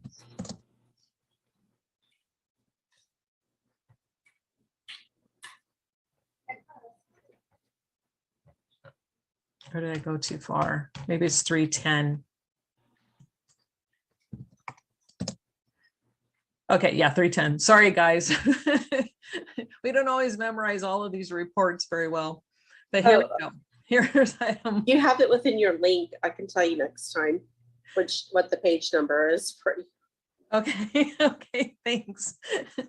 And okay, here we go. This is the actual report. And for 1A3, mixture of 2 or more, major male DNA profile matches David. Major profile does not match Kamel or Rania. It would not be expected to occur more than once among unrelated individuals in the world. Rania cannot be excluded. Kamel is excluded from being a contributor. Now, this is what I find interesting about this report. We have to remember that Kamel has three bullets with her DNA and blood and or hair and tissue on them. 2 exit wounds through her head. That would be a lot of blowback onto that weapon. There should be her blood all over that weapon and inside the weapon, and she's excluded. Yes, and that is extremely concerning because, I mean, blowback is something that does happen, and it could get into the barrel of the gun. It can get on the grip. It can get on the hands of the killer. But Yeah. I mean, it's excluded, and she supposedly was shot. I mean, there's 3 bullets connecting her DNA to this crime scene.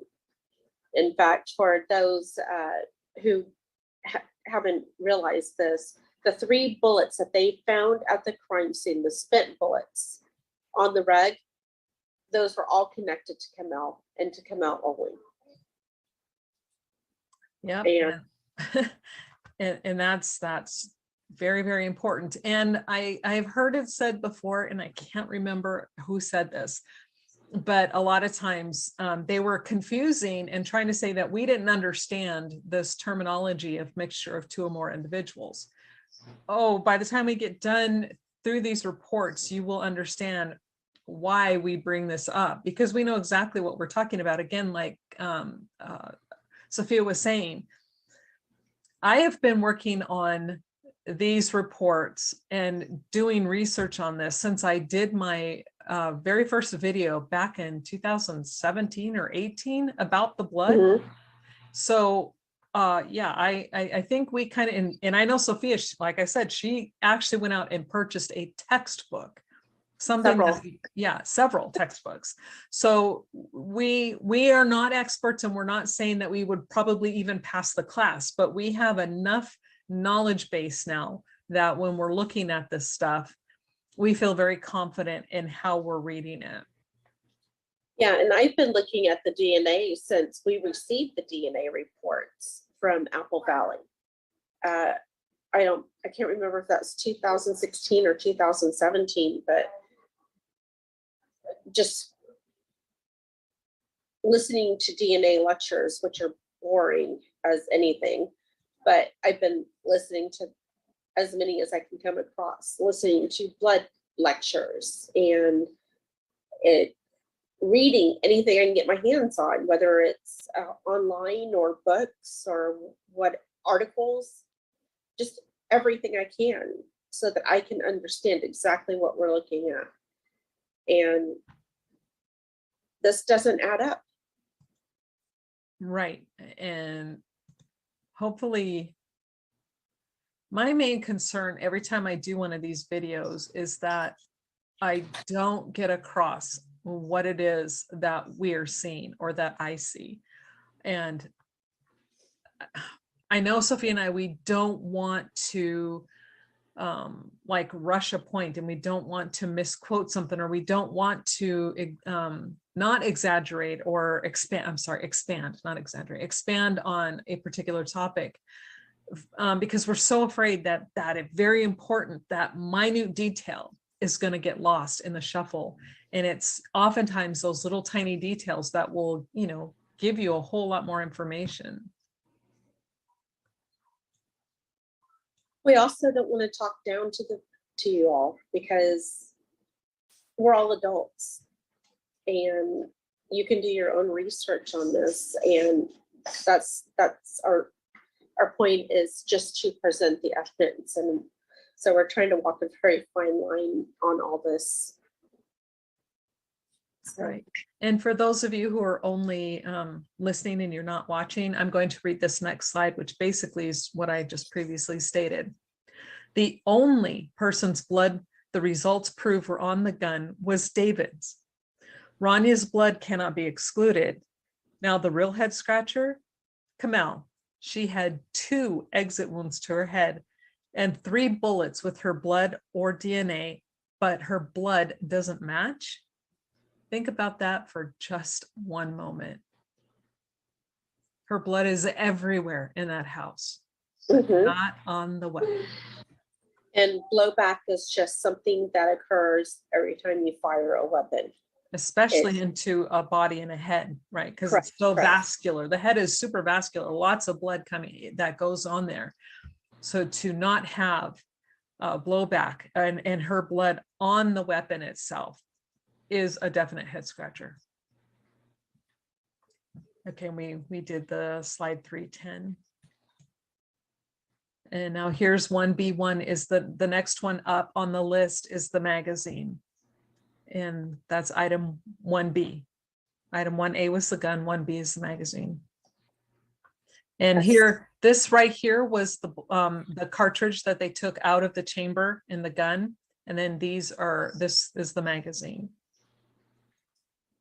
And this negative is obviously a very poor one, but again, you can only do what you can with these. Here is the blood, and then a print. Another visual, the blood, and the print. You can see ridge detail right here, especially here, and then some here. And at this angle, you can see ridge detail there, but this looks like little drops and pools of blood. I don't know if pool is the correct word, but there's definitely more blood there than what would be on a print. And then some on the side here as well. And here we have a better view of the ridge detail right here. And then this drops of blood. And I know at one point, because Sophie and I, we spent a lot of time on this because she had a lot of questions about this photo, and I'll let her tell you guys that in just a second. But you know, the whole thing is this one event or is this two? Did someone leave a bloody fingerprint and then drop blood on top of it? Or was it so saturated with blood that when they touched it, it pooled here and a little bit there and then left a print? We don't know. And in fact, the reports state that they don't know either. They couldn't determine at all because the prints are actually layered. There's more than just one set of prints here, they're layered. And when you get a close-up of this one, and I'll see if I can do that, I'll pull out of the slideshow and then just go to the photo. This actually looks to be part of this ridge detail here, but this down here does not. Do you have anything you want to add? To me, it looks like it was blood droplets and that they had wiped through it. The other just looks like transfer from their hand, but like you said, it's layered, and I have to question why we're seeing so much activity on this magazine when it's supposed to be a simple murder or double murder suicide. Right. I mean, you just put the magazine into the gun and you shoot it. He should not have had to remove the magazine to clear the jam, right? No, you would not take a magazine out of a weapon. Because if a cartridge jams in, all you do is you rack the slide and it clears it, especially that type. I would show you on mine, but I don't want people to freak out and call the cops and go, oh my God, she's got a gun on the screen. But you just don't want to do that. But yeah, you just take it and you rack the slide and it pops it out, clears the jam, and then brings up the next bullet out of the. But I did come across something while looking at videos on YouTube in regards to the type of gun that David has. In this particular gun, you can change the slide to a 9mm, and you can change the magazine to a 9mm, and you can turn his particular gun into a 9mm. You can also, the slides are interchangeable, so you could change it with another gun too. Well, another gun that's similar to what his gun is. So, yeah, and that makes me question, because in the reports, it states that, and we will bring this up when we do and I'm sure I'm dragging Sophia along for the ride. She just doesn't know it. She's come along with all of them. But when I do the ballistics one, because I really want to bring that out, in the reports where it states poor reproducibility, when they were firing test shots in their lab, they could not reproduce the same striations. Their words, not ours. Poor reproducibility. And that maybe, and I'm not saying it's a fact, and neither is Sophia, but maybe that could explain it. yeah, I mean, I'm just bringing this information up. I mean, that video is on YouTube, and I'm more than happy to put it in the comments after this video goes live. so that other people can watch and see for themselves that the slide is interchangeable with the 9mm, but it's also interchangeable with other similar guns to what David had. And you just have to take out this particular caliber magazine and put in the 9mm magazine with the 9mm slide, and there you go. You have a 9mm. That's interesting. That's interesting. So, Okay, and we're gonna do the close-up here. And here, this is the ridge detail, these blue dots here. This is the ridge detail. These are the drops of blood. And this is why I'm saying here, this looks like it's just all part of it. Like if this is a thumb, or I don't even know what fingerprint this is, but whatever print made this, multiple prints is according to the reports. It just looks like whatever, it was saturated with blood when they touched that magazine. But then down here, and then again, you see like, same thing. And this is, oh yeah, when we're looking close, look, here's ridge detail here, but then here's ridge detailed here. This looks like this is layered on top of this. No wonder they said that. I never saw this before. yeah, it's pretty clear here that it's layered up. So this is multiple touchings, Yeah. which doesn't make sense, because why was he removing the magazine? He only shot 7, well, there were 7 bullets, right? Casings. 6 casings, I believe, and then the one that was Oh, the cartridge was ejected. But yeah, and this now makes sense, because in the reports they state that when they're looking at this, they're like, we can't tell. There are layers, the prints are layers, and we can't tell which event occurred when and where. And now that makes sense. Looking at this, it's like, okay, here's this set of ridge prints. Here's this set of ridge prints, which is clearly different from this. So that one looks like a palm print, and then fingers, maybe thumb. well, it's hard to say. Well, it's on that magazine. It's a very small area, so it's hard to say. But then down here, like you said, this looks like this is drops that were a different event from this, because the color is different even. So is that 3 here? I don't know. I'm tossing this out as a thought.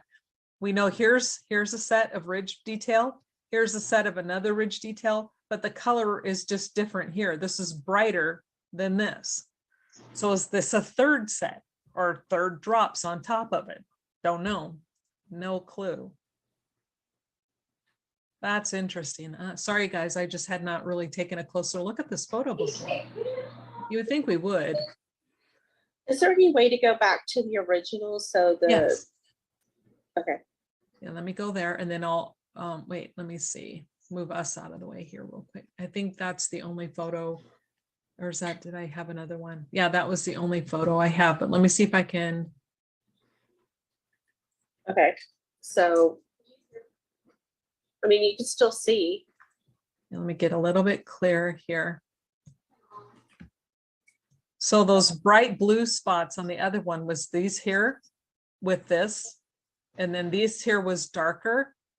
But yeah, this looks totally different than like a whole separate print from this area up here. You know, Wow. Okay. That's interesting. and that's why I had asked you. I was like, do you think that blood right there on the magazine was drops that had been swiped or wiped through? Yeah, and that's this one right here could have been, but this up here, I still think that this was just part of this print. So whatever made that had a lot of blood on finger, the thumb, whatever made this print here, and that just was deposited and was just happened to be part of this. It's kind of like what you were saying, like a transfer. Even if you have like a wet area and you press something into it, it'll like leave some of the wet stuff there, but then it'll be there. I'm not explaining it right, but I think you know what I mean. Yeah, actually, I do know what you're talking about. Okay, good. I'm not sure if everybody else does. And then down here, though, I think is where your point is valid. You know, like this was dropped on top after. It's a And I think the self-defense. side right there also Yeah, was part of that. yep. Like when, again, grabbing. Yeah. Okay. Thank you for zooming in on that. Oh, you're welcome. So, Okay. let me get this back. And the results were, Oops. Let me. Okay, so for item 1B, the magazine blood analysis, it's like, let's look at the results, and it will tell us.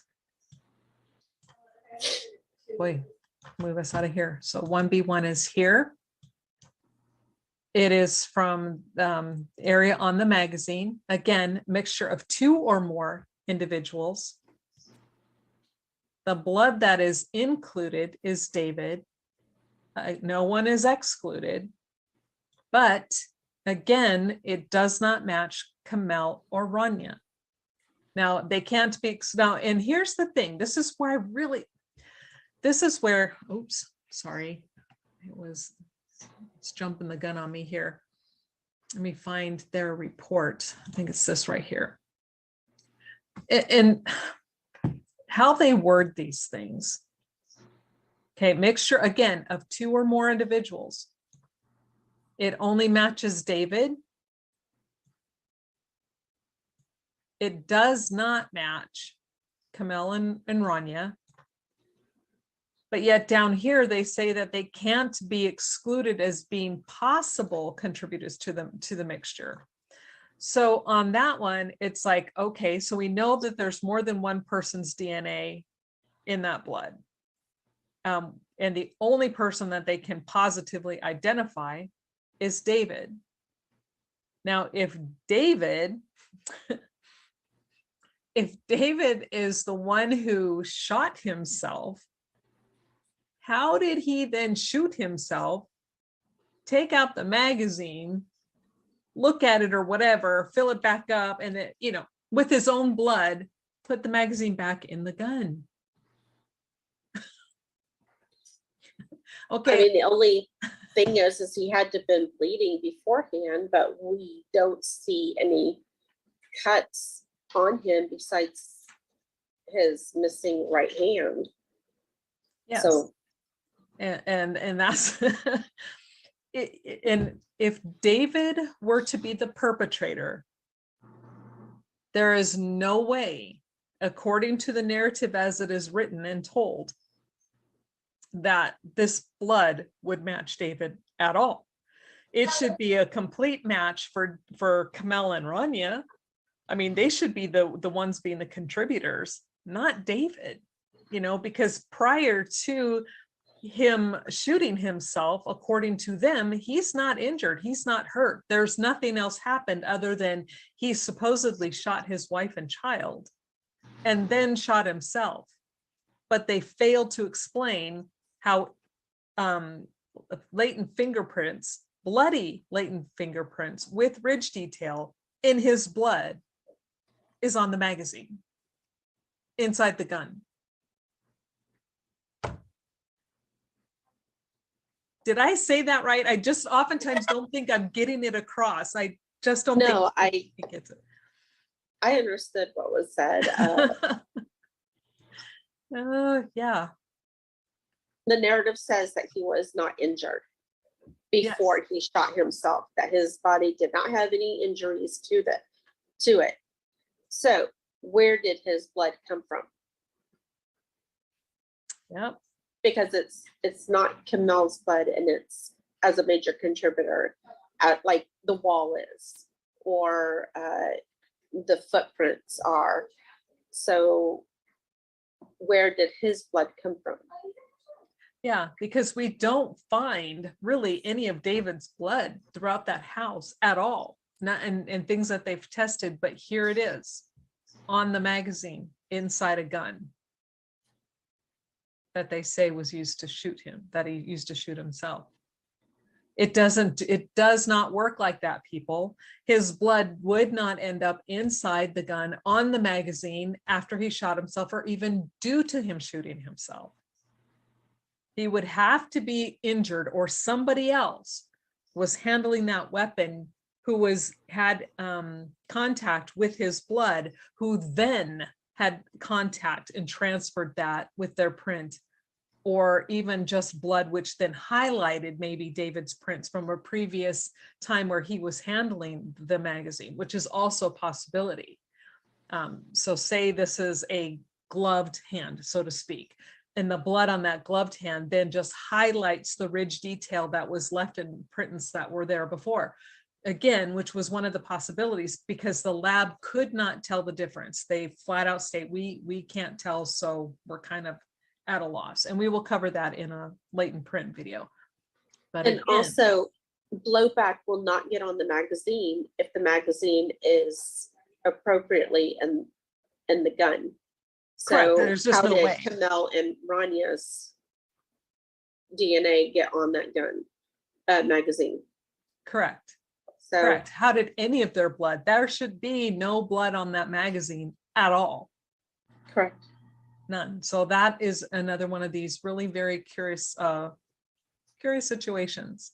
If I was emptying the box. Okay, and now we'll go on to the next one. And I'll make this smaller so. And again, this is just reiterating what we were just saying. The blood tested from the magazine, which is inside the gun, is matched to David. It is a mixture of 2 or more individuals, and Kamel and Rania cannot be excluded. However, the blood matches David. How does David's blood get inside the gun on the magazine? This is another head scratcher. And again, this is just going back to the report that we just saw. Okay, and then we'll go back to. And here's another thing that really keeps us going, and that's the knife. Here it is. And then here, this right here would be David's leg that is covered by the blue blanket. And then here's the knife. And the blade is pointing up toward his body, up toward the upper portion of his body. And the knife is open, blade down, pointing up. And here it is in the box. So this section of the blade was toward the floor. This was what you just saw, this part right here. And unfortunately, we don't have a lot of good photos of this knife. And with the camo, it's really hard to try to find any kind of bloodstain pattern. So with this, we'll just go ahead and stick with the results.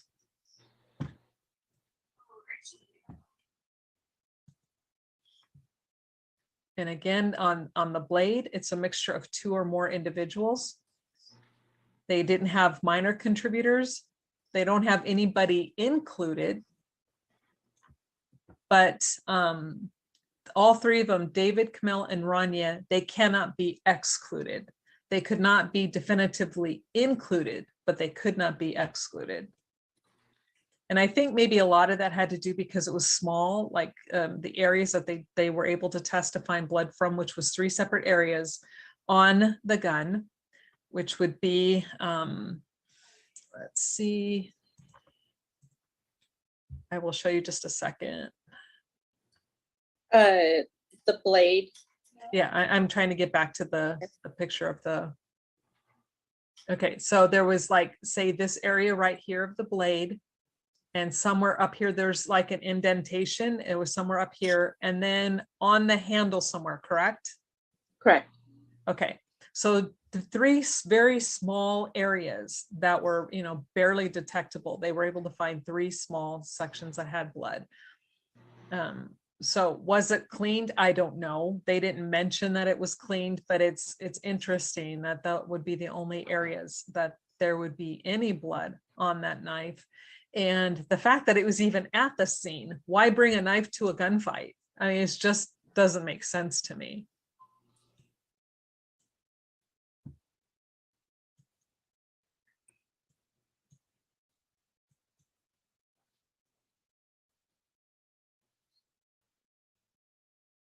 Okay, so yeah, right here, I put no one is positively included.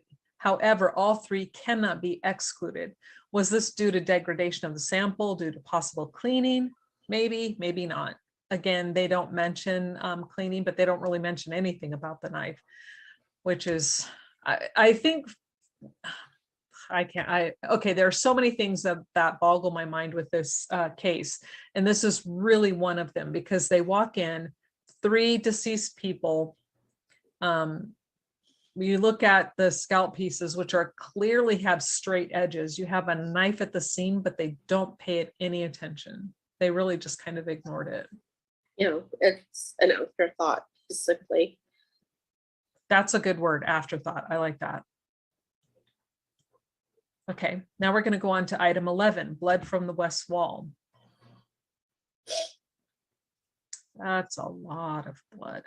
Now, I was looking at this and I was going to ask, I just never had a chance to ask you, so I'll ask you now. Does this look like to you like they did it twice, like they made an A first and it didn't quite work, so they went over it again? Yes. Okay. I think a lot of the letters look that way to me. Okay. It's very weird. Yeah. Yeah, because this really kind of highlights where a previous one was written. Okay, so let's look at the results from the test from the blood on the wall. I just keep moving us all over because we're just in the way. Now this one comes back as single source DNA, and it Kamel is the one who is included, and it yet does not match David and Rania. So let's look at that actual report. Oh, let me go here, find that report, just here. Yeah, indicated as female. Yeah, okay, so, and again, it's the wording that they use. You will see that oftentimes they put excluded, included, does not match. So here they decide to choose that they just don't match.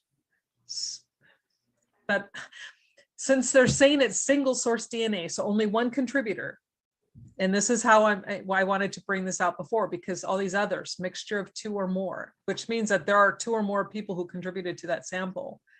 And then on this one, they're very clear, it's single source, and it indicates as female, but they don't say David and Rania are excluded, which David should be excluded since he's obviously not female. They just simply state it doesn't match. So that I found interesting. Anything you'd like to add? Okay. It's very cut and dry. To me, it is. So 44-1. I'm sorry, what do you, do I need Are to? we looking at 44-1 also, or are we just going, oh, that's later. Yeah, we're going doing Sorry. the first aid this time. Jumping Okay. ahead.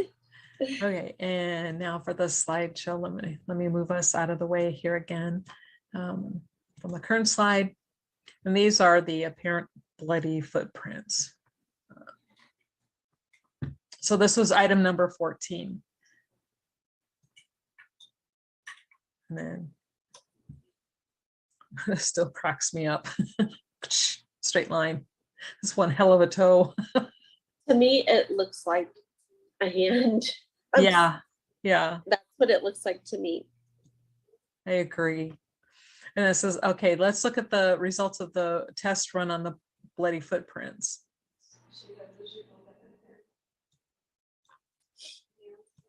Okay, item number 14. And again, DNA indicated as female. It's not enough genetic material to know if there are any minor contributors. So the major contributor, they believe, who is included for sure, is Kamel. Again, their back two just does not match, doesn't match David and Rania. Again, hold on, I messed up. Go to this report.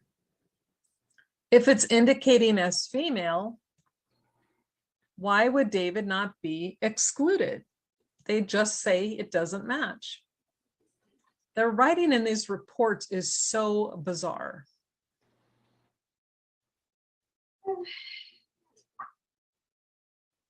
I don't understand it. I don't either. I mean, head scratchers all over the place. Yeah. And okay.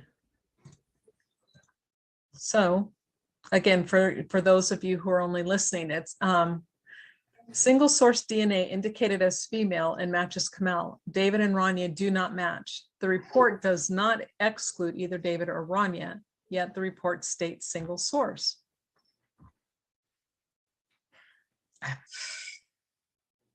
You know, we sit here and we read through these reports and we go over them, and a lot of times we just sit there and like throw our hands up in the air. What do you do with this? I would like to point out that there is a lot of blood all over the wooden floor area.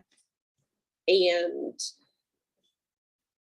there's even blood leading up to the footprints, but they only got Kamel from that DNA, or from that swab. Her DNA was the one that matched. So because they did not test the rest of the blood that's on the floor, we have no idea if that only belonged to Kamel or if it belonged to the other two, David and Rania. But I mean, to me, common sense would say that there would be a mixture within the bloody footprints, but it's not showing that. Our future videos will cover more about that area, and I'll show you more photos of that area where the blood is like practically leading up to it, and how. But anyway, I'm just rambling now. Yeah. So it boggles my mind that they only have a single source, right? When there's two other people who were killed in that house. And when she says leading up to it, it doesn't mean that there are other prints walking toward, and then no, nothing like that. It's the direction of the blood spatter that heads toward that direction is what she means. And we will be bringing that up in a future video. It's blood droplets and spatter for sure. And how it didn't mix, I don't understand. Yeah. Okay, and item number 23 is the laptop, the blood on the laptop on the island. And you see they have 23 A, B, and C. Mm-hmm. And this one, you know, I'm gonna come out of this view here because I really want to zoom in on this, because this color, this I did it again. I keep forgetting I'm not on a photo, I'm on a slide. I keep moving. Oh, I keep moving it. Stop that. Is that after they put the amino black on there? I don't think this is the amino black yet. This is just, I just did it in negative and then put a different color filter on this one. Okay. But I liked how this color really brought out the ridge detail in all of those sections. It's very visible. There's definitely ridge detail. Now, we don't know, is it palm fingerprints? Not a clue. But to me, and I could be wrong because I'm not an expert, but I would looks like a palm. yeah. I mean, I would think, I would think that there would be enough detail here to get something, to be able to match it to someone, but none of these prints are matched, to anybody. That one might be a little more difficult, but definitely that number. Be material right there on the end. I'm sorry, what here? That one, no, the other area. I guess towards C. Oh, C. There. I think that might be material like denim or Yeah, it's hard to say because I don't know, this could be ridge detail too, but could it be a fabric pattern? Maybe.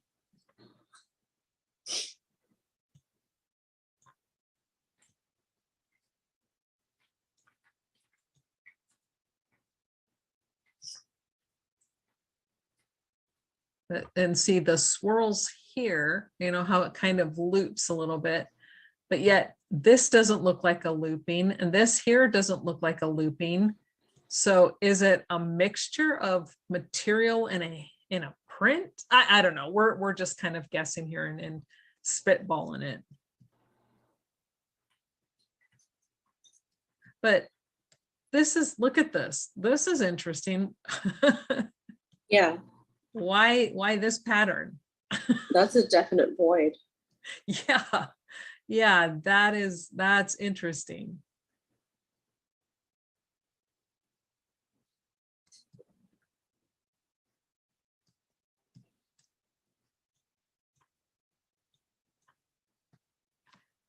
Okay, so let's go on to the next slide. Okay, so now we're going to look at the test results from the laptop on the island. Again, it's item number 23. Again, indicates as female, not enough genetic material to know if there are minor contributors. Again, it's I don't know. I don't understand exactly how they run their tests, because I would think that if a test result comes back and says it's indicates it's female, I'm not sure I would be looking for minor contributors if there's only one person. I would think that would make more sense if it came back with 2 or more, but. And again, same result, match, Kamel is included and David and Rania, they just say they do not match.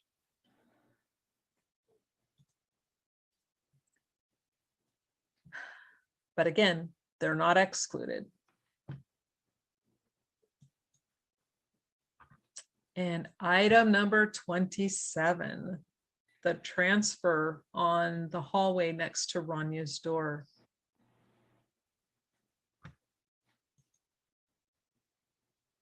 And here it is, a negative, which helps brings it out. And this really looks like it came from some kind of material or hair, maybe. It's really hard to tell because of the texture of the wall. Yep. And item 27, again, it indicates as female, Kamel is included, and David and Rania, it just doesn't match. You know, same stuff, different day. It's just like it's repeating itself. And the last one we're going to cover tonight is the cell phone on the island, which is right here. And then here, these lighter areas, of course, is the blood.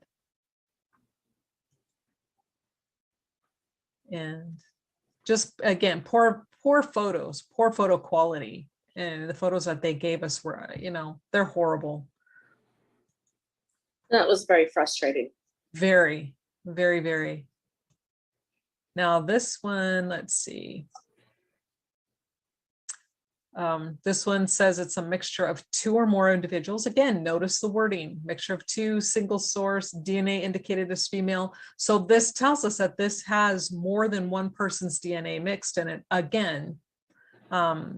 And who is excluded? David. But Kamel and And it was Rania, his phone. was it his phone? Yes, Which is really, because you would think his DNA would be all over that. correct. Okay, let's look at that again. Because Kamel's is on the dresser in the bedroom. So, Okay, so this is David's phone. correct. Oh boy. And we know that when they swab it, that they got, this is Kamel's blood. Well, no, they can't, Mel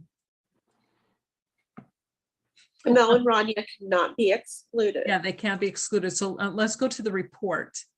On the, But again, David was excluded. yes, mixture of two or more individuals. Kamel and Rania cannot be excluded for being possible contributors, mind you.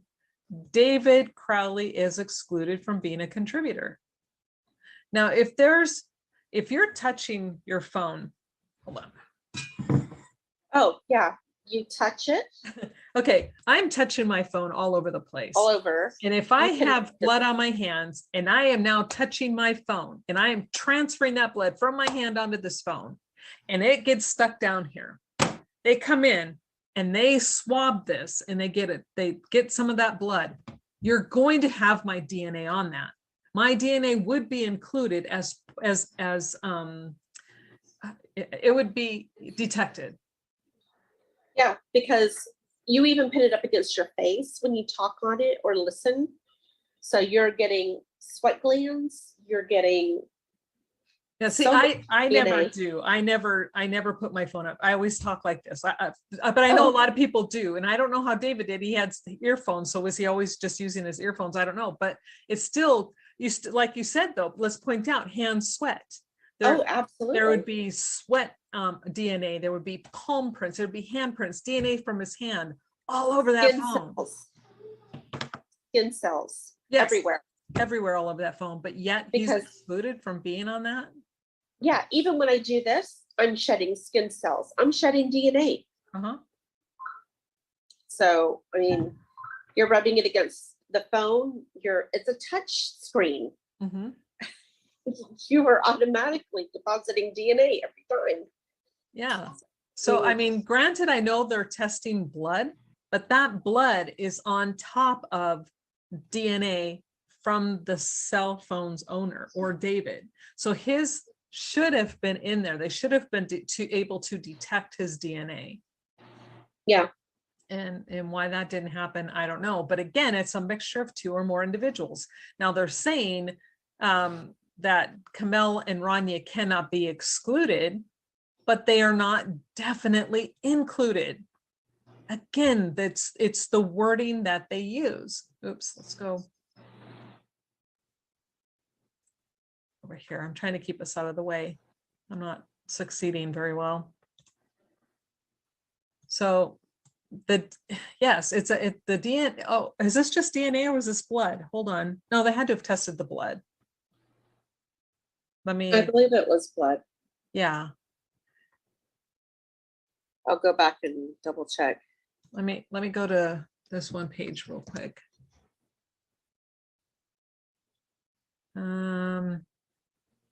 Yeah, there was blood. DNA profiling was performed on blood previously indicating on one or more areas, and this was included in that list. So. Yeah, because I got a lot of this here and I'm trying to figure out why they don't have item 35 listed here. Oh, this is right above 1A. So go back to page 310. Okay, let me see something. And it's further up on that Up here. page. Oh, right here. I see what you're saying. Was preferred. Okay, it's just so everybody can see that. And you can see the screen, right? It's up on the screen. Sophia, can you see it? Yes, I can see it. Okay. Like she pointed out, this is in the report. DNA profiling was performed on blood previously indicated on one area, and then it lists item number 35, right? Where's item 35? Yes, it's the second line. Oh, right there.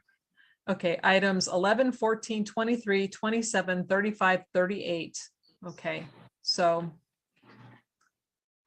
okay, so it is the blood DNA, but again, if the blood touches something, you think it's going to pick up the DNA that's surrounding it.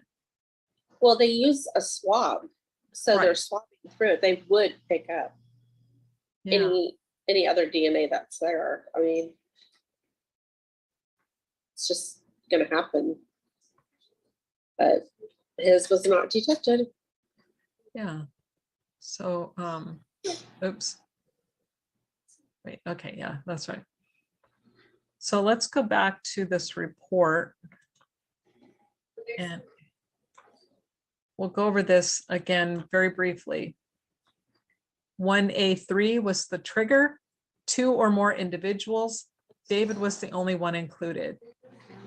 1B1, the magazine. They don't even say how many people were on that, did they?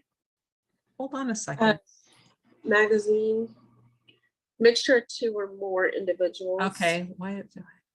Major male DNA profile matches David. Major profile does not match Camille or Rania. Okay, hold on a second. I must have accidentally erased this and didn't realize it. Okay, so trigger 2 or more individuals. David is included. Magazine, David is included. Again, that's the question part. Camille and Rania cannot be excluded from possible contributors. And then at the very end, they exclude her, Rania. On which one? On the magazine. It's the very end. It says Rania Crowley is obtained from the known sample of Rania Crowley. It is estimated that 99.95 of the general population can be excluded from, oh, sorry, Yeah. my bad. Okay. I'm sorry. Oh, that's okay. Okay, we're tired. But we do know that, Camille and Rania cannot be excluded. We do know that that David is included, but the profile does not match Camille and Rania. Again, mixture of 2 or more. So who is the other contributor? And that's a lot of our questions. Who is this third person?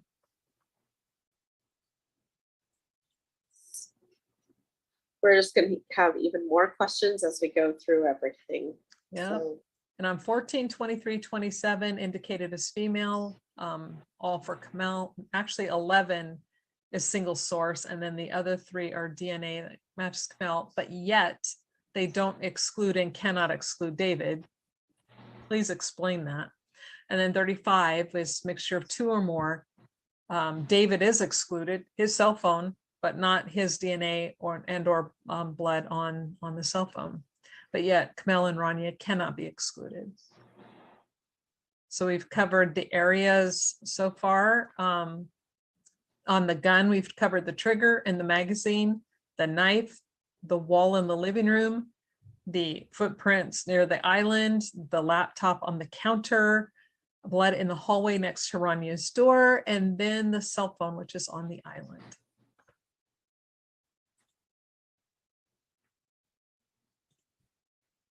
lots of questions.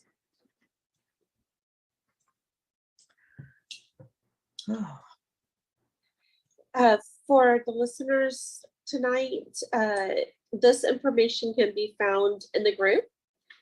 This was located on the BCA lab results that Catherine was pulling this information off of.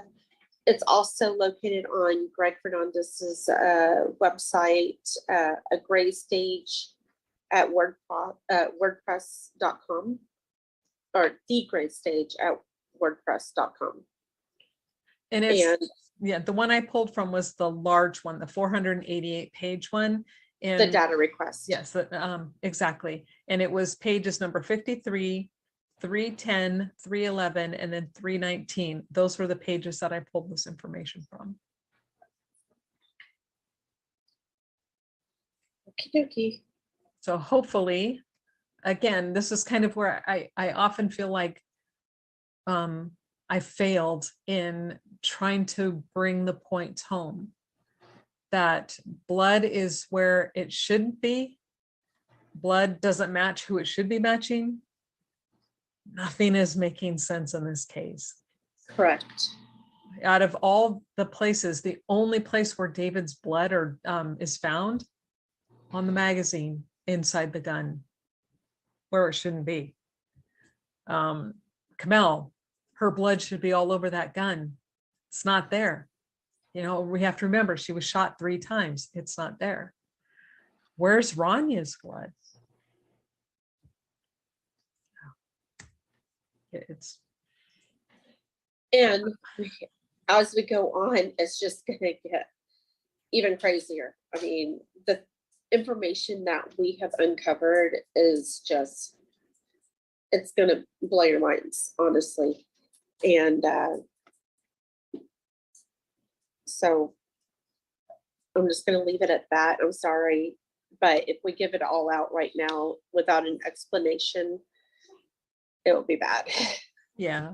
I think we'd end up with more problems, more questions and answers. Yeah.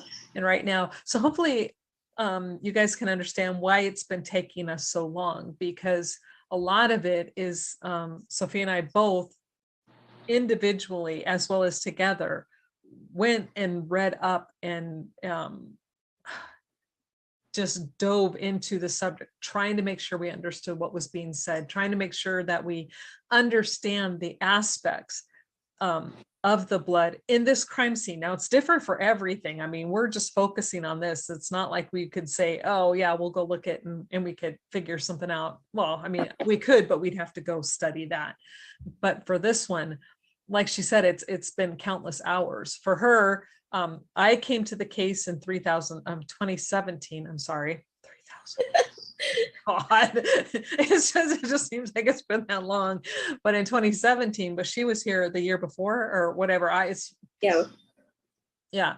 And so it's from the moment that this information became available, it caught her attention and it caught my attention, and we were both looking at it. And it wasn't until about a year ago we're like, hey, wait a second, why don't we just kind of work on this together instead of, you know, repeating information? And it's taken this long to finally try to start putting the pieces together, trying to present it in a way so that it's understandable.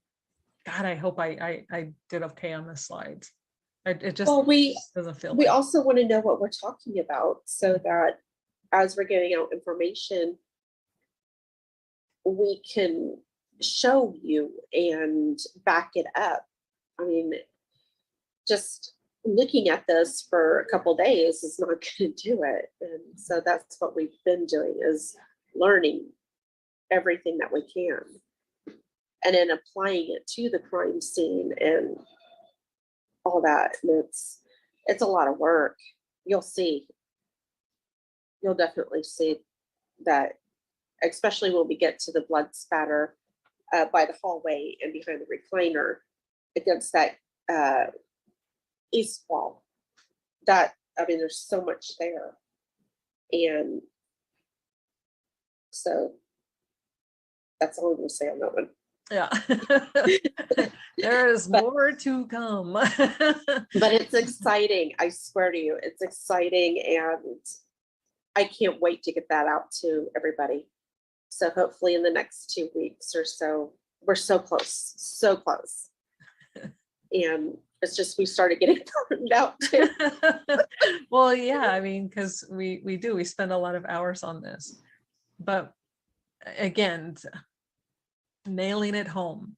Yes. The main things I really want you guys to go and read, go pull these reports, read it for yourself, is the fact that Kamel has 2 exit wounds in her head and a 3rd bullet with her DNA on it. And her blood is not on the gun. Correct. Not there. David, who supposedly was the last person killed, why is his blood inside the gun on the magazine in a print? Correct. These are the things that don't make sense. When he wasn't noted to have any injuries besides this in his hand, but I mean, which they say occurred after. Yes, the narrative says occurred afterwards. So where's that blood coming from? We certainly know that Paleo did not eject the magazine and then put a print on it and then put the magazine back in the gun. Are you sure? I know, right? Because I mean, he has been known to do so many things, so we don't know that. I'm sorry, you're right. He's super dog. A magical dog. Very creative. So hopefully we have your wheels spinning now, because that's the whole purpose of this one, to get you start thinking, going, wait a second, this isn't adding up. What's wrong with this picture? Because that is where you should be at right now. And if the listeners are in the group and on Facebook, you're more than welcome to PM me. Tagging me on Facebook right now is just not going to work. I get way too many tags and I forget. But if you PM me, I can give you the names of the textbooks that I've been looking at and using. I can also give you the links to the YouTube videos and articles. I've saved everything. And I'm more than happy to share. That's what the group is for. So, you know, I welcome anybody asking questions politely, please.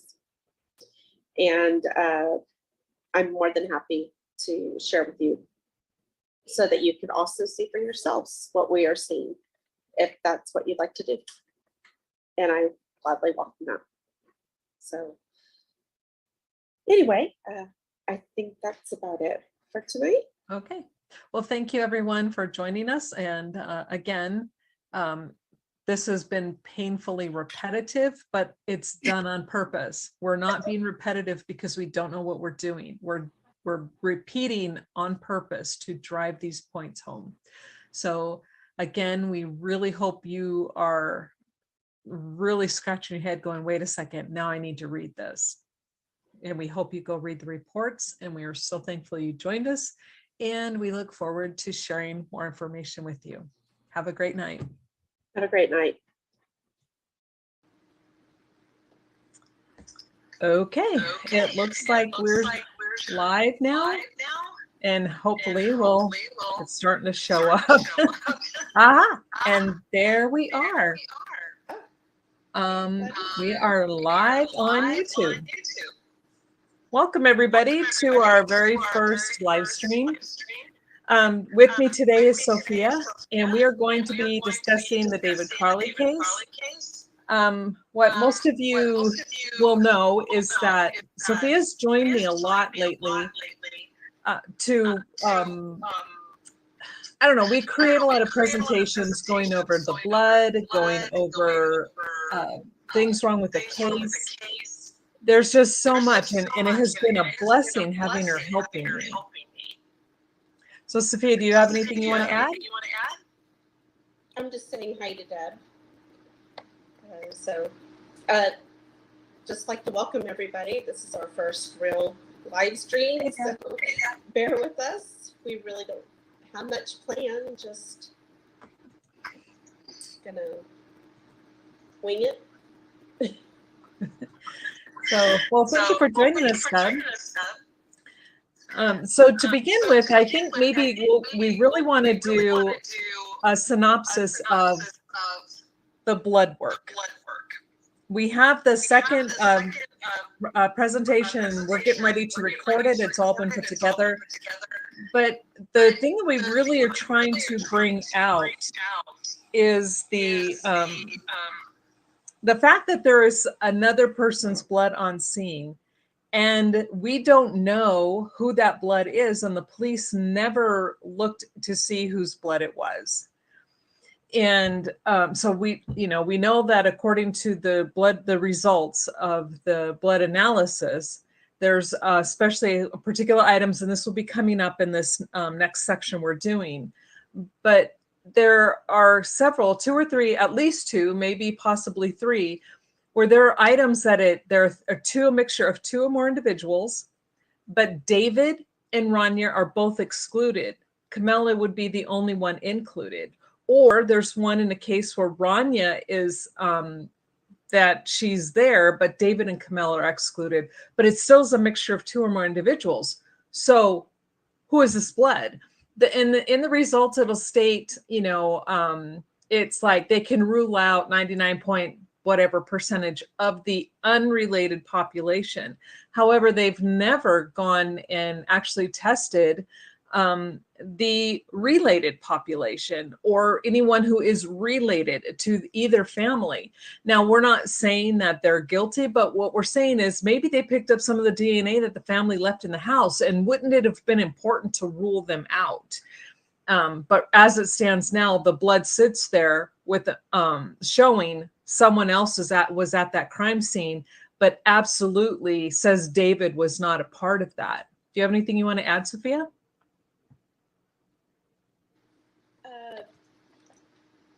Just that it would really be interesting to find out if they will test it in the future and what those results would be. I mean, because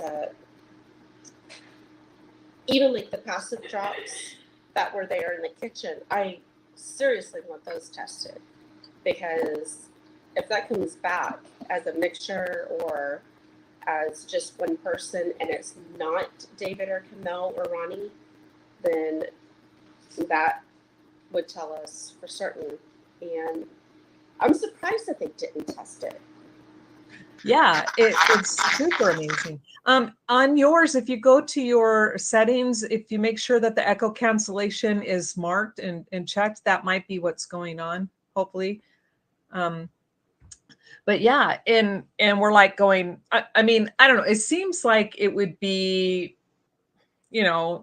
like a beginning thing, like a beginner would know that if you're going to be taking blood samples and you're getting these results back, and these results are showing that there's someone else at that crime scene or someone else's DNA is mixed within that crime scene, you would think that they would go, oh, we need to kind of rule some people out. But they didn't. They can rule David out on a lot of these blood samples, but they don't include him. I don't know. It's frustrating for me. Yeah, it is. And when you're looking at the blood, and especially that corner right by the recliner in the hallway, there are passive drops within that blood, within the cast off and the medium velocity. It's right there. And I'm surprised that it was never tested. They just took swabs of certain items that looked peculiar to them. And obviously somebody was bleeding and walking around bleeding.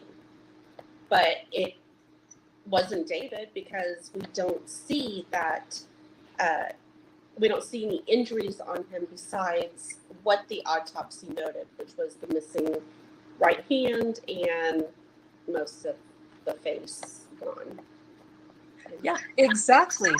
And I remember, I'm, as you know, we have both looked at these photos in depth and close up, but especially the blood spatter on the floor next to the recliner by the rug. And it was when you were showing me the blood spatter patterns that you had noticed. And then I'm zooming in and I'm looking at this, and then I see blood spatter where, say, the rug is, of course we're zoomed in real close, and the fibers of the rug are, are kind of coming up this way. And there's a blood dot like right underneath it. And the blood pattern is going this way. So there's no way that should have been under that section of that rug, but there it is. So that's telling me that that rug was moved. That was not there when a lot of this was going on. So, and again, this is like blood spatter 101. These experts who do this, for a living should have been able to look at that and go, oh, wait, there's something wrong with this pattern here. We need to look at this a little closer, but it doesn't appear that was ever done. Well, if you also look at that wall right behind the recliner, you have the stool and the desk or shoes and stuff like that.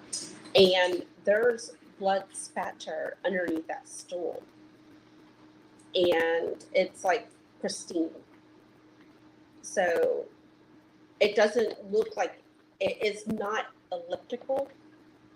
So it didn't come in as an angle, which means that stool was moved at one point when this was happening.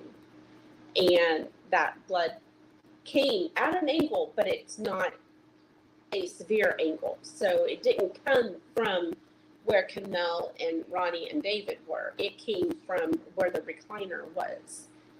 And so that's pretty Well, yeah, interesting. and you're right. And so if it can be a passive pattern, or it can be cast off, or it can be even from medium velocity. But we know that the trajectory, it's going to be going up, but so it's going to kind of be coming down almost at a 90-degree angle, coming straight down. But you're right. It should not be in a perfect circle underneath that stool.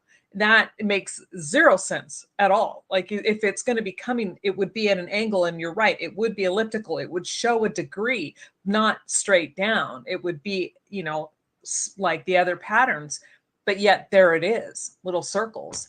And again, they don't stop to think about this. And these are the things that, I think where all of us who are really looking at this case, we're tearing it apart little by little, because it doesn't seem like any of that was really done. Nothing was really looked at closely. Nothing was investigated. It's like an opinion was formed from the beginning, and then they found something to kind of back that opinion and left everything else out and said, forget it. Sorry, trying to save the feedback, but absolutely. And they had the police, they had their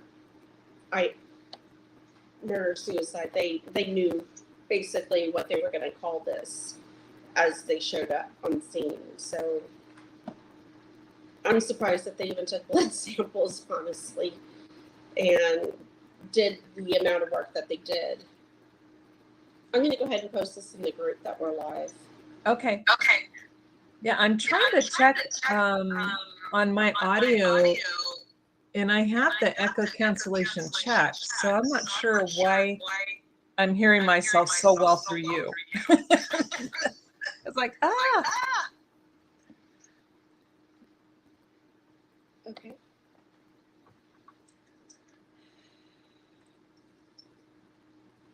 And there's another thing that I want to address, and that is those who have worked with David, who know David, and I'm talking those who really know him, not the fake friends who have been calling him a murderer. I'm talking about those who served with David and those who knew him on a personal level in the trenches.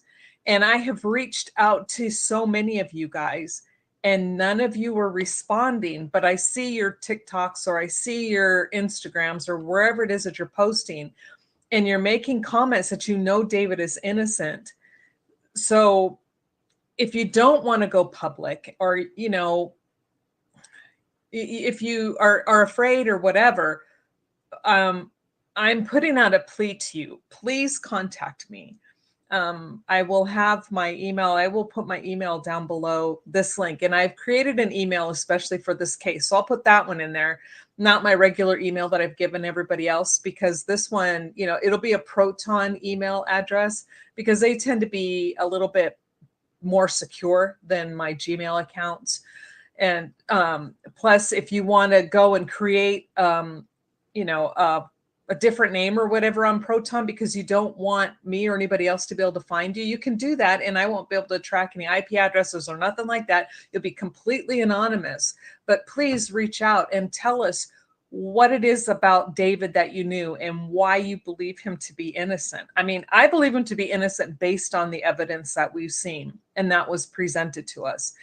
Again, like, I'm sure I'll let Sophia tell her side and how she felt. But when I first came to this case, when I very first heard about it, I honestly believed that people just were misunderstanding, that they didn't quite understand what the autopsies were saying, and that, of course, David did it. You guys just don't, you're not, the medical jargon must be over your head.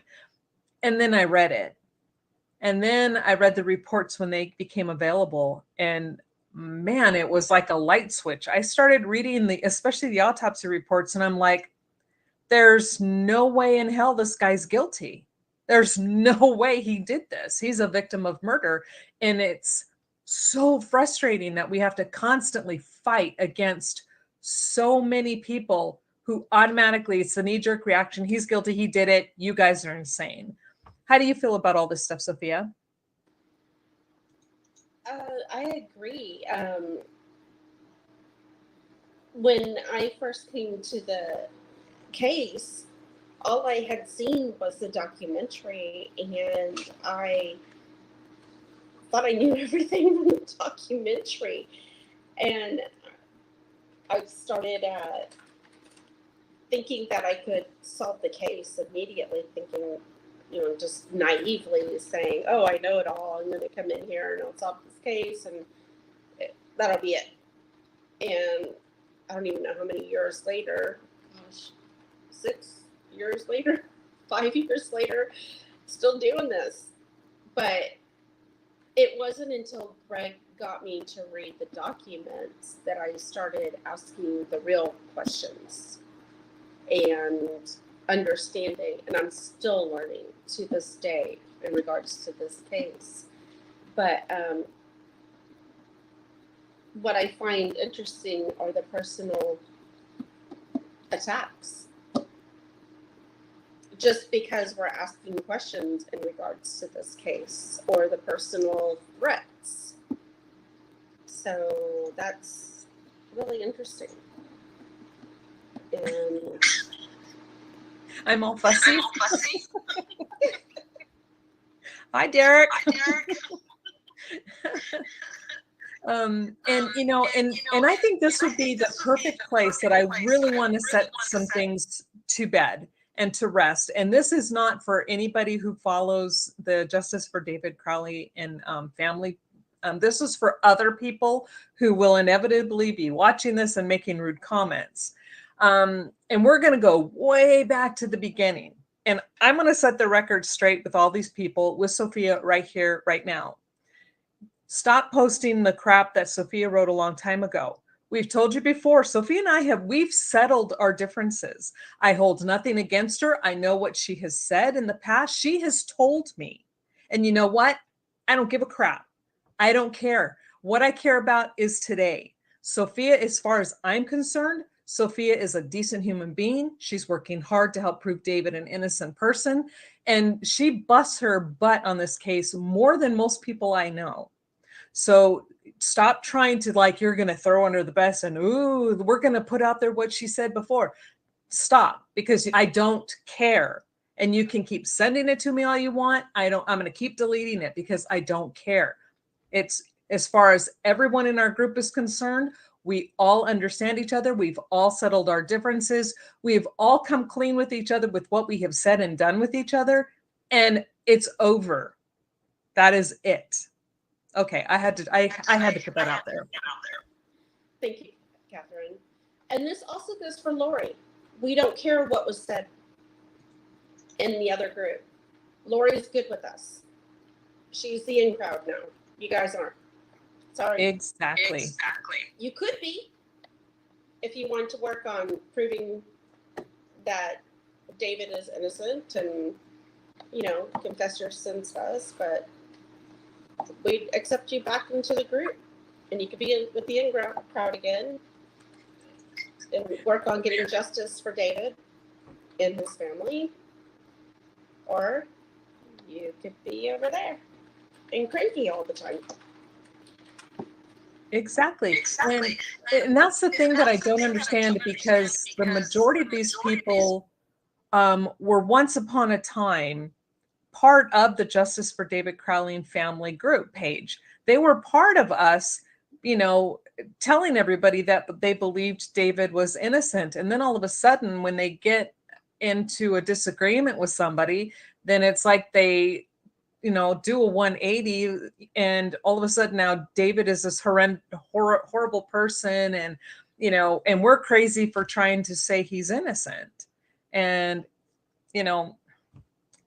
it's not about your feelings getting hurt. If your feelers are hurt, we're sorry, but put that aside. This is about the family. It's not about any of us. It's about the family. Yeah, absolutely. And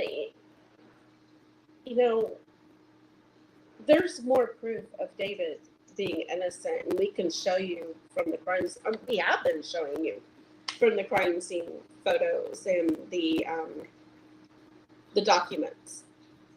I have yet to see anything that absolutely proves guilt.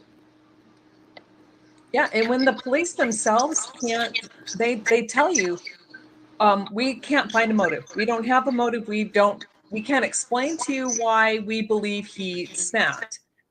Well, he could not have snapped if you don't have anything to back up your stance on that at all. So I don't know. It's unbelievable.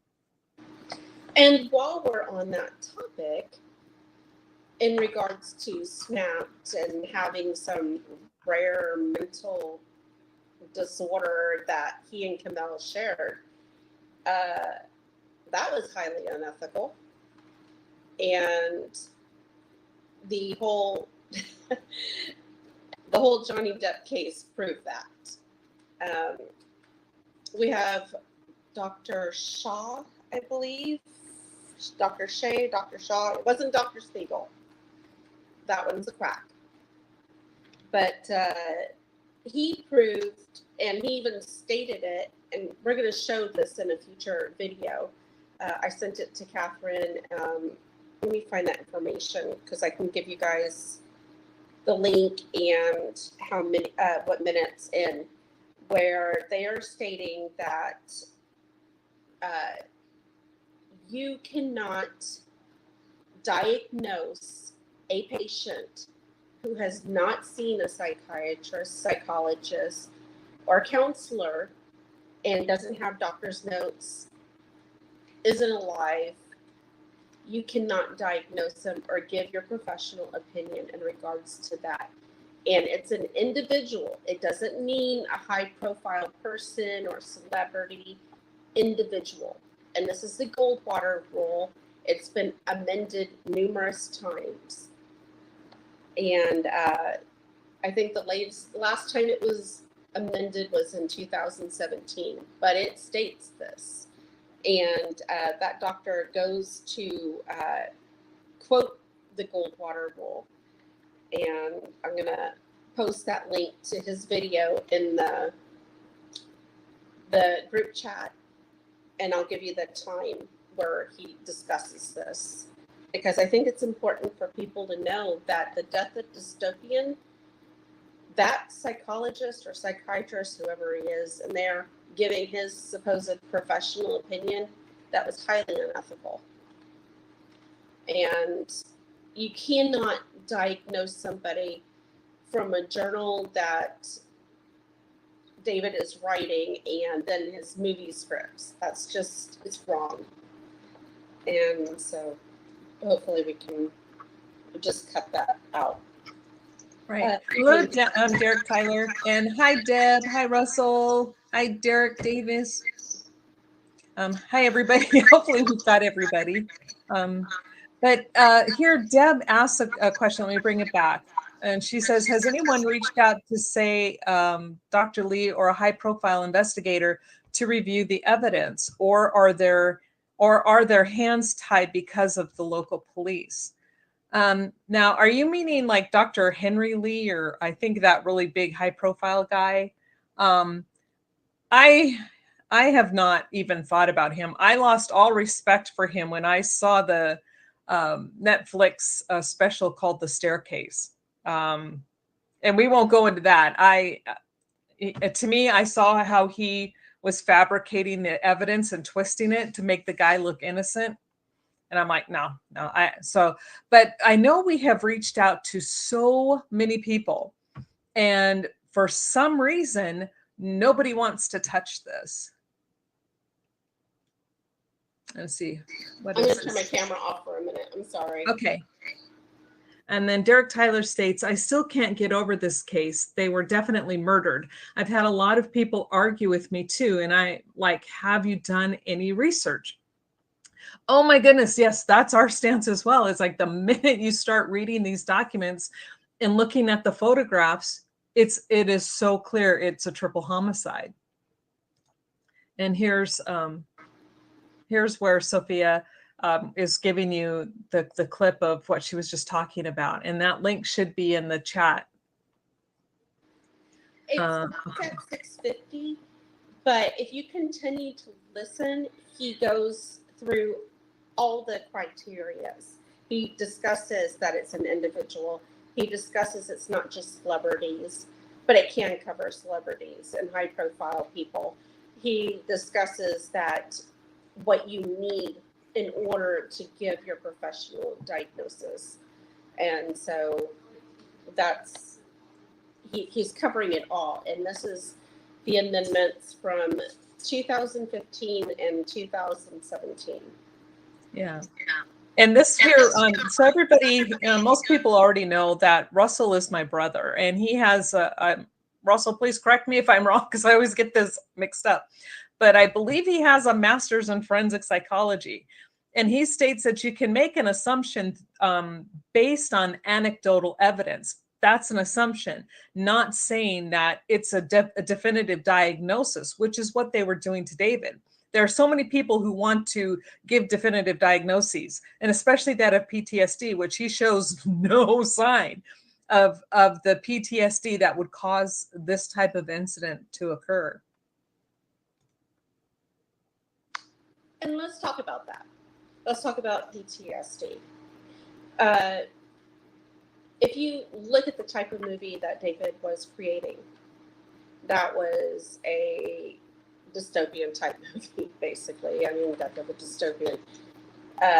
We're talking end of days type, kind of new world order stuff where there's lots of gunfights and everything. If David actually had PTSD from fighting in the military, I do not believe that he would be able to go to the gun range, be able to do reenactments, because that's what he literally was doing. And he describes this in his journals, and you can see it in his videos for the bullet exchange, for Hot Productions. Is it Hot? I forgot the name of the video stuff that he was doing. Hothead. Okay. Yeah. Hothead Productions. They're out there. They're reenacting things. They're doing like tactical stuff, and these are things that you're not able to do. You're not able to put yourself in the same situation that gave you PTSD if you have it.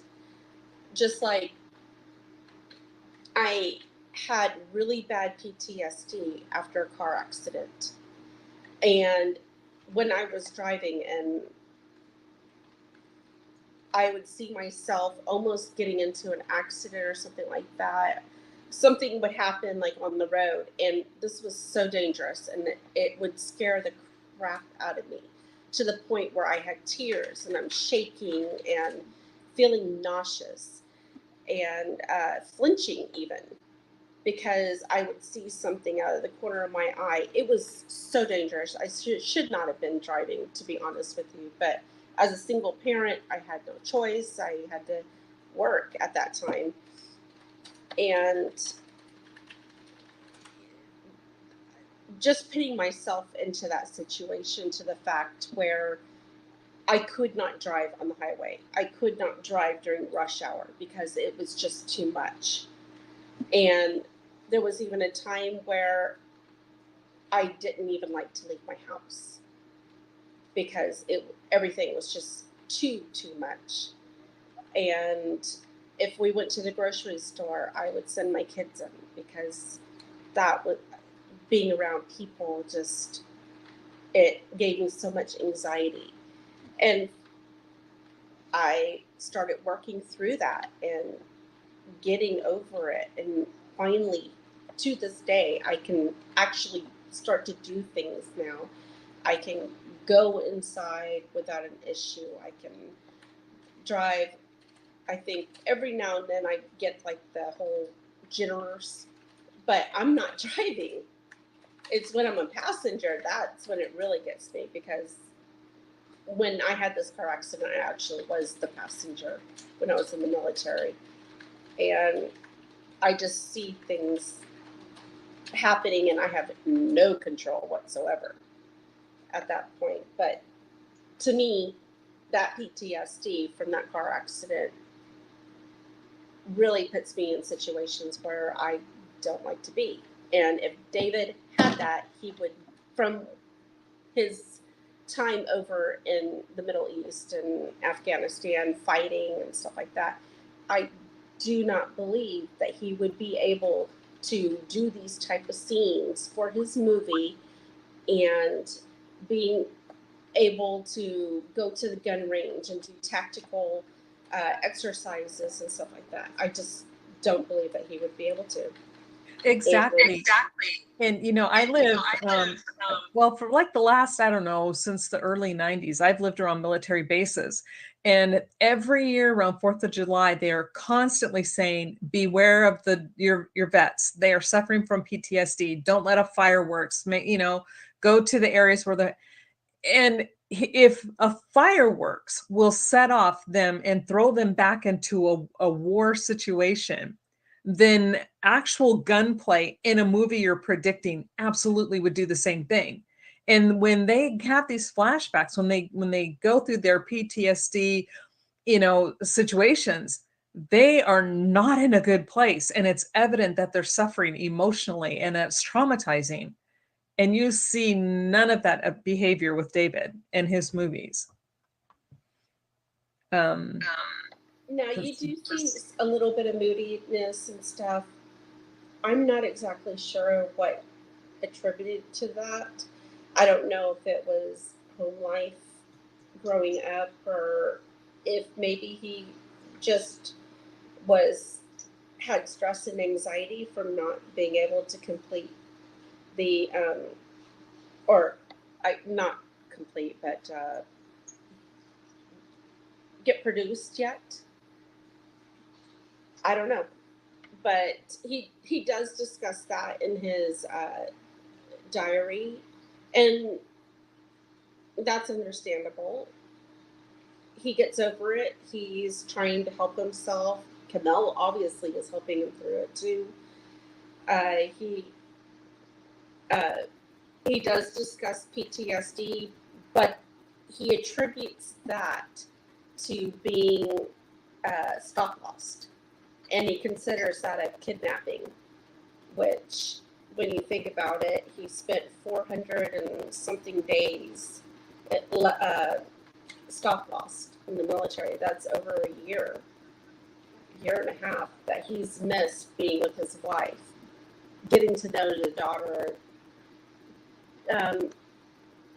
Did she have Ronnie before he came back from being stalk lost or right afterwards? I don't know. Yeah. But no, you're right. And in his journal, he does talk about yeah, can you mute your mic again? Okay, there you go. Thank you. But he does talk about that PTSD, and what he talks, like you're stating, it's the fear of having to be away from his family, being pulled away involuntarily, being stuck in a place he doesn't want to be. And that is what he was afraid of. That is far different from having reactions to being in war, and all of a sudden you're going to go, you know, homicidal and suicidal. And so he must have known what he was doing was going to cause that type of mindset in somebody. Otherwise, he would not have made that comment. I believe it was on the Alex Jones show where he says, I am not suicidal. He made it a point to put that out there to the public. And, you know, so I see that as he was kind of trying to cover his bases, say, hey, if something happens to me, kind of like with what Elon Musk has done. If I end up dead, it's been nice knowing you, you know? And so. Yeah, it's just, I think he stated that a couple times. One was with Danny August Mason and the other one was with Sean Wright, I think. Which is very interesting because they both have stated that he did commit suicide, and so. Yeah, and I went and I found another Facebook group that is in support of David and his family. And I saw a comment, and I will not mention this person's name because they don't deserve it, but they were really ripping this one poor girl apart who was making the comments in support of David. And their comment was, well, I know him and he did this and he was my friend and he killed his family. It's like, dude, you didn't know him, you weren't his friend, he didn't even talk about you, and anything he ever did, you weren't on his radar. And so the fact that people who constantly, like you were saying, Danny August Mason, Mason Hendricks, Sean Wright, and then these other people who will rename nameless, constantly say, oh, I was his friend and yeah, he killed his family. Nobody went to this man's aid. Nobody stood up and said, I don't believe that. And those who do, and this is the people I was addressing at the beginning, because I've seen posts by military buddies, people who actually knew David and knew him in the trenches, who said there's no way that man did this. And when I compared this, somebody who truly knew David versus these I don't know, leeches, I'm going to take the people who really knew David.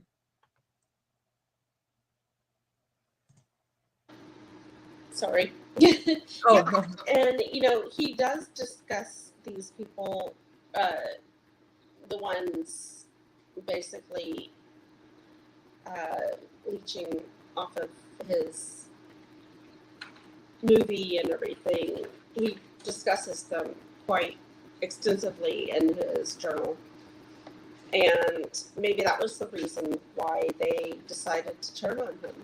They were angry and they knew how he really felt and they were going to be left behind. And yikes.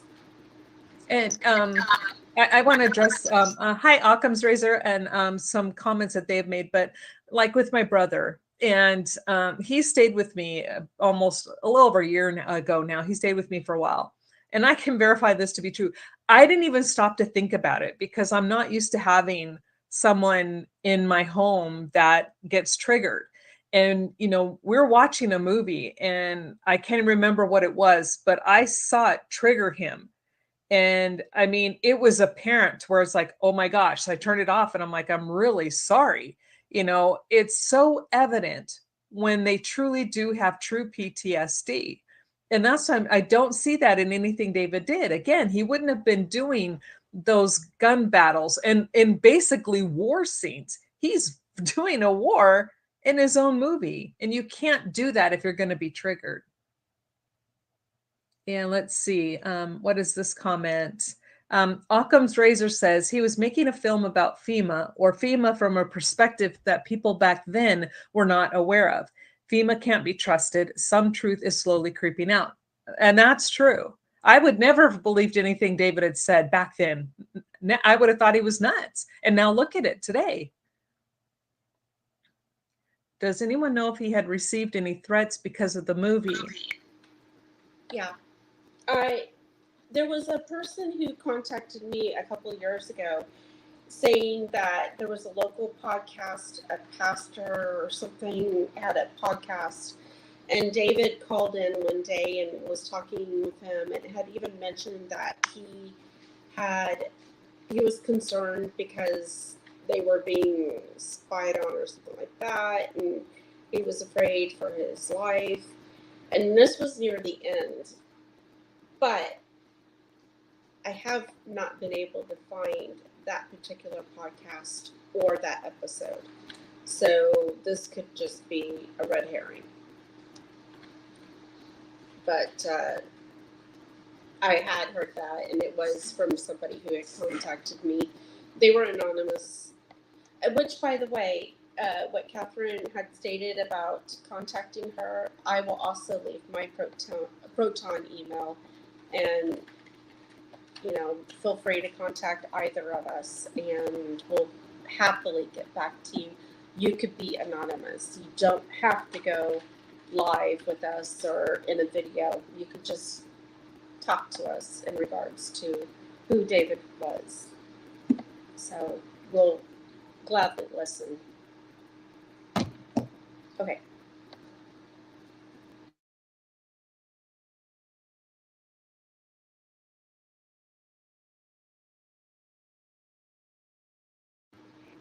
You're muted.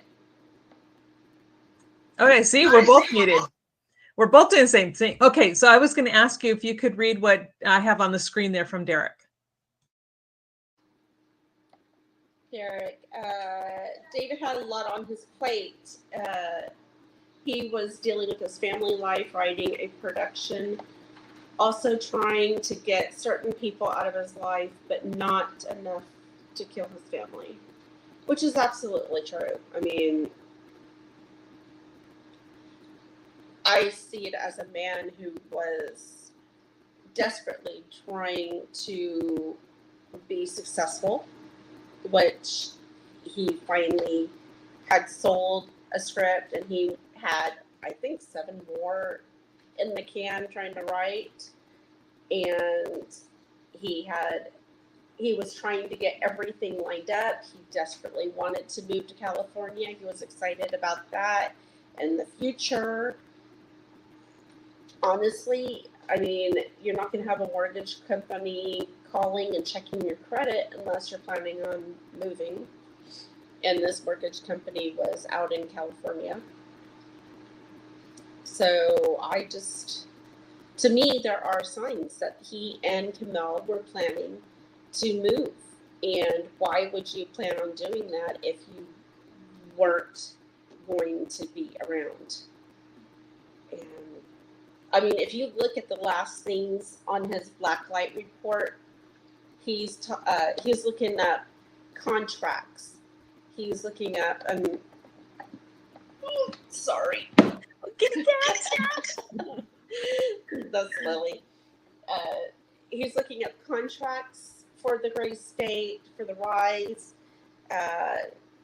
Danny August Mason's, I guess, trying, that particular contract or letter that he had sent out wanting Danny to sign his rights away. So why would he be looking at these contracts and everything if he had walked away from working with the mics? Right. And let me fix this again. Hold on, let me there are a lot of people who will try to say that the old he just snapped. We know that was the police going with, and the Eric Nelson went with, and that ridiculous thing that they put on Netflix, and we know that we hear that echoed from so many others. However, I want someone to name me one time that somebody truly, everything was great. Their life is going good. Everything's hunky-dory. They show no signs of being depressed, no signs of anything. And then all of a sudden they're walking down the street and then just start killing people. And this is what they want, I think, people to believe about David. I know people will try to say that because some people go back to, oh, well, he was growing a mohawk and he looked unkept. He was losing weight, blah, blah, blah, blah, blah. And this is people putting their thoughts and their insights into how they're viewing what David was going through. And David always admitted when he's in the writing mode, he doesn't eat, he doesn't do anything. He pretty much forgets life exists and he's focusing on that. So that is not the same thing as someone who is suffering a mental breakdown. That's someone who gets so engrossed in what they're doing is like, oh man, don't let me do that again. I forgot to eat for 3 days, that type of thing, which is different than life is so hard, man. This fucking sucks. And, I just wish everybody would just die. It's just, you never see that attitude with David at all. Well, and also if you look at what they were. Oh, no, I'm pointing to Deb. Oh, yeah. Deb says, I don't think just snapping happens. You see signs. Absolutely. You see signs. Yeah. You see the crazy on the wall. So, but David and Kamel had been working out, and you see Instagram photos. You see him talking about it in his journal, that they were doing CrossFit, they were eating healthy. David did his mohawk, I guess, quite often, because if you look back into the photos that he has posted online, it's there. Well, their family photo on the wall, he has a mohawk. Absolutely. And even Danny August Mason has one in the trailer. So I just don't see how that, or wearing fatigue pants, because if he's working outside or whatever, he's going to wear what's comfortable, and what he doesn't care gets dirty. And if that's what he was wearing, then he talks about that also in the journal a lot, is that he's working outside, he's weeding, he's doing things, he's active. And so if they lost weight, that's because they were actively trying to lose weight. They were working on that. You're right. David mentions that in his journal. In fact, he was quite proud. He had lost a certain weight. He had gotten down. He said he had gotten down. I think it was 168 or 169, but he was really excited. He's like, man, because, sitting around and writing, you're going to end up gaining a lot of weight. But you're right. Here's the point. Someone who's depressed and, spiraling down, they don't go out and go exercising every day. They don't sit there and eat a good, well-balanced diet. They don't make it an effort to get writing done and to focus and get projects completed. They don't go around looking for a new home in a new city. Everything that David and Kamel were doing, where's the spiraling? Where is all the so-called depression? I see a man who's focused. I see a man who had goals, who set goals, who achieved those goals, and who was moving forward and getting rid of what we could probably call excess baggage that was just leeches hanging off of him, trying to get money off of him, riding his coattails all the way to Hollywood. And he's like, no. I think of those sucker fishes on sharks and whales and bigger fish. That's what I see instead of leeches. I see those, where they're hanging on, going for the ride. But yeah, just what else can we discuss? Well, Deb, what do you mean? Oh, people who cycle. Yeah, they're sleeping a lot, which is true, because I went through that, and that's extremely true. Gosh, I was asleep more than I was awake at that time. You become more introverted. Yeah, and we have to remember, this was winter time too. I don't know how many people really go out all the time outside in the winter in Minnesota when it's flipping cold. But personally, when I lived in Alaska, I didn't like to go outside when it was negative 35 degrees. I wasn't that type of a person who wanted to go out there and do all the winter sports and everything. I didn't mind looking at the snow through the window, next to the fireplace, but didn't want to be involved in driving on that ice or anything like that. That was not for me. So I don't know, maybe Kamel just didn't feel comfortable being out in the snow and ice and everything. Or when that one person reported seeing her run to the mailbox. Okay, was it raining? Was it snowing? Was it cold? Yeah, because gosh, just walking the dog in the winter when a freeze rolls into South Texas, yeah, I'm running out there really fast and begging him to do his business super fast because it's cold. And, and again, I'm not accusing anybody here, and I'm definitely not accusing Danny August Mason. However, Derek, you make a good point when he says there are some red flags with Danny August Mason. I mean, he does have a record, and this is public. This is not something that we're not doxing Danny. We're not telling you where his record is, but you can easily find it online. And in fact, there are several of the people who are associated with David, and they all have records, and their records are for domestic violence. Here, David has no record for no domestic violence whatsoever. And you've got these men who are around him who do have records for domestic violence, who do have a history of this type of behavior, calling him the perpetrator. And the police never look at these people. And again, I'm not saying they did it, but a decent police officer would want to rule out someone with a record first. That's usually what they do. They go to the people around you who have a record, and they didn't do that. There are no interviews and interrogations of these people who were around David who had records. And we're talking felonies on their records. No, they totally bypass that and right away want you to think David, who had nothing, and all of a sudden he did it.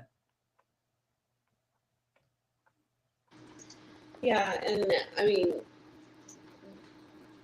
I really don't want to focus on their shortcomings, but some of the stuff that they have done is pretty horrific.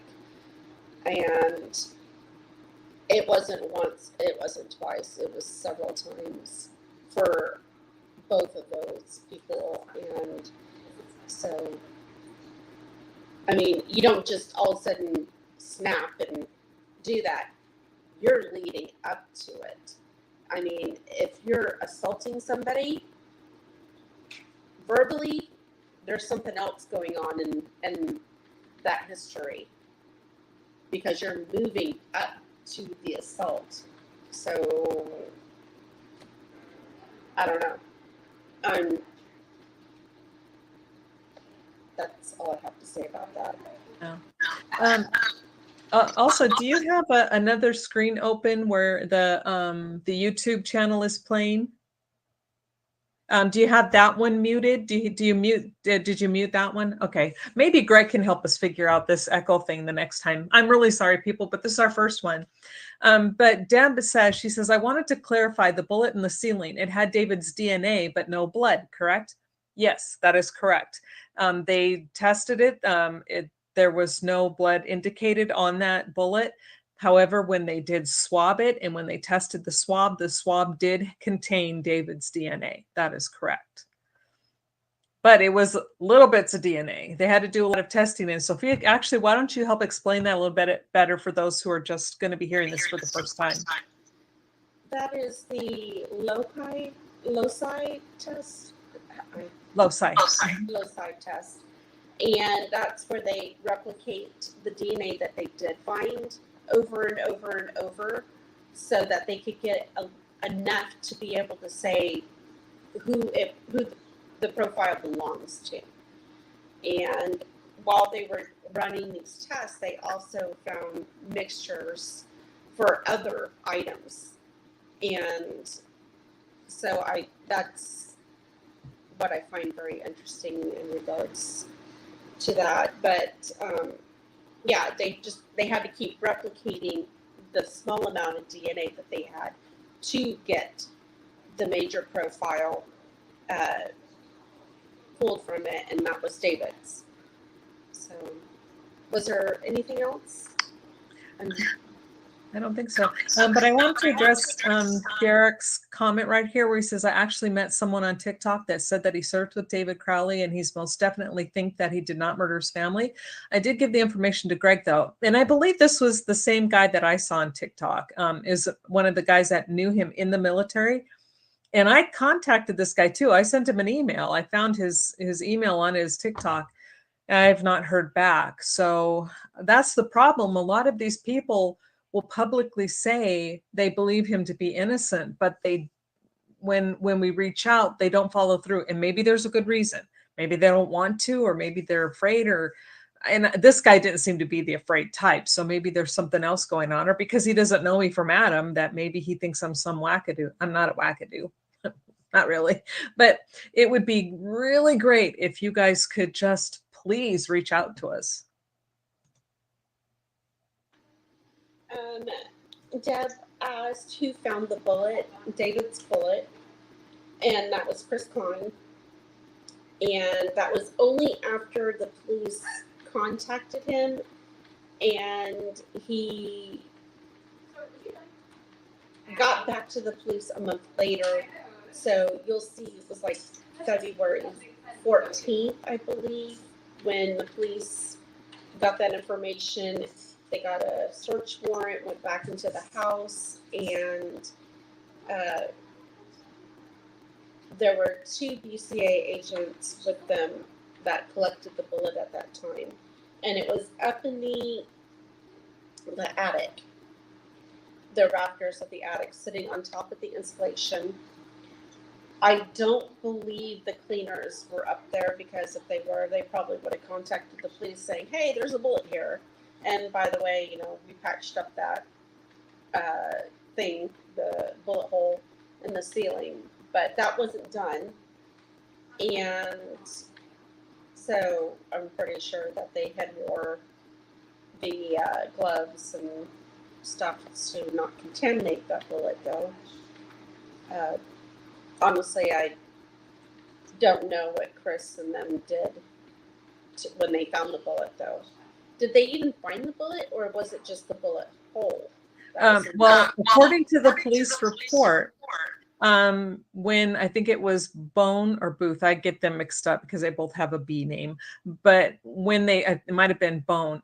Okay, one of them, Bone or Booth. When they contacted him, then Klein told them that they had gone up into the attic to look for the bullet, and they either they found it or whatever. But why would they go up in there? If you're walking into a house and you see something and you are now going to assume the police missed it, why would you go climbing up into something and then contaminating that area? It just doesn't make sense. And another thing about the whole item 50, which is item 57, David's bullet, quote unquote, is, you know, the police state also, and when they're writing this down, that it was brought to their attention, their words, not mine, it was brought to their attention that there was a hole in the ceiling. And then, like Sophia just pointed out, the cleaning crew never noticed it. They never saw anything. And this is their job. It's the job of the police officers. It's the job of the detectives. It's the job of the BCA. And it's the job of the cleaning crew to scour that living room, to look for anything and everything that could be of biological, you know, something deposited somewhere, or anything that shows proof that that crime happened there, and to get rid of the cleaning crew, to get rid of it, but the others to mark, log, photograph, everything. But that item 57, that hole in the ceiling, was only brought to their attention, and nobody knew about it until February, when the detective called Klein back. So that I think. Oh, sorry. While we're on that topic, let's discuss the Christmas tree. That should have been removed from the house. It was right there in the living room. There's blood spatter on the wall, right behind the Christmas tree, or to the side of it. So the wall that has the window. So that was contaminated. It should have been removed, unless there was nothing on that Christmas tree, which means that Christmas tree was not there when they were killed. Right. And that is the job of especially the cleaning crew. And their whole thing is to get rid of any biohazards, and blood and brain matter would be biohazards. That tree, if it had any blood on it, would have been gotten rid of. They might have saved some ornaments because they could have cleaned those off, but the tree itself, you can't clean that. And they would have had to have gotten rid of that entire tree, trashed it. Yeah, because they supposedly trashed the rug, but the rug had decomp on it, and probably dog feces and pee. So I'd be trashing it too, honestly. And probably the recliner was trashed along with that. I don't know about the couch, but as you could clearly see from us zooming in and looking at it, it did not have blood on it. The area where Camille was laying, that didn't have blood. It had a little bit of decomp fluid, but I mean, she's missing hands. She is missing the majority of her neck and head. I mean, where's the blood? We know exactly where she's laying. We zoomed in. It's not there. And one blanket is not going to soak it all up. So she was not killed in that area. It would be everywhere. I mean, just look at the photos online. It would be everywhere. So, Exactly. And Occam's, yes, the police were messy and they have their messy job to cover up. Yeah, I agree with that. And then who brought up the bullet in the attic? That was Chris Klein. And Chris Klein told the police officers that he was there with, I believe it was Dan Jr., but he definitely said he was there with Dan Sr. The police then contacted Dan Sr.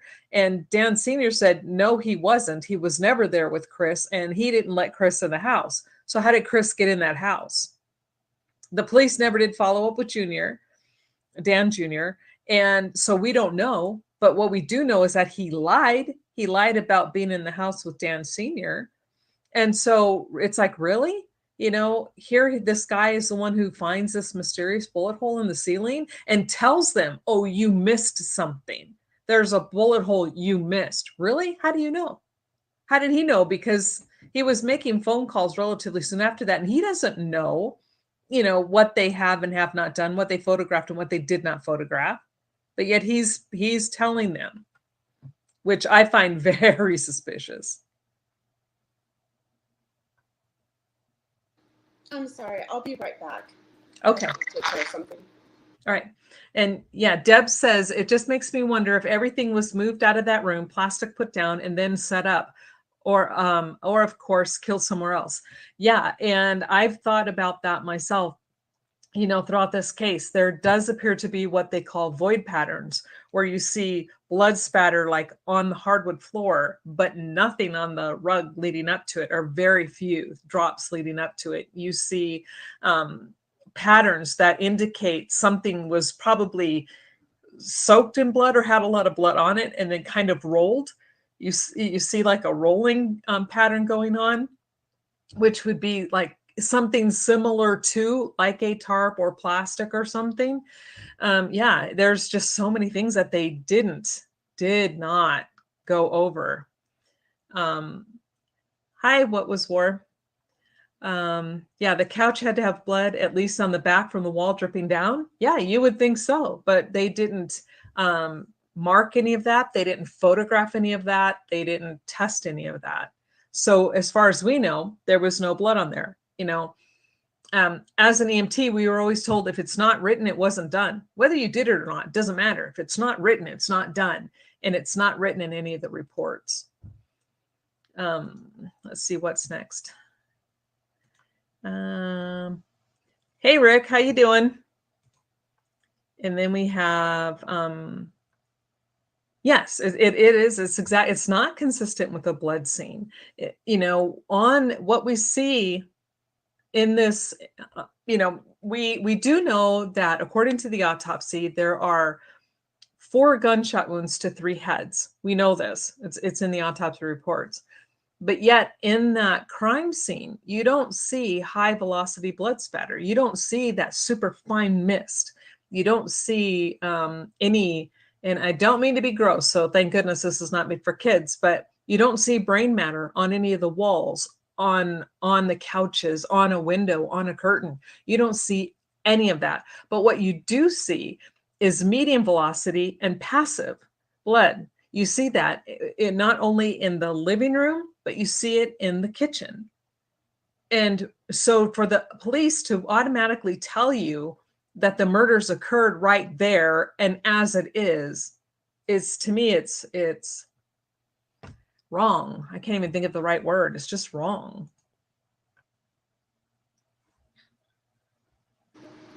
Can I play a little catch up what we're discussing? I'm sorry. No, we're just kind of going over the blood and what was and what wasn't there and how the blood patterns were. And basically Deb made the comment, I'll put it back up on the screen, where she says it looks like everything could have been moved and plastic put down. And I was telling them about the void patterns and stuff that are in that room. Yeah, that's very interesting.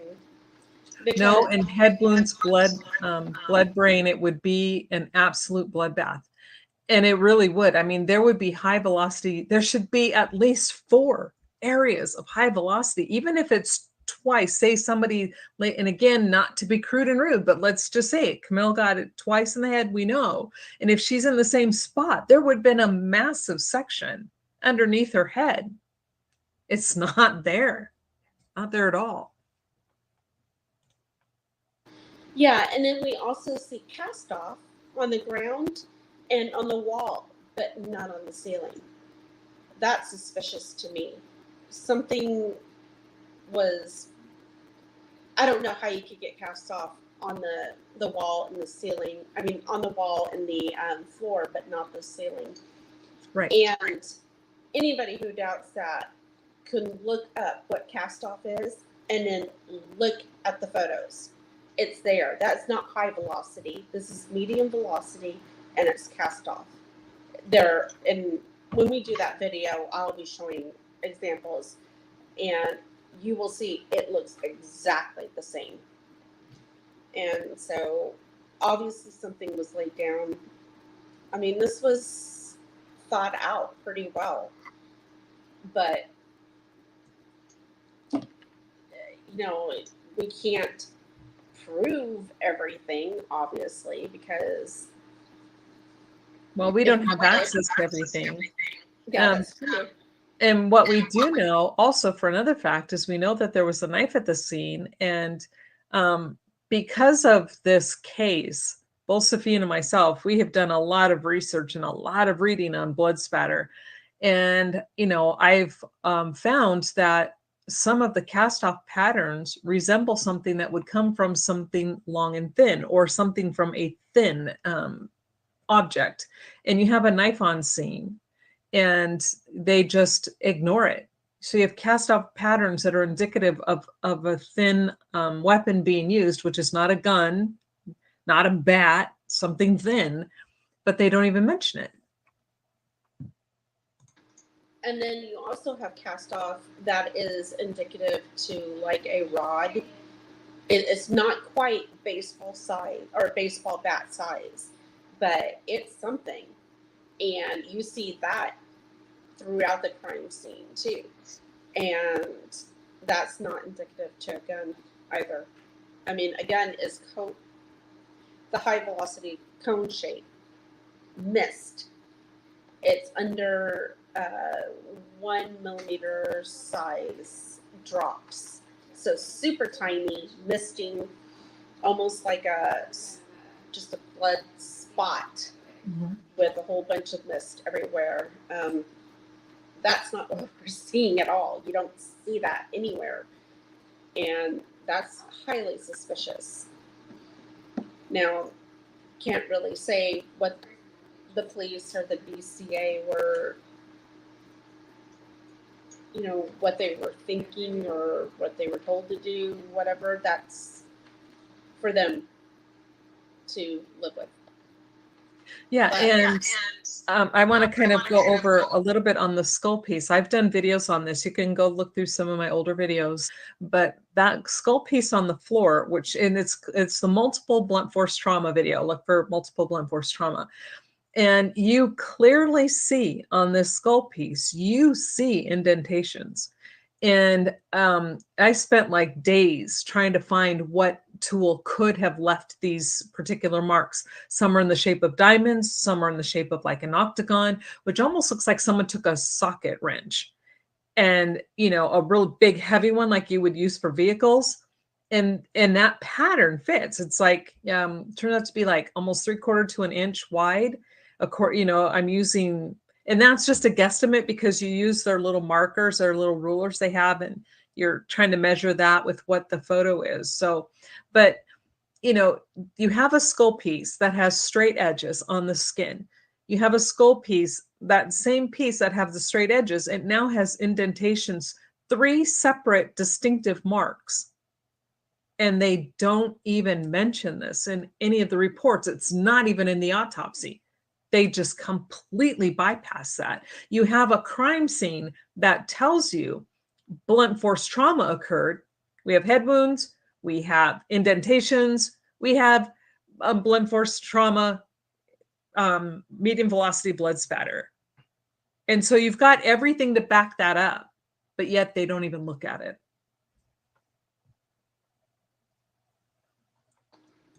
and it this has disturbed me in regards to this case, that things have been completely ignored, looked over, or a whole different narrative has been completed.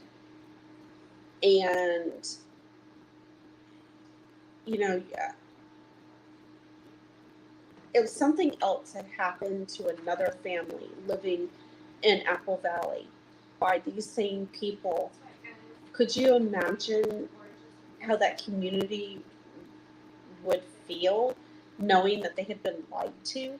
I mean, when you think about it, if they had reopened this case, they are going to have to admit that things were overlooked on purpose and come out clean to the community that lives there.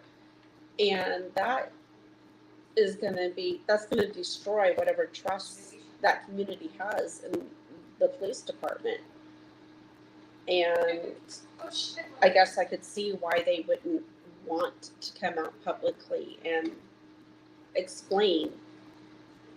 But this is a family that was murdered very brutally. And one person is being blamed for this who is dead and can't defend himself. And the things being said about him online are horrific.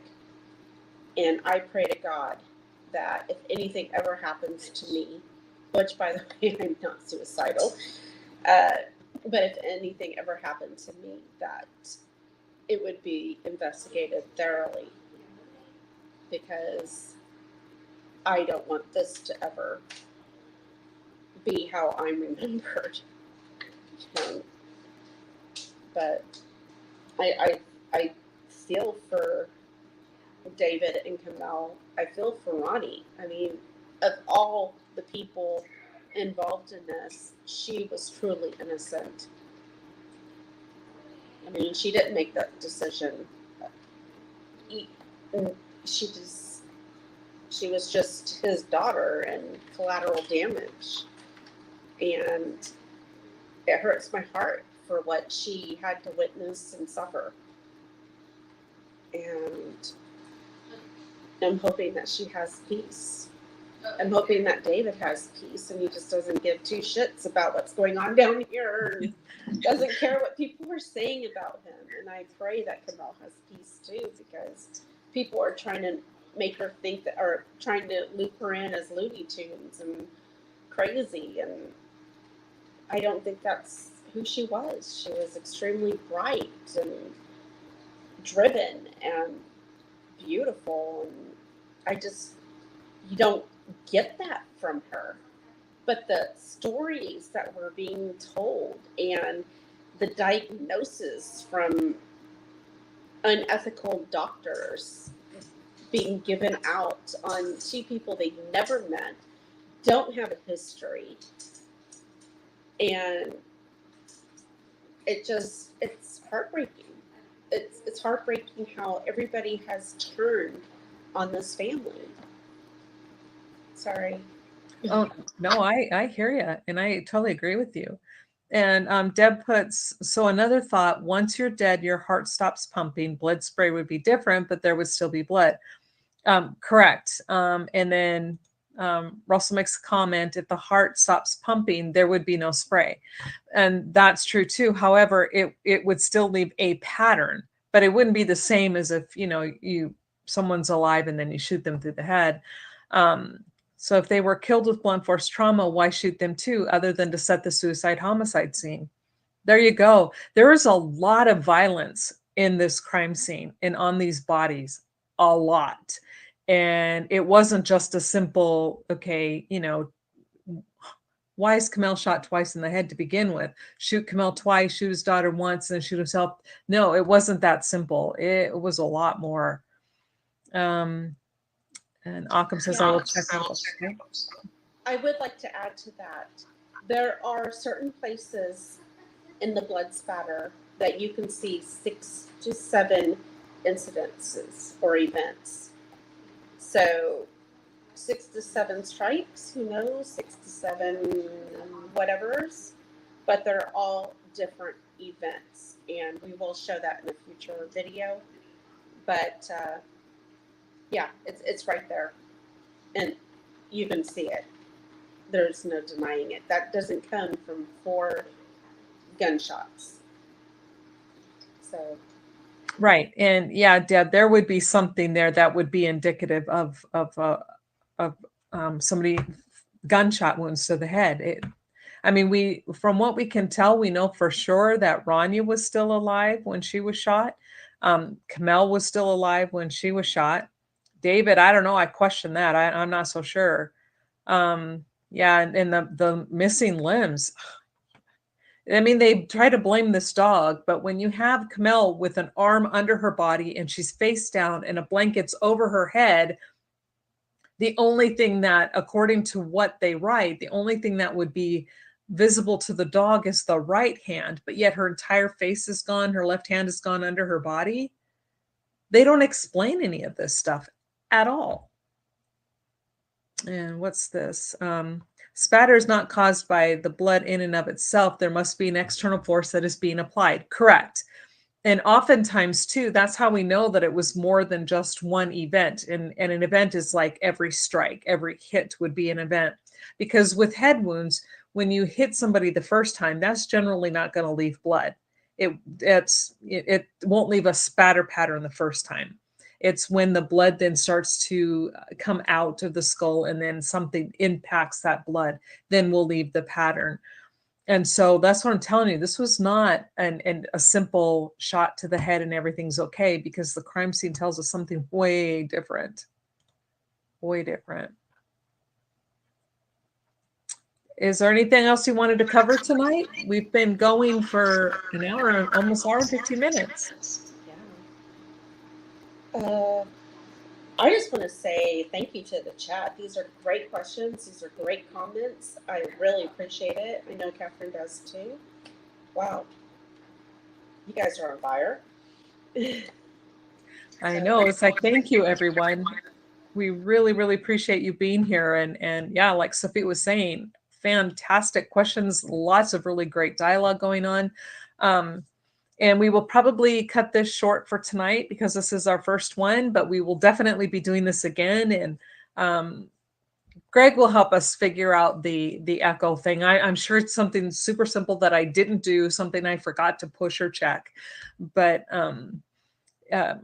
thank you all for joining us. And Sophia, do you want to say anything before I close out? I do. We do have several video presentations coming up.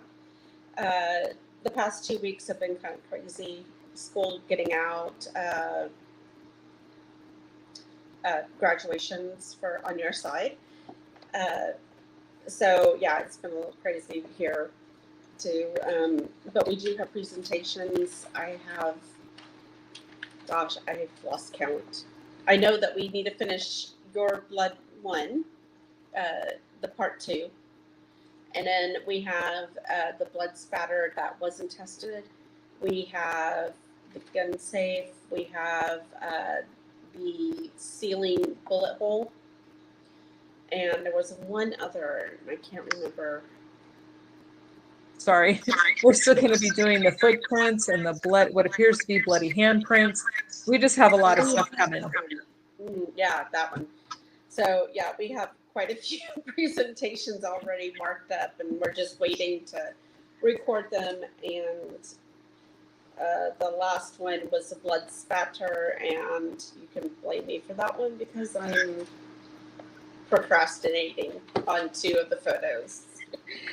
So it's a lot of work. But I once again wanted to thank everybody, and I think Derek asked who moved from the recliner, and we honestly don't know. That was tested, swabbed, but it was never tested. And in the future, if they do test it, then we'll be able to say, oh, this is who was there. Because I have a feeling that it was definitely one of the 3 that was leaning up against it and bleeding. So anyway. Okay, well, we're gonna shut this down. So thank you guys for joining us, and thank you for all your fantastic questions. And definitely look forward to having you guys with us the next time we do another live. Yes, So- and have a great weekend, everybody. We will see you maybe next week. And remember, for those of you who may be listening who were with David when he was in the military, if you would like to contact us, I will be putting Sophia's Proton email and my Proton email, in the description box underneath the video. So have a great night, everyone. Good night.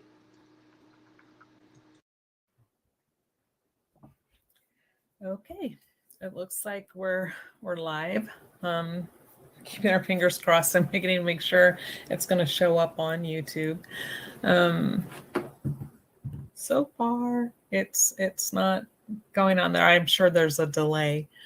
But in fact, it might be on there. It just might be my phone not showing it correctly. Okay, there we are. We're live. Today, I was supposed to have, and I don't know if she still may show up, but we did this live stream specifically for Christy Strickland. She had sent me an article regarding blood loss and how it affects decomposition. And she had some insight. So I'm not going to give up hope. I don't think I'm not going to say she's a no-show because, something could be happening. Things happen with our time frames and our schedules. So I'm going to give it a few minutes here. She has the link. She knows where to go. But in the meantime, I want to share with you guys the article that she sent. So maybe if she does still have time and pops in. Hey, hello, hot Sophia. Hey, Russell, how are you? But let me share my screen with you guys. First, let me make sure I have everything up and going, but we need to share the screen.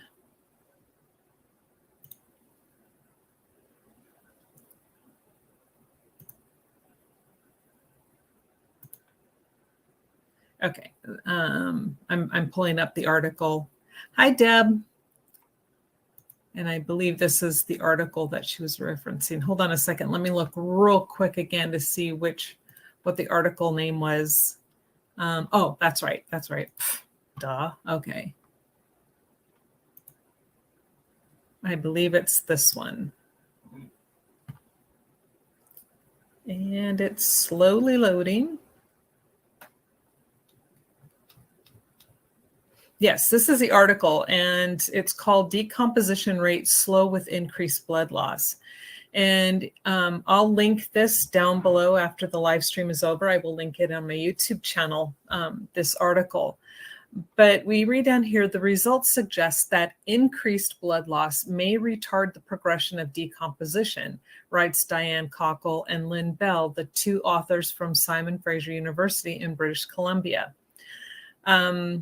About half of the cases, or 47.5%, showed notable degrees of blood loss, 17.9% with minimal loss, and 20.5% with moderate, and 5.9% extreme, and 3.2% total exsanguination. The cause of deaths were also cataloged, and the 46 variables such as height and weight, age, environment, debris on the body, coverings, insect activity, and even antemortem drug and alcohol ingestion were factored in, and the outliers are identified and eliminated using multivariate stepwise regression analysis. More blood loss was linked to decreased decomposition across the board. Now, that's what I find really, really interesting. And it's something I had never even stopped to think about when there's so many things going on. Again, hi, Deb.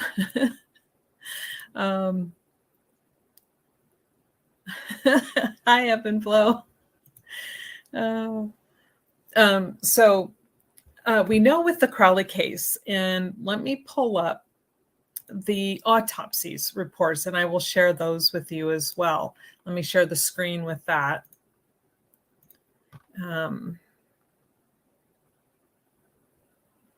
Okay, and again, you got to give me a second here because I have to, I'm new to this whole StreamYard thing. Oh, here we go. And hopefully you guys can see that. Let me wait to make sure it pops up on YouTube. Sorry, but this is still all new to me. Ah, there it is. Okay, yay. We will start with David's autopsy first. And what it shows here on David's, it says they were found partially decomposed. His was early to moderate decomposition. And again, on the external, early to moderate is evidenced by skin discoloration, marbling, slippage, blistering, and mummification of the left hand and feet. But what I want to take notice in here, and we'll cover this later, are the body cavities. It has green-brown decompositional fluid. Decomposition fluid is in the pleural, pericardial, and peritoneal cavities. The organs occupy the usual anatomic positions. That's highly important. We have to remember this. And then it goes on to list the different organs. The liver is intact. The spleen is intact. The pancreas is there. The right and left adrenals, or your kidneys, they're there. And what they weigh, the adrenal glands are there, the kidneys, and what they're weighing. The esophagus is intact, shows gray, white, partially autolyzed mucosa. Now, autolysis is the first stage of decomposition. So if the esophagus, the inside of his throat, is lined and only has partially autolyzed mucosa, that's telling us that this is very early forms and stages of decomp. But again, is that due to blood loss, like the article that Christy showed us? And Christy, if you're listening, I sent you the link on Facebook. You can pop in, and I will, if you're here, I'll join you here in a second. Now we're on to Kamel's. Hers shows decomposition with marked disruption of the head, which we know. Now, Kamel's is a little bit different. They really don't, with David's, it's early to moderate. With Ranya's, it's early to moderate, or maybe hers says moderate. I think hers says two different things, and we'll cover that in a second. But with Kamel's, it just says this reveals decompositional changes. There's extensive bloating, skin slippage, and discoloration of the body surfaces. Now, that is still, again, the beginning phases starting into the second phase. So right around day 4. And I have an article which will cover the different stages of decomp as well. However, this is just, if I have time, I want to go over this section here where it talks about the blood on the left-hand sleeve. That was just for my own purpose. But here, again, all of them, lividity and rigor is absent. Now we'll go to her. The body cavities contain small amounts of decompositional fluid. The organs are in usual locations. Her heart is generally intact. The right and left lung are there. The liver is there. The spleen is there. The adrenals are there. The stomach contains fluid, so that's still intact. And again, I'm pointing this out for a reason. And then here on the microscopic level, it's showing you the level of decomp. It's at autolysis. And again, keep in mind, autolysis is the very first stage of decomp. Now, little Rania, that says she's partially decomposed. Now, hers says here, moderate decomposition. And as we keep scrolling through, liver and rigor are absent. Now here, see, before, on the first page, it says moderate decomp right there. But as you get down further, where they really start to describe the autopsy, it says early to moderate is evidenced by skin discoloration, marbling, blistering, slippage, and partial mummification of the face, left hand, and feet. And as we go down here, again, it's the same thing with hers. And I don't want to really go through hers too much again, because she's just a little baby, but everything is intact with hers as well. Just real super quick. Let's see. Heart is there. Heart is intact. Liver is intact. The spleen is intact. So it's the same as with her mom and dad. Everything is still there and intact. Here, let me get back to StreamYard.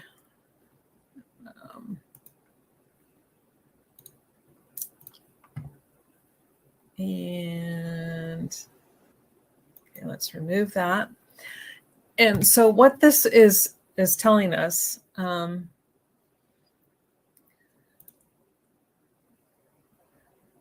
okay, Crypt Rick, if they were there for 3 weeks, would it say severe decomp? Yes, and we're going to get to that. That's exactly it. And everybody's saying hi in the chat, so I'm glad everybody's there saying hello. Yay! Christy has not shown up yet, so I don't know what is keeping her or why she has not joined me yet today. However, to get back to the topic, that is what I want to show you. Okay, where is it? I think that's the same article. And exsanguination is the complete draining of blood from a body. I wonder if there's a way. And again, I am sorry, guys. I am just learning how to do all of the StreamYard stuff. So it's taken me a bit on trying to figure out how to share everything without having to constantly go back and forth. Share the screen, share my screen. I'm going to go with the tabs. Here we go. The stages of human decomp. We'll start with there. And here again, stage 1, like I've told you guys before, that it's the beginning stage, autolysis. And you saw on all of their their autopsy reports, it all states autolysis. So it's at the very beginning of decomp. Stage 2 is the bloating stage. Now, Kamel was the only one where it talks about where she has bloating. Greg and I are going to be doing a more in-depth discussion on the autopsies here real soon, so I don't want to go over that too much. But stage 3, where active decay, this is where the body really starts to break down. And this is usually around day 10, 7 to 10 is when you start to see the breakdown. And then the last stage, of course, is skeletonization. But the main part I wanted to show you guys here is stage 1 is the autolysis. That's where the body begins to break down and it kind of eats itself, so to speak. And according to all the autopsies, that is where the stage of decomp was on all of them. It was the beginning stages. Now, according to the article, it was saying that blood loss can have an effect on decomp. Now, when she sent that to me, I've done some research and some reading, trying to get a background on the information that these people were studying. There's not a lot out there, but the general consensus is the more blood loss, the slower the rate of decay. So people who are totally exsanguinated, all blood is drained from their body, will decay or decompose slower. Therefore, mummification may occur faster. So I think that was the point that Christy was trying to show here, because both David and Rania both had partial mummification. It wasn't full mummification. It was partial. It was only beginning to mummify on her hands, feet, and it said on Rania also on her head, on the left side of her head. But when I spoke with an ME about this, and I asked him, I'm like, okay, what would cause the mummification? Because at that point, we only had the autopsy reports. We didn't have any photos. So he's reading it. And he was explaining that also mummification can occur if the hands are touching something that's going to be absorbing the moisture out of the body. Like in this case, they were on a rug, or David's hand was closer to a book. Now, these materials, they wick the liquid away from you. Camille, now she had socks on. So that's why he explained his words, not mine. He explained that's why her feet probably did not mummify, although I would think that the socks would wick the liquid away as well. But I guess if I'm understanding him correctly, which I very could well not be, but from my understanding of what he said is that they covered the feet, they protected the feet, whereas David and Rania's feet and hands, Rania's hand, were exposed to the elements and exposed to something directly. And that's why the mummification process started, as well as the fact is the hands and feet are thinner. There isn't as much muscle and fat tissue in there. So those are generally the first things to mummify would be the head, the hands, and the feet. There was something else I wanted to bring to you guys' attention. Here we go. Let me see if I can get this one to share with you guys as well, because this is another interesting, I guess I have to stop sharing that first. Oops. Stop screen. So now I have to share it again. Greg, I'm going to need you to show me how to do this. Yeah, okay, your chat started working again. Sorry, Rick. Poor chats. Okay, so I want to share a Chrome tab, and this one I want is called 9 Facts. That would be this one. Okay, and hopefully you guys can see this. I don't know what this one is. Hopefully I'm not deleting my face. Oh, well, if you do, it's all fine. And this one is where it's talking about the 5 stages of decomposition. And again, here is the first phase is called fresh. It's characterized by cell autolysis or self-digestion. And again, we saw in all 3, that's where they were at. The second phase being, meanwhile, resident anaerobic bacteria in the gut begin to break down cells, beginning the second phase of decomp or bloat. And we know, according to the autopsy reports, that's where Camille was. She was at the bloating stage. As these microbes work away, gases begin to accumulate in the intestines and the surrounding tissues expand. The gases react with hemoglobin, a protein found in the red blood cells, producing a green pigment in the veins, or marbling, and the skin turns green, then black. So as this stage progresses, the body color will go from a green to a black color. We know that they weren't at the advanced stages of bloating because none of their skin was black, although there was a little bit of green. Now, during active decomp, or the third phase, tissues begin to liquefy and decompositional fluid seeps out through orifices. Now, we don't see any of that reported on Rania at all.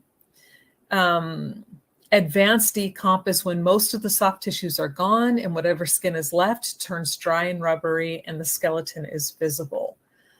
So again, I think that it's safe to say that they were not there for an extended period of time, although I think Christy, in the article that she provided, does point to maybe some blood loss could have contributed to the slowing down of decomp, but not enough to, from what we're reading here, it wasn't enough to say that the bodies were indeed there for 3 weeks. It doesn't slow it down that much. They still had blood in their bodies. It just had not ever been allowed to pool. Like, okay, what lividity is, and because there still seems to be someone who doesn't quite understand lividity. Lividity is the pooling of blood at the lowest point on the body. So wherever that body surface is touching the ground, for wherever the lowest point is where the blood will pool within the tissues. So it leaves, and it pools right there in those tissues. It leaves a mark. You clearly see indications of lividity. Now, none of them have lividity. Lividity, it's absent in every single one of them. That could be due to a few things. exsanguination being one of them. However, the doctor doesn't state in any of the reports that they were exsanguinated. So, however, we do know that blood loss was suffered by all three of them, especially David and Kamel. David, you can clearly see on his clothes that he suffered a lot of blood loss. And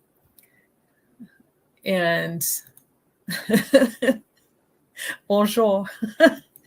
And so there was still enough blood somewhere in their body that the ME was able to get samples, to send those samples then to the lab to test against the tissue, the blood.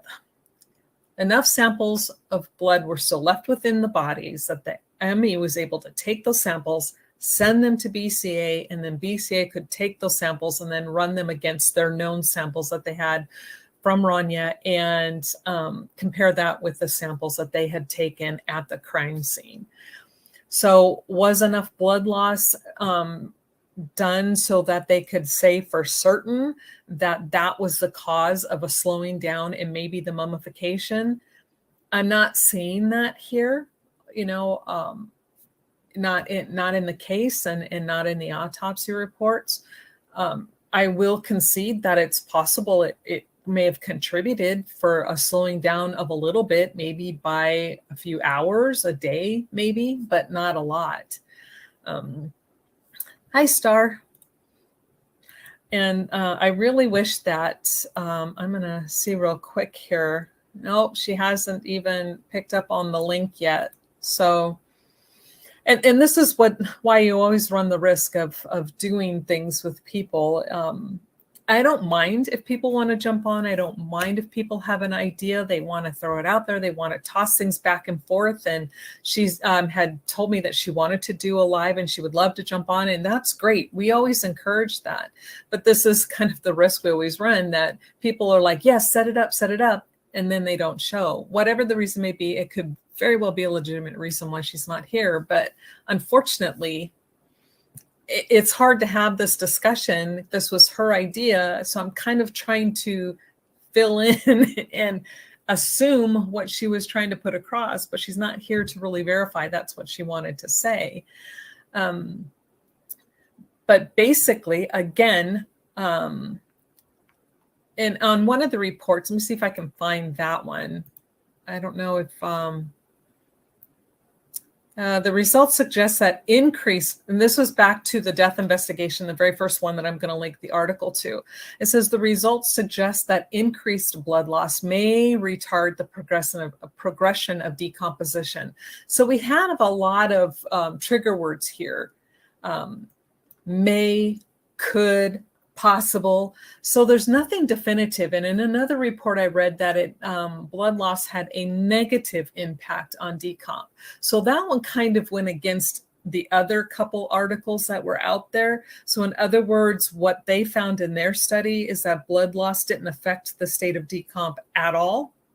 But again, that was the only one. The other 2 or 3 that I could find said that it was negligible. The only time that they could really see an increase effect on the decomposition and the slowing of decomp was if there was total exsanguination of all blood from the body.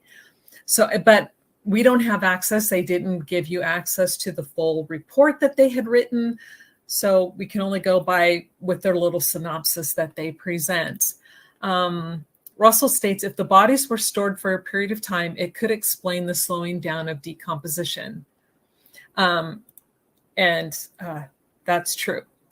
Yes. But they would have to be stored in a cool area. It would have to be, because cold does slow down decomp.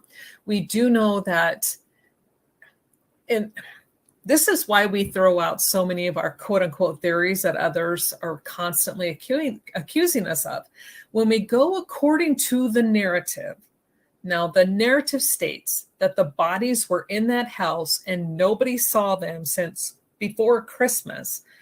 Obviously, December 24th, earliest being, some of them say sooner. Now the bodies are discovered January 17th. That's at least 3 weeks. Now, according to the narrative, they were in this house, in that room for 3 weeks, in a room temperature of a constant 68 degrees. Yes, the back door was cracked and slightly ajar by a 1/4 inch. But when I spoke with the ME about that, he said that would have negligible effects at all because it wasn't opened all the way and the thermostat was set. And when the police officers came in, it was running. And not one police officer said that that house was cold. And not one of them said it was too hot. They just said they went, it was running, it was set at 68 for a constant. So the ambient temperature was roughly 68 degrees 24/7. Now, according to, let me see, what does Star say? Yeah, we don't know if it was like that for 3 weeks. Exactly, we don't know at all. So all we know is, again, we're going to go by according to the narrative. And the narrative is saying that they were there for 3 weeks. They're saying it was a constant temperature of 68. They're saying that it wasn't too hot, it wasn't too cold. So according to the narrative and according to the rate of decomp at a constant degree, 68 degrees, their body should have been, and not to be rude, crude, and offensive, but they would have been liquefying at that point. There would not be tissues that they could look at. There wouldn't be a discernible body you could tell. They wouldn't know David from Kamel. They would have to wait until the ME got in and looked at the skeletons. They would not have been able to walk in and go, oh, wow, we have, it would not have been discernible. And during autopsy, they would not have been saying the liver is intact, the heart is intact, the lungs are intact, the kidneys are intact. What the internal organs liquefy first. All of that would have been completely gone. So according to the narrative, the state of the bodies tell you the narrative is incorrect. Possibly someone messed with the temps. That is true. Anything's possible at this point. It's confusion to get us sidetracked and never figure out the time frame. Exactly. And then she says, yes, agree. So we cannot go. We're, as a group, we are constantly attacked and made fun of for saying that the narrative is wrong. You can laugh all you want to, you can attack all you want to, but the bodies are telling us the story. The bodies themselves are telling us they were not there for 3 weeks. They had only been there for a minimum of we know it was more than 1 day. Okay, so autolysis begins. It's the very beginning stages from day, say, 0 to day, let me toss it out there, 2 or 3. And then after that, the bloating stages begin maybe around day 4 or 5 to day about 7 or 10. But remember, as it goes on, the bloating gets worse and worse and worse. The skin color changes to black. Nobody had black skin. So the body decomposition tells you they were still in early decomposition. Those bodies were not there for 3 weeks. Not at all. Oh, where did it go? Here, let me see. Oops. Where did it go? Froze for me or anyone else. And we have a lot of people who think that that is a definite possibility. For a moment, I thought it was me. No, Star, a lot of people believe that maybe the bodies could have been frozen and then brought out later. Is that possible? Yeah, but and the reason why I don't go that route, I leave it open as a possibility, but I don't go that route because we do not have access to the full medical report. If a body is frozen and then as it begins to thaw in a room, A, it's going to decompose pretty darn fast after it is frozen and it hits that air. And B, that would be visible under a microscope. They would be able to, as they're slicing into this and taking samples and looking at it, it freezes and damages the skin in a much different way. So that would be visible under a microscope. But we, as a general public, will never have access to that. That truly is just for a medical examiner. So we don't know. All we can say is it's a possibility. this one was Ocha Basin. Hi there, could check the gas usage bill on gas consumption with average outdoor temp and possibly factor in the door being open. An anomaly is in gas usage and get a time frame before and after. Yes, and we've tried to do that. We've tried to get that information, and nobody's getting it. Feeding it right after she said the group is constantly attacked. Oh, I'm not sure what that means. Sorry. I don't know what that means. Of course, slow to the game. I will say that. Working now. Also back. Yay. Okay, everybody's working. Thank you, Star. Okay, so everybody's trying to get, I guess your chat is kind of getting stuck. I think that's what it is. And I really wish Christy would have made it. I'm really sorry you did not. But again, Greg and I are going to be going over this in a recording. I believe we're set up to do it this weekend. But we will be covering all of this stuff in depth and going over it point by point. You froze for a minute. Oh, okay. Okay, I'm back. So yes, and again, so to narrow it all back down, I do not think that the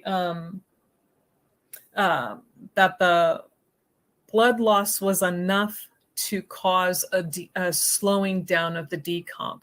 And according to what the ME said, and I don't know if Christy knows this or not, so I was going to talk to her about this when we got on here, because again, I really would have loved to have heard her thought process. She really does a lot of deep thinking. She looks at stuff in a different way. And so I don't want to speak for her, but I wanted her to understand that the ME himself explained in its partial mummification. They're not completely mummified. It's only partial, so it's only beginning. But again, he explained that because the hands and feet and the face doesn't have all of the muscle and stuff. It's very thin-skinned. You have not a lot of fat, not a lot of muscle. And then keep cool, yes, frozen, I think not. So I don't know what else to say, because again, this was supposed to be a live stream with someone who had a bunch of questions, and then she wanted to bring up something about David's gun. She's been doing some research on the gun and the safety and how that works and doesn't work with a trigger. And yeah, we are back live again. Are they cutting me off? Jeez. It could be my internet. I've had problems with my internet, just so you guys know. Is that person no show? Yeah, she did not show up. I'm going to go check yeah, she didn't show at all. And I don't know what to say. I just checked Facebook where I sent her the link, and she hasn't found it as of yesterday. Last night, I told her, and she knew where to go. I sent her the link, and then today I sent her the invite, and I let her know what time we were going to be coming on. And I told her it was a live broadcast because that's what she wanted. But nothing. Okay, Russell says, if frozen, there would be cellular damage present. Thank you. That's what I was trying to spit out, but poorly did so. That is correct. So under a microscope, you would see the damage on the cellular level. Thank you, Russell. That is correct. But unfortunately, we can never get the ME's report. We get the autopsy report. And a lot of people don't understand that those are two separate reports. There's one written that is generally, we're talking pages and pages and pages thick. It's a thick report. That is not the same as the autopsy report. The autopsy report is kind of the synopsis of what they go through. And that is what is given out per FOIA. The medical examiner's report is never given out. I mean, you may have to go to court and try to sue to get that. Personally, I just don't think that's necessary, because with what we see and what we have, it's more than enough. We know what's going on. Sophia says, stay tuned Friday. Catherine, I have a new video dropping. We do. So tomorrow night, it will be a pre-recorded video, but our chat will be live. And on that, we are going to be covering the footprints. Sophia has done a lot of work on that, and I think you guys will really enjoy what she put together. Hot Sophia. Oh my gosh, that's so funny. And for those of you who don't know the joke, there is a particular person who likes to make fun of me in my videos, and they were like going, "Oh, hot mess, Catherine." I mean, just being rude, right? So Greg then takes it to a whole different level. He is like going, "A hot mess." So then he's like, "I want to be hot too." So then he made himself Hot Greg, and the joke is just now going, and now we have Hot Sophia. So it's an inside joke. We all laugh and it's hysterical because they do it trying to I don't know, make fun of us, and we're just rolling with it, having fun. It's just super, super funny. So I love Hot Sophia the rando. Gosh. Oh yeah. If you guys join our live stream chats, you'll be in on the joke. It really is super, super funny. But some of the things they come up with, it's quite entertaining, and they have quite the imagination. But other than that, I really don't know what else to say. There was okay, we went through the stage 1 autolysis. Oh, wait, let me see if I can show you guys this. I do want to cover this one last point. Because unless Christy has a really good reason, I'm not going to do this again. I mean, I'll go live, but I'm not going to set up a live with her. She can join us if we're ever live. Absolutely, please feel free. But I give everybody one shot. And if you don't make your one shot, it's like, we just can't. We don't have time to do this and then not have people show. And again, I understand life. I understand people get busy and sometimes schedule changes and you forget. Trust me, I forget all the time. But at the same time, that was it. This was your chance. So please join us on our next videos. If you find a live, jump on board and give us what you got and share your thoughts. That's great. But this was my one time for you. So here, let me see if I can find, Chrome tab. Again, I need to find out what article. What was I reading again? Oh, this one. Okay, that's it. I have to look at my tabs to find out which one it is. Okay. At least I thought I had. Oh, there it is. Dork. Sorry, guys. Sometimes I'm a dork, and I admit it. Okay. And this one is talking about how the specifics of how human decomposition and blood loss, how it affects.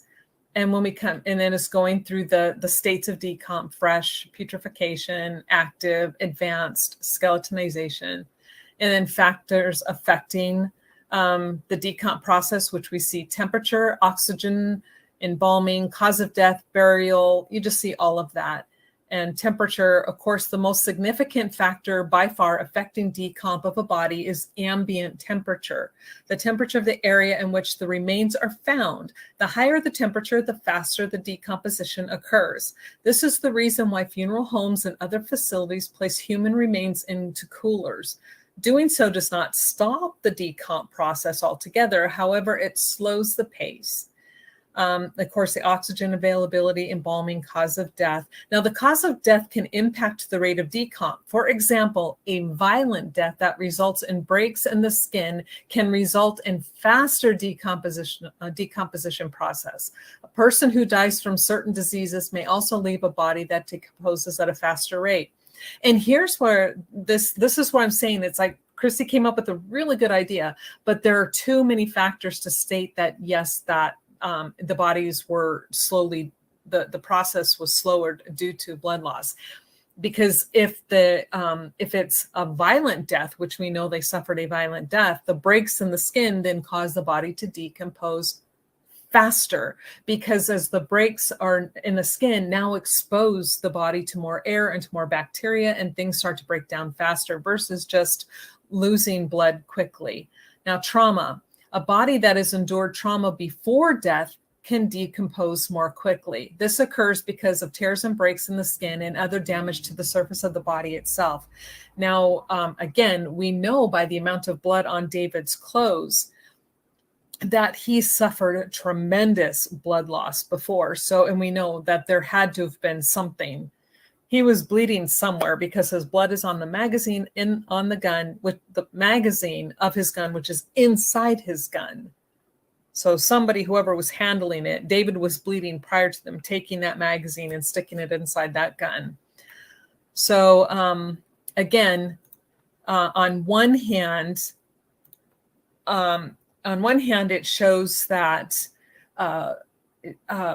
exsanguination can slow the process of decomp, but on the other hand, trauma and cuts, like blunt force trauma, there was an article I read that if it's a sharp force instrument, like, I don't know, I'm tossing out there, the article didn't say that, it just said sharp instruments, like a knife, then that could make you bleed out. And that may then, in the instance that they said, slow the rate of decomposition. But when you have blunt force trauma and major damage, it actually increases the rate of decomp.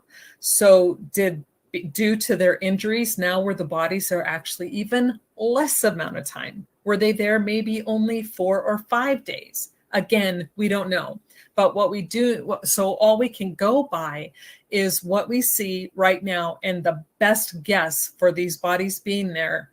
Again, we know it wasn't 0 days, but probably around anywhere from 4 to 7 days, and maybe on the output of 10 days. So they were still alive after the first of the year.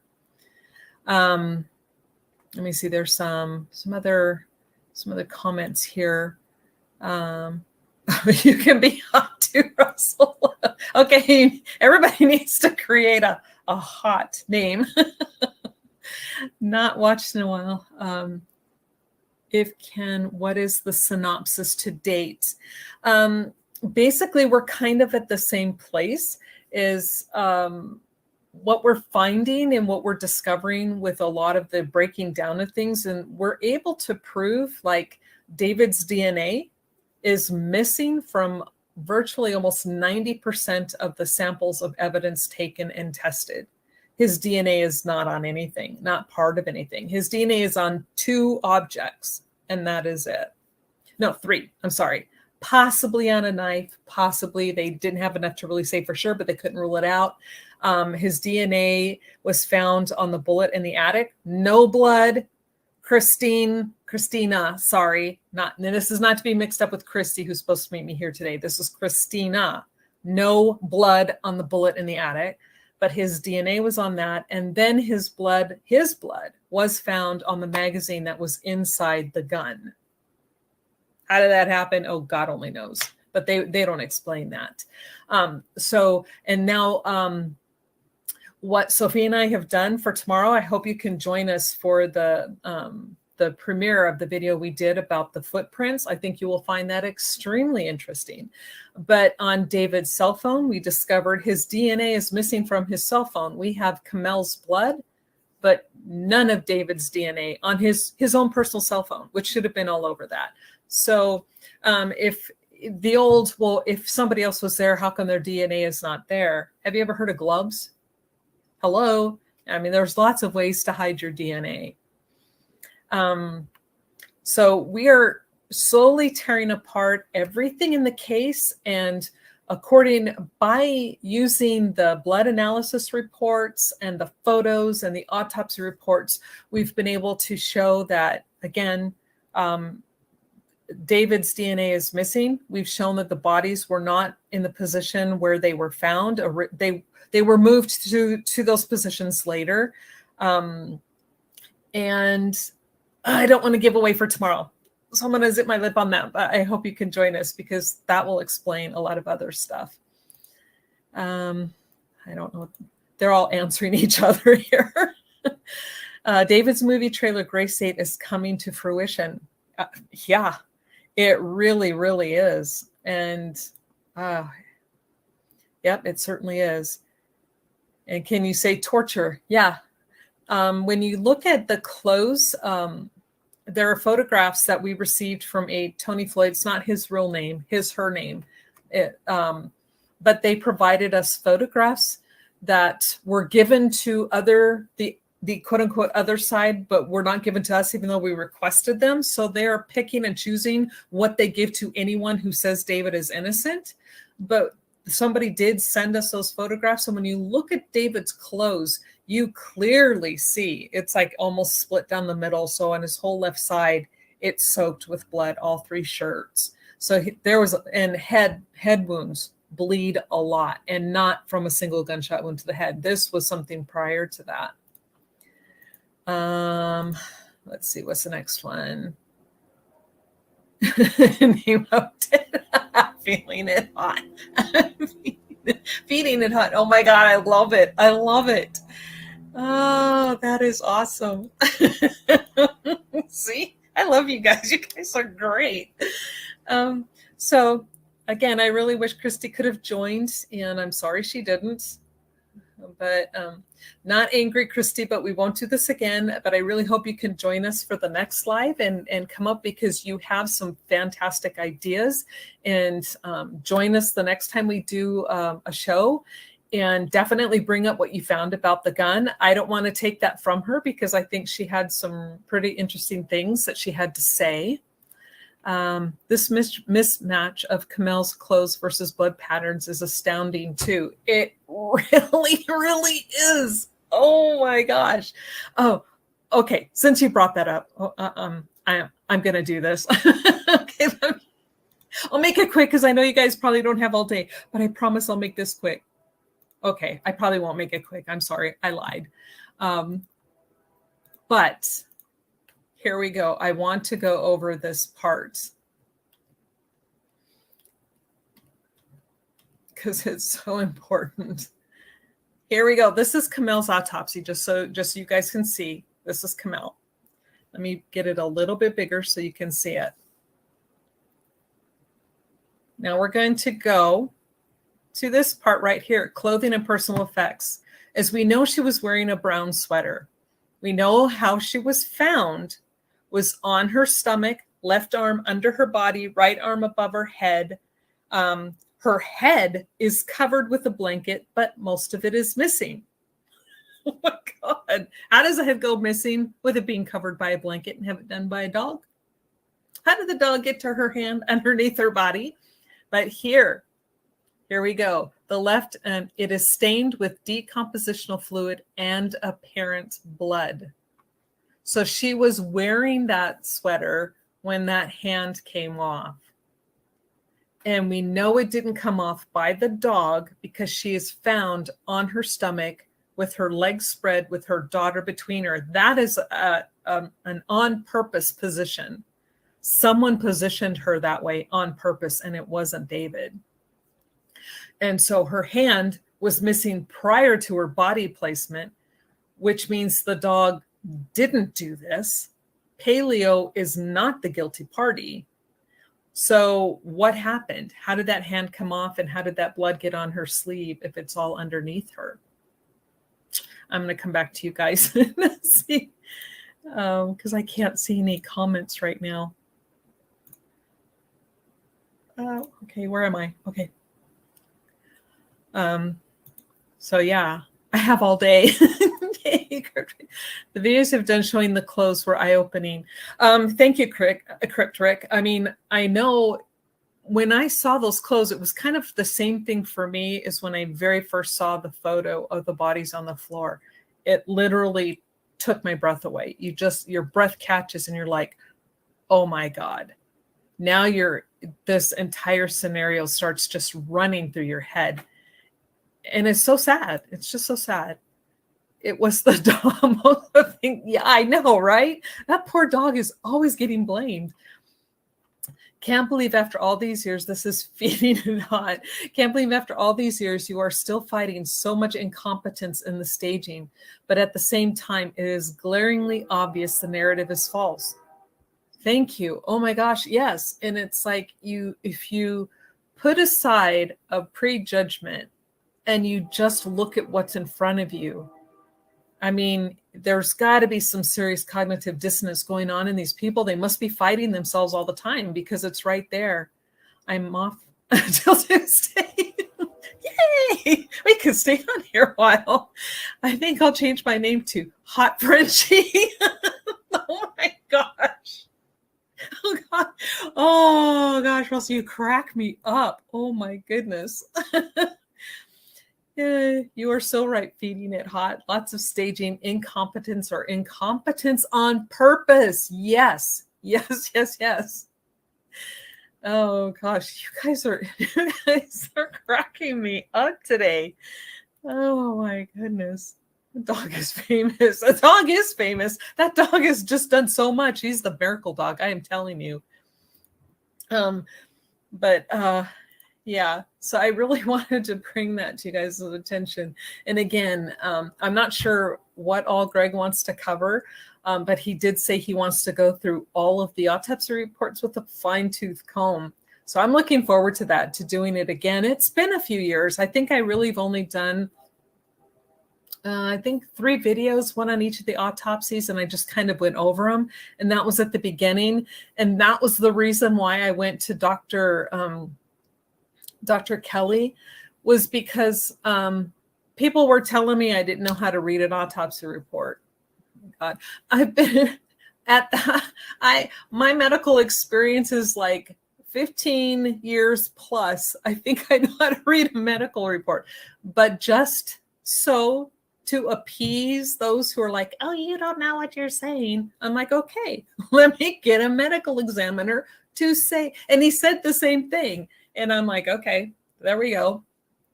Whatever. But we have to stop, I guess. I have to stop kowtowing to them. Was the air filter to the furnace looked at for anything? You know what? That's a good question. I don't think so. There's no report of it being pulled out.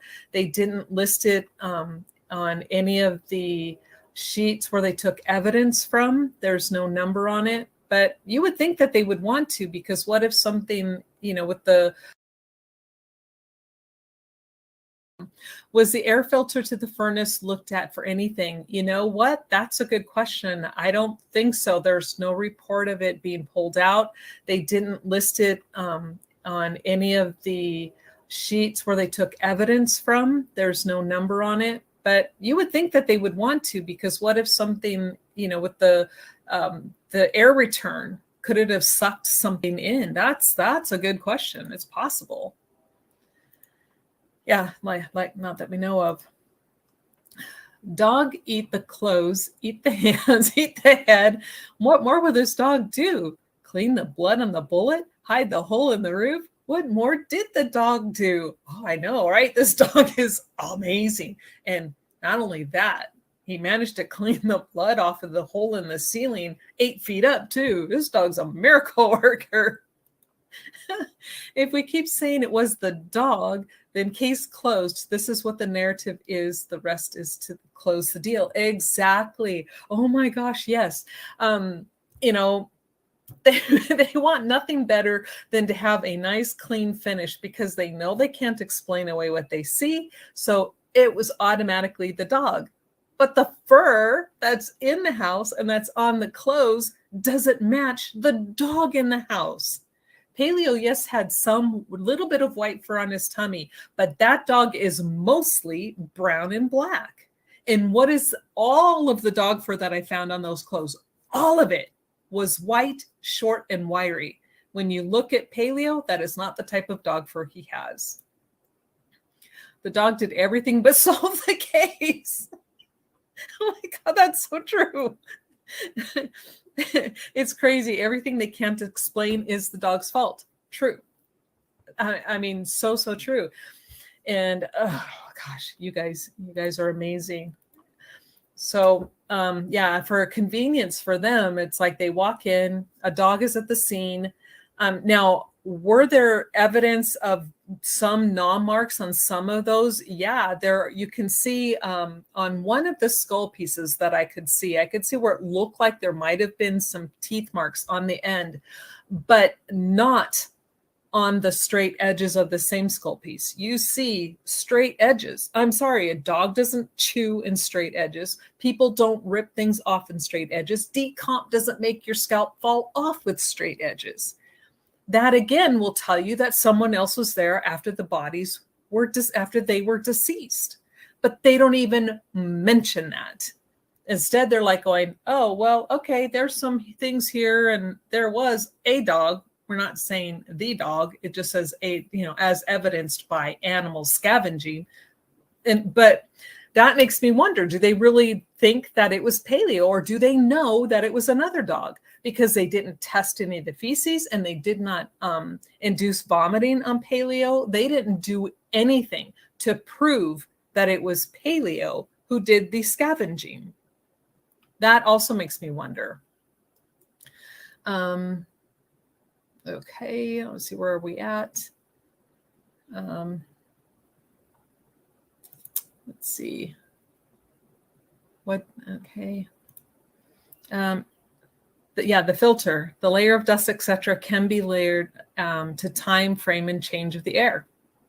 There's a lot of, and that's a great point. There's probably a lot of forensic information they could have retrieved from that air filter. If we tell them there is no pool, there is no pool of blood, they will say the dog did not have any drinking water. Oh my God, yes. Yes, that is exactly what they say. And although there's no evidence of when they spray any of the floor, and not even visual evidence of a dog licking up any of the blood on the floor. We see blood spatter on that floor, and it was obviously fresh, and the dog was there when this took place. And if the dog is going to be triggered to lick up blood, why is all that blood spatter still there? And why do we not see anywhere evidence of a dog licking blood off that floor or off any surface? There's no evidence whatsoever. Dog hair DNA test. I really wish they would have done that. That would have been the smart thing to do. They did not do the tests on the dog poop. Nope, they did not. Yes, and he was thirsty. He sucked it right out of the carpet. Right?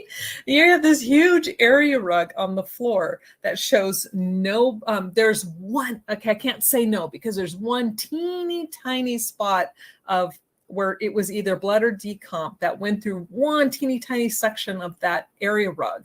But the rest of it, where the bodies were, where these shots were supposedly, where they were supposedly shot and killed, there is no pooling of blood. There's no blood on that rug at all. There's areas of decomp where we show in one of our videos where it looks like it makes the Mason, was it compass and square? I draw that out on my video because that caught my eye. I'm like, whoa, what is this? That does not happen organically. That was done on purpose. Somebody put that either with dried blood or with decomp fluid. They made that design on that rug. But do they even stop to look at that? They know damn well by looking at that rug that did not happen organically. Somebody did that. And it was after they were dead.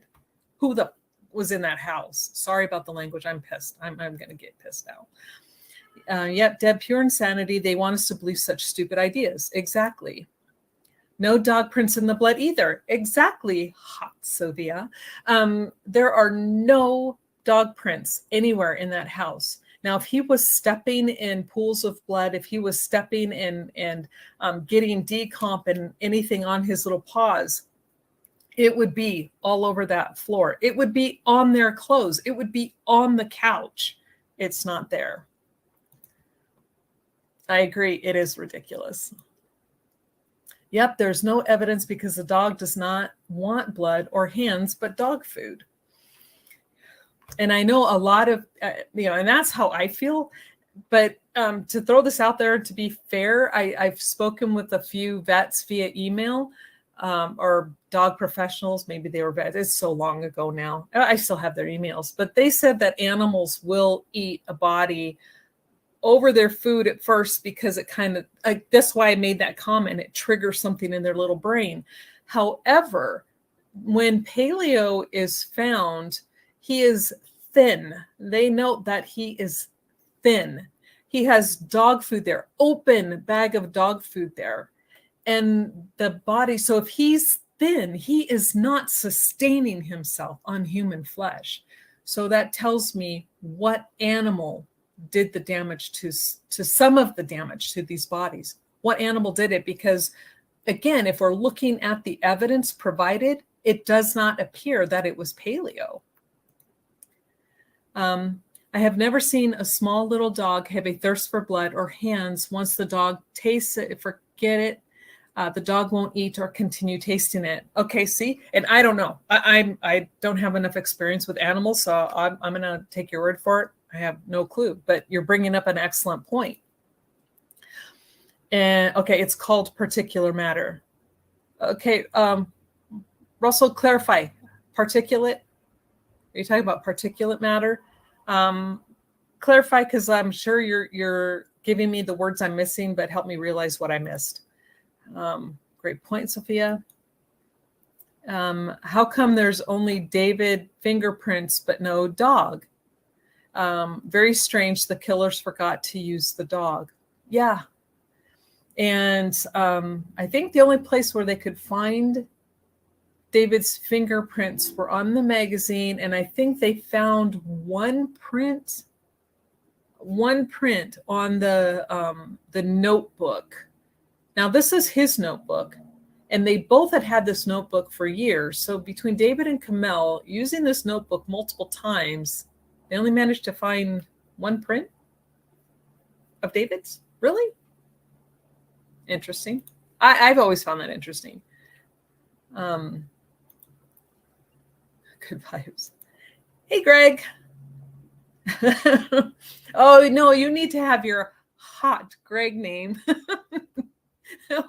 Oh, my goodness. Yep, that doesn't make sense. Hello, hot Greg.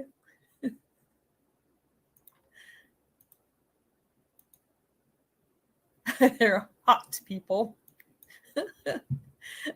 Yep, this is the hottie chat. Left middle fingerprint on the notebook. Thank you. And that was the only one, correct, Greg? I believe that was the only print that they found. Hey, Greg, we have a new hot member. Hot, hot, hot. How come the dog did not eat the note left on the table? Dogs love to eat anything if they are starving. Well, I don't know what note on the table that I don't know about, because I think the paper was actually in the room on a desk. I don't know of any. You guys are running.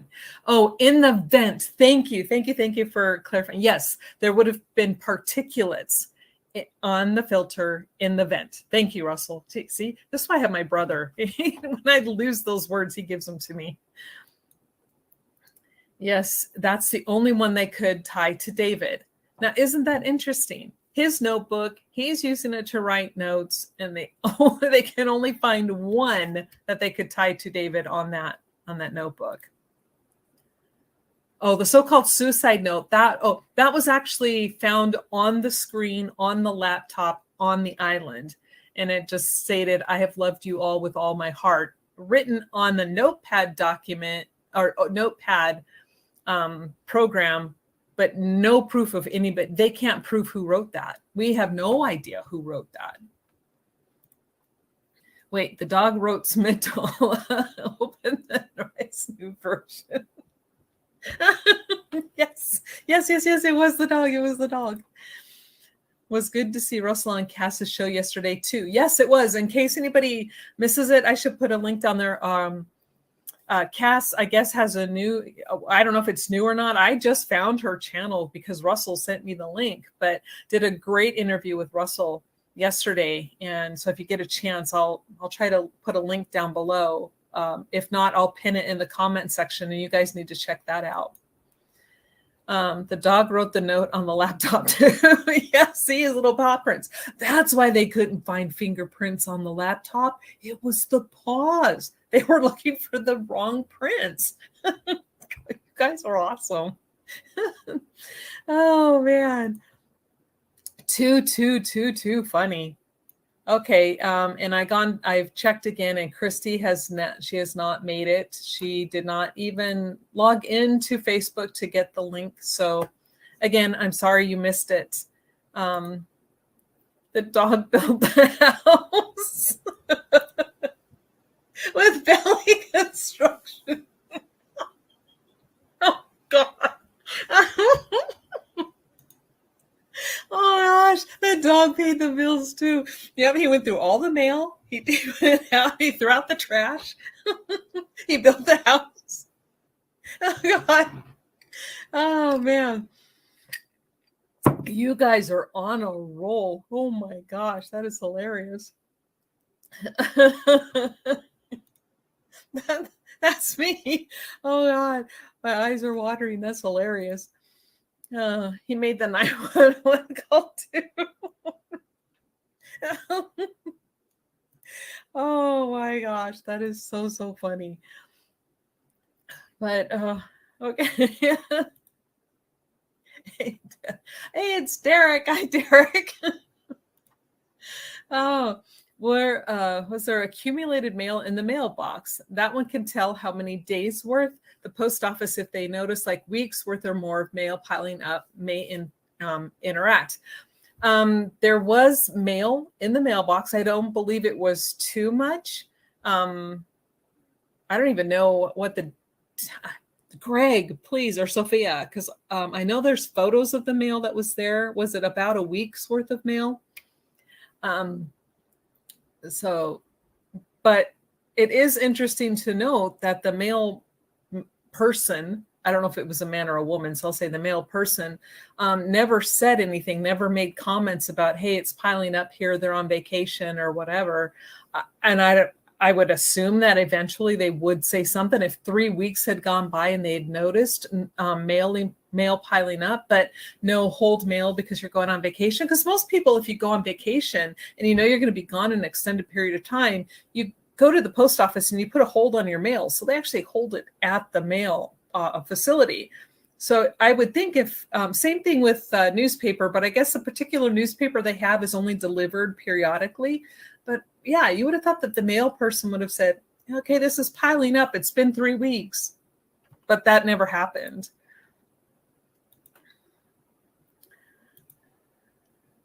Okay, it was half full. Oh, here we go.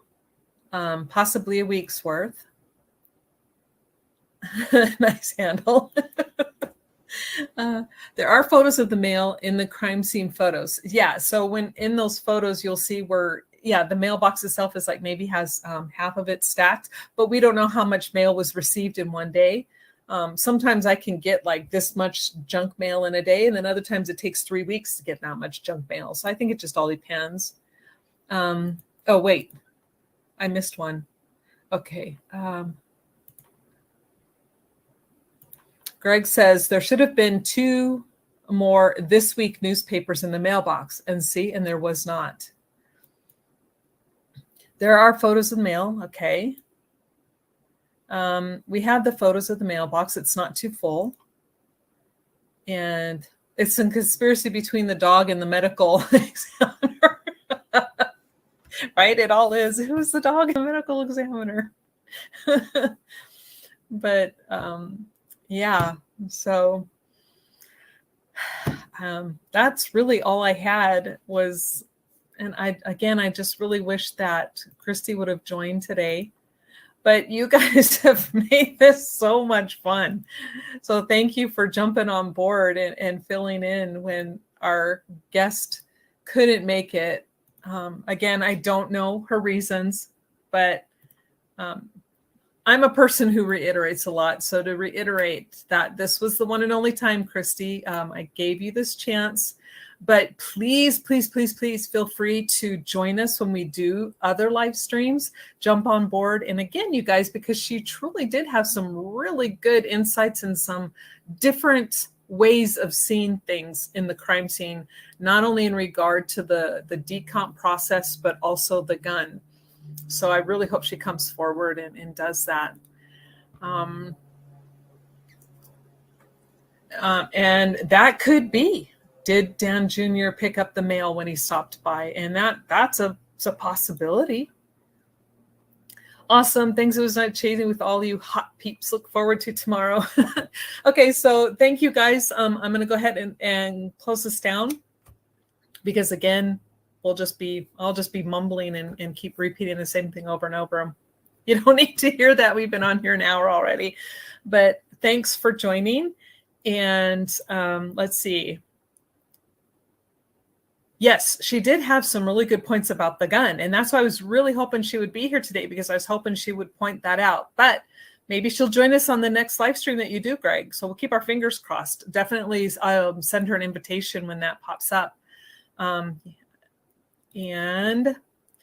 Tomorrow, Derek, we will be premiering. Now, it's a pre-recorded video Sophia and I did last night, but we're going to be premiering that on the same channel, on my YouTube channel tomorrow. So chat will be live, where we're going over the footprints. And wait until you see what Sophia did a lot of work. I did some live demonstrations with some stuff, but really, you got to see this. It'll be worth watching. Looking forward to hearing more. And Greg, we still need to do the video. Sorry, I'm losing my voice, guys. But we need to do the video on the autopsies too. That I'm really looking forward to. Yes, a new video, Derek. And okie dokie. Okay, so tomorrow night, I think I set it for 7 o'clock Mountain Time. And we hope to see all of you guys there. Thank you so much for dropping in. You guys are amazing, funnier than snot. And thanks for making me laugh so hard I cried, and making me talk so much I'm losing my voice. So thanks. You guys all have a great day, and I'm going to close it out. Bye.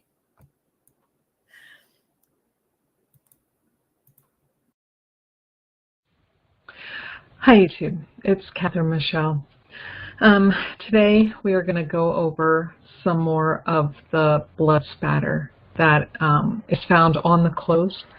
We now have pictures of David and Kamel and Rania's clothes from the ME's office. This was part of a data dump that was provided to the Justice for David Crowley and Family Facebook page. And I think that this is pretty telling. Now, this video is not going to be for everyone. So, and I already age restricted anyway, but if you are squeamish or you don't want to see real crime scene photos, and I'm going to be showing the photo of the body, it's on the floor, but they're blurred out. The head and little Rania's face and arm and stuff and tummy, they're blurred out. So you'll see her, you know her legs are there, but you know, that type of stuff is not necessary, especially not for what I want to show you, because we're going to focus on the clothing worn by David and Kamel. So here we go. You ready? This is going to be the photo of the bodies on the floor. Now let me get this moved out of the way for you. This is David. This is Kamel, and this is little baby Rania. Now I'm zooming in because I want you to notice how David's clothes are being worn. There's a black t-shirt, a white shirt, and then a gray shirt. And the white shirt is tucked up underneath the gray shirt, which I find interesting. And then his sweatpants and his boxer shorts. And we can't see too much of Kamel, but this is Kamel's sweatpants. And here's a little bit of the brown sweater you can see. Now keep in mind, this brown sweater was on Kamel, but partially covering David's right leg, and then the blue blanket was over David's legs, but under Kamel. Okay, we already know that that just doesn't make sense. And please notice the position and how the sleeves are. Again. Okay, I think we have enough of that one. We don't need to go back to that one. So here we're going to, let's start with the shirt, the black one that was underneath him. Okay, we see, sorry, let's pull back. All of this right here is the blood. All of this. Take note of fibers and white dog hair on his undershirt. There is some tearing of the shirt here. Now let's look at the next shirt. This is the one I want you to pay close attention to. This is the right arm as he's laying out. This is the arm that's closest to the recliner. This is the left arm, the one that's all the way out. And then look at the amount of blood. Look at this. It's soaked. His black shirt soaked down the front. But here's what I want you to pay super close attention to. This spatter, these spatters, this. I know I'm not sure if if this is blood spatter, if those are puncture wounds in the material. I don't know, but this looks like blood spatter, spatter, spatter, spatter. Looks like fiber from one of his bracelets. This is part of his shirt, remember, that was tucked up underneath between the gray and the black. You didn't see this portion. You saw this part, but you didn't see this. This was kind of tucked up underneath. Let's look at the next one. Here's the gray shirt. Let's take a closer look at that. Dog hairs. Dog hairs. Tear in the hem. On the bottom, on the back of his shirt, the posterior side. This is where he's laying. He's lying on his back. This part is not exposed to a dog. How did it get torn? Look at all the dog hair. Again, look at the pattern. Look at the amount of blood. Here, all the way down the front. It soaks through 3 garments. 3. A white t-shirt, a heavier winter shirt, and then a t-shirt. What else does it soak through? Let's take a peek. I think I'm going the wrong way. Here are his pants. Look at all the dog hair. Here's a tear in his pants.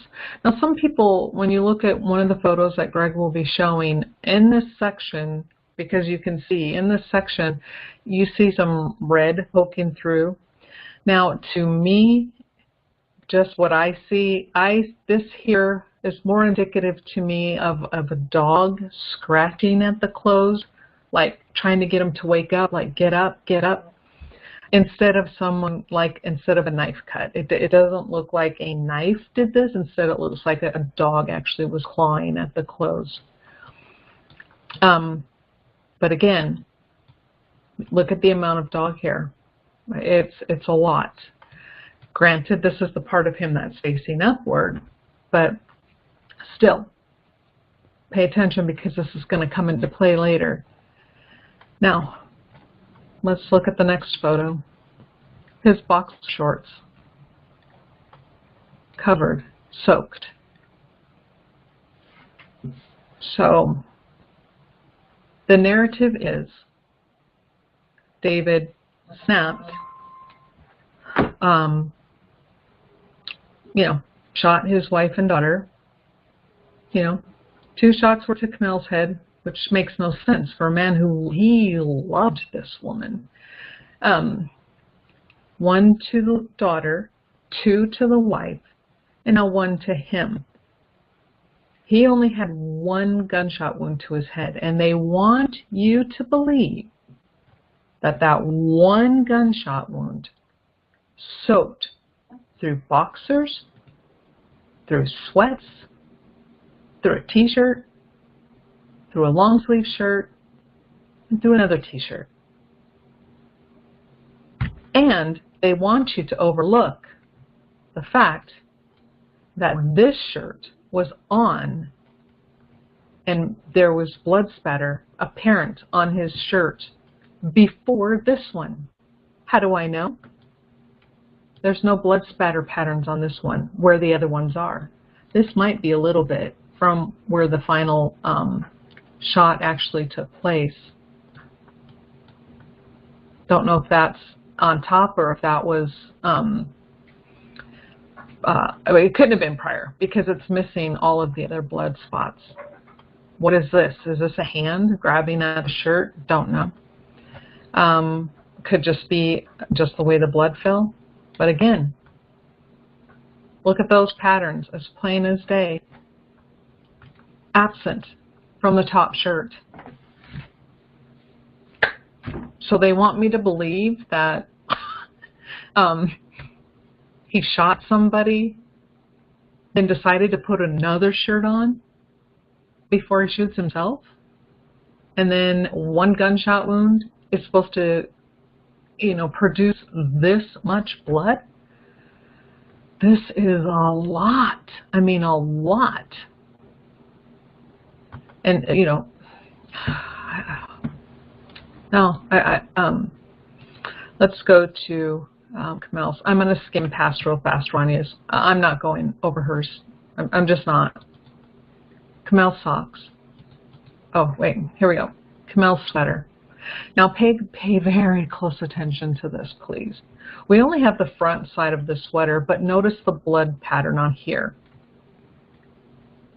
I'm sorry, I'm like leaning in, but I don't really see very many dog hairs on this shirt, or sweater, I'm sorry.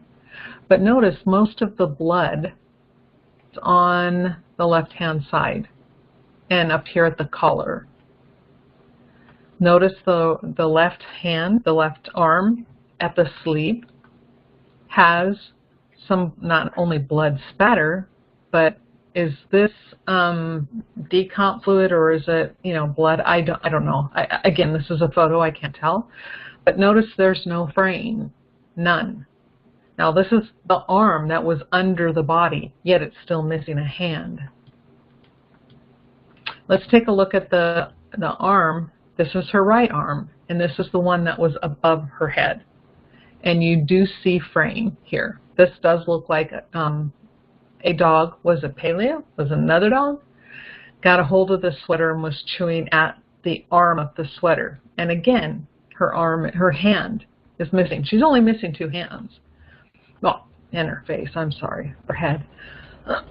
Now here, it does look like this could be 2 separate events. We got this looks darker, or is that decomp? I don't know. But here we have a blood pattern. Now this here does match up with her corset. This does not. Let's continue to look at the rest of the photos. Here are her pants. This looks like decomp fluid. Here's the blood pattern on her pants. Right here, right here, right here, right here. Now notice she had 2 gunshot wounds to her head and nowhere near the amount of blood on her clothes. Now, this part I draw a lot of particular attention to. Let me see if I can bring out my edit and my edit tool. And I know this is just simply in their program. So this is not my Photoshop. Let's do adjustments. Let's bring out some more light, some more color, some more light. Now let's zoom in. This to me looks like little toes. And it might not be. It just may be how it fell, how this happened to be. But it looks to me like this part right here, like a little foot was standing on these pants when quite a bit of blood drained or dropped down that foot and landed on the pants itself. And then the foot came off and then left like a reverse impression. Again, if you guys don't see it, that's fine. It could just be I'm seeing what I want to see. I will, I'll say that. But that's what I see. And again, I could be wrong, but it's very curious. Yes, I want to live without saving. But again, just this blood here, blood there, a little bit there, and a little bit at the bottom of her pants. Now, here's the corset. Now, if you remember on the right-hand side of the sweater where there was, 2 sections where it looked like there could be 2 events, it was this area of the sweater that had blood on it. So, but on the sweater, this whole section, the entire left side was soaked. Well, not soaked, but it looked to be covered. Now let's look at Camille's shirt. On her shirt, the left side is relatively unscathed. The right side is quite quite soaked with blood, and you see it going from right to bottom left. Lots of blood, and notice it's like the shirt was bunched up, like you drag somebody across the floor and it bunches up, right? And then it leaves this kind of pattern here. And what is this? What is this a mark of? I just noticed that. What would leave this mark? This tread mark type, or could it be the sweater? I'll go back and look. Maybe it's the sweater. You know, we'll look at the pattern. It very well could be. But notice, this is the shirt she was wearing as she's laying on the floor. Notice the lack of dog hair on Camille's clothes. David's covered in it. Camille's lacking. Let's look at the back of the shirt. Again, right side, going from right to bottom left. Lots of blood. Now, and we don't have a photo of the backside of the sweater, and I really wish we did, because that would give us an even better understanding. Was the sweater put on after this event? You know, and did then the blood from the sweater, when she's placed in that position, soak through the front? You know, we don't know. It's kind of hard to tell, but it's interesting to note the patterns. Camille has blood on her right side. David has blood on his left side. And Camille doesn't have a lot of dog fur. In fact, it's almost completely absent from her clothes. And we're zooming in so you guys can get a better look. This just looks to be like artifacts from the photography and the clothing, artifacts from the flash. It looks to have been bunched up underneath her body. And this is, you know, this may be the sweater. Again, we're going to go back to the sweater and take a look at that. But that's interesting that it left that kind of an impression on the material itself. Again, okay, here we go. Here's a good blood spatter. Now, with the amount of blood on this shirt, why is this the only section that's soaked on her? This entire thing should be soaked in blood. Again, look at that. Look at that. Yet David supposedly only had one gunshot wound to the head, and it soaked through 3 shirts, a pair of sweatpants, and boxers. Does any of this make sense to you? It doesn't to me. And a little bit on her pants. Again, hardly any dog hair. Again, this looks like decomp fluid. Oh, might be a dog hair there.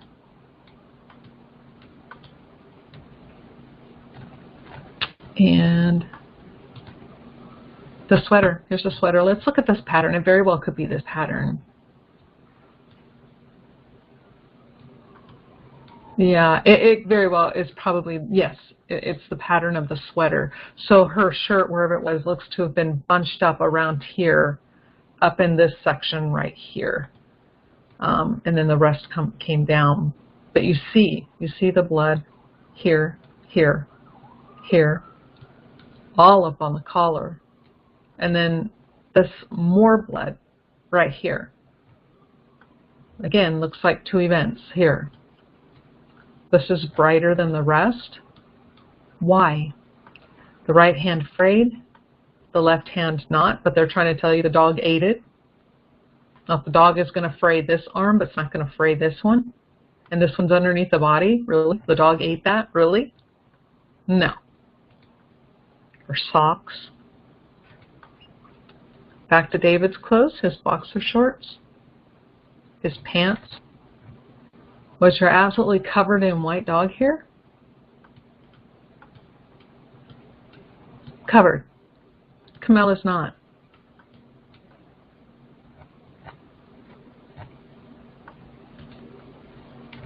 His dark t-shirt.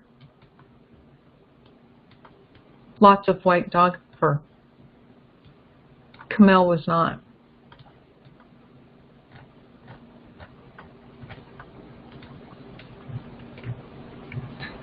This shirt, interestingly enough, I don't think I see dog fur on this one at all. No, I know I'm skimming pretty fast, but I'm looking for the dog fur. I don't see any on the white shirt, but yet the black one underneath has it. And again, remember, these are two separate events. This and all of this, two separate events. Go over here. Spatter, spatter. These are absolutely separate events. Now, is this on top of the other stains? I don't know. But I do know that this here and that here happened prior to this massive event. So these other spatter patterns are probably the same. All of those probably occurred at the same time these two did. And so after whatever left that spatter pattern, then this shirt was put on, and then that's when the massive event took place to David, enough to cause blood to soak through 3 shirts, a pair of sweats, and a pair of boxers. And again, they want you to believe it came from one gunshot wound to the head. This gray shirt does have some white dog hair on it, but not a lot. Not as much as the black shirt and the pants. Now that doesn't make sense, does it? And look at this right here. The tear in this shirt is in the back. David is lying on his back. The dog can't reach that section of his shirt. Why is that torn? Why is the back just as soaked as the front? And yet they want you to believe this came from one event. Blood spatter on a white, not on the gray which is worn on top. And this wasn't, you know, a red flag to the Emmy or the police. It absolutely should have been. So, according to their narrative, David snapped. They don't know why. They can't find a reason why. He snapped. And he shot his daughter. He shot his wife twice in the head, mind you. The woman he loves more than anything in the world, he just had enough and shot her twice. And then shoots himself once and manages to get rid of all of this blood down his clothes, but no blood in the house. None of his blood on the rug, none of his blood on the wall, none of his blood anywhere. With this amount, his blood should be everywhere in that house. Wasn't found on any test except for a test on the knife, and maybe that was it, because I did find his blood. They found all 3 of their blood on the knife. But yeah, but yet they found Kamel's blood everywhere, and Kamel has less blood on her clothes than David. And you can tell this is coming down from David's body. It's from his neck. It starts at his neck and then goes down the front. So this isn't splashback or spatter. This is an event that happened to him. And I'm going to be doing a follow-up video on the blunt force trauma because we have a really good photo now of the skull cap that shows the blunt force trauma underneath the ME lights. It's evident. It's clear. It's as plain as day that this man was beaten in the head. And the blood pattern, the amount of blood on his clothes, it's clear. It's evident he was beaten in the head. Now remember too, as we talked about just a few minutes ago, Kamel's brown sweater was covering partly, or not covering, but it was on David's right leg. The blue blanket was on David's feet underneath Kamel. So they want to believe, was David sitting? Were his legs up? You know, were his legs close to his body? Was he crouching and you know, in that position like this? You know, imagine your knees are up to your chest and you're crouching and you're covering your head, or you're trying to protect your head the best you can, or your arms tied behind your back. I don't know. But I'm trying to imagine how this took place. So that blood would then, you know, it would go down. It would definitely all pool and go down the front of him, some down the back as well. This is not somebody who's going to stand up, sit down, and as their body's going to fall right away, soak through 3 shirts, pants, and boxer shorts. No. Nope, sorry. Does not work that way. But anyway, I wanted you guys to see this. I wanted you to now see a little bit more and why I will believe. I mean, the evidence is saying to me he was murdered. All 3 were a victim of murder. David didn't kill his family. He was a victim. This is a crime of rage, a crime of violence, maybe even a crime of revenge. Who in David's life, who was angry with David? Who was pushing to be around David? Who was jealous of David? Who had motive to withhold anything they wanted from David? Who slandered David after his death? Who was trying to take over the spotlight with Grace Aid after David left? There are so many possible people who could be involved. You know, and so you can't go around and say, I know for sure you did this, because we don't. You know, we have nothing to prove that. But what I'm saying is there are a lot of people with motive, with a lot of motive to show this kind of rage. David didn't have that motive. They were getting ready to move to California. They were looking for houses. His script was taken in, and he was getting a deal, getting ready to sign it. He just didn't get the chance to sign it. They were pulling away from everybody, and Dave explains this in his journal. You should go read it. He says exactly why. He calls Danny August Mason, Sean Wright, Joseph Seaton.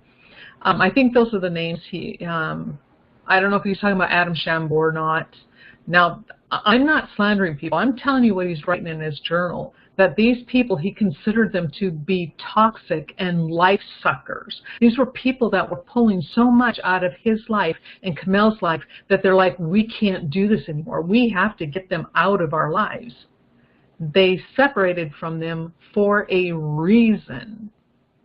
They knew that they were just holding on to their coattails. They showed their true colors to David and Kamel, and they said, you know what? No, we don't want this in our life. They were trying to build a better life for themselves and start over. And their do-over was going to be in LA.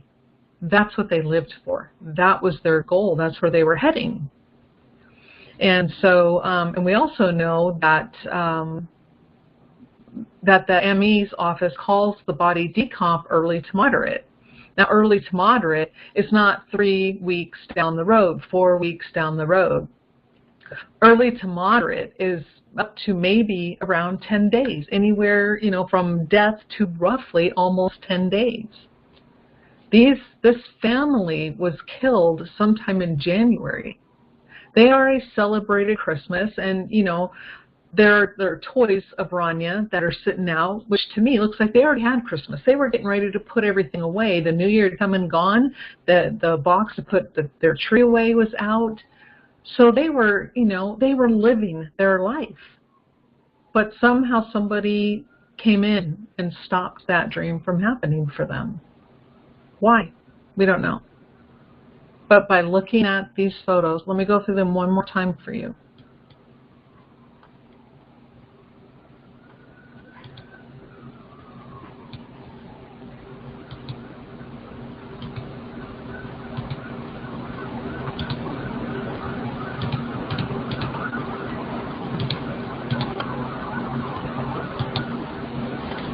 By looking at these, this was definitely an act of violence.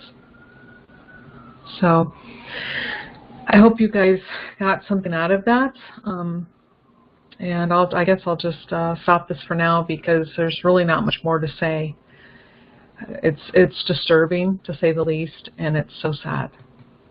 So I'm going to stop recording, and I hope you guys really take this to heart, study this, go to the Justice for David Crowley and Family page, find the links to this website that is put up that has you know, a lot more information. Read for yourself, look for yourself, decide for yourself.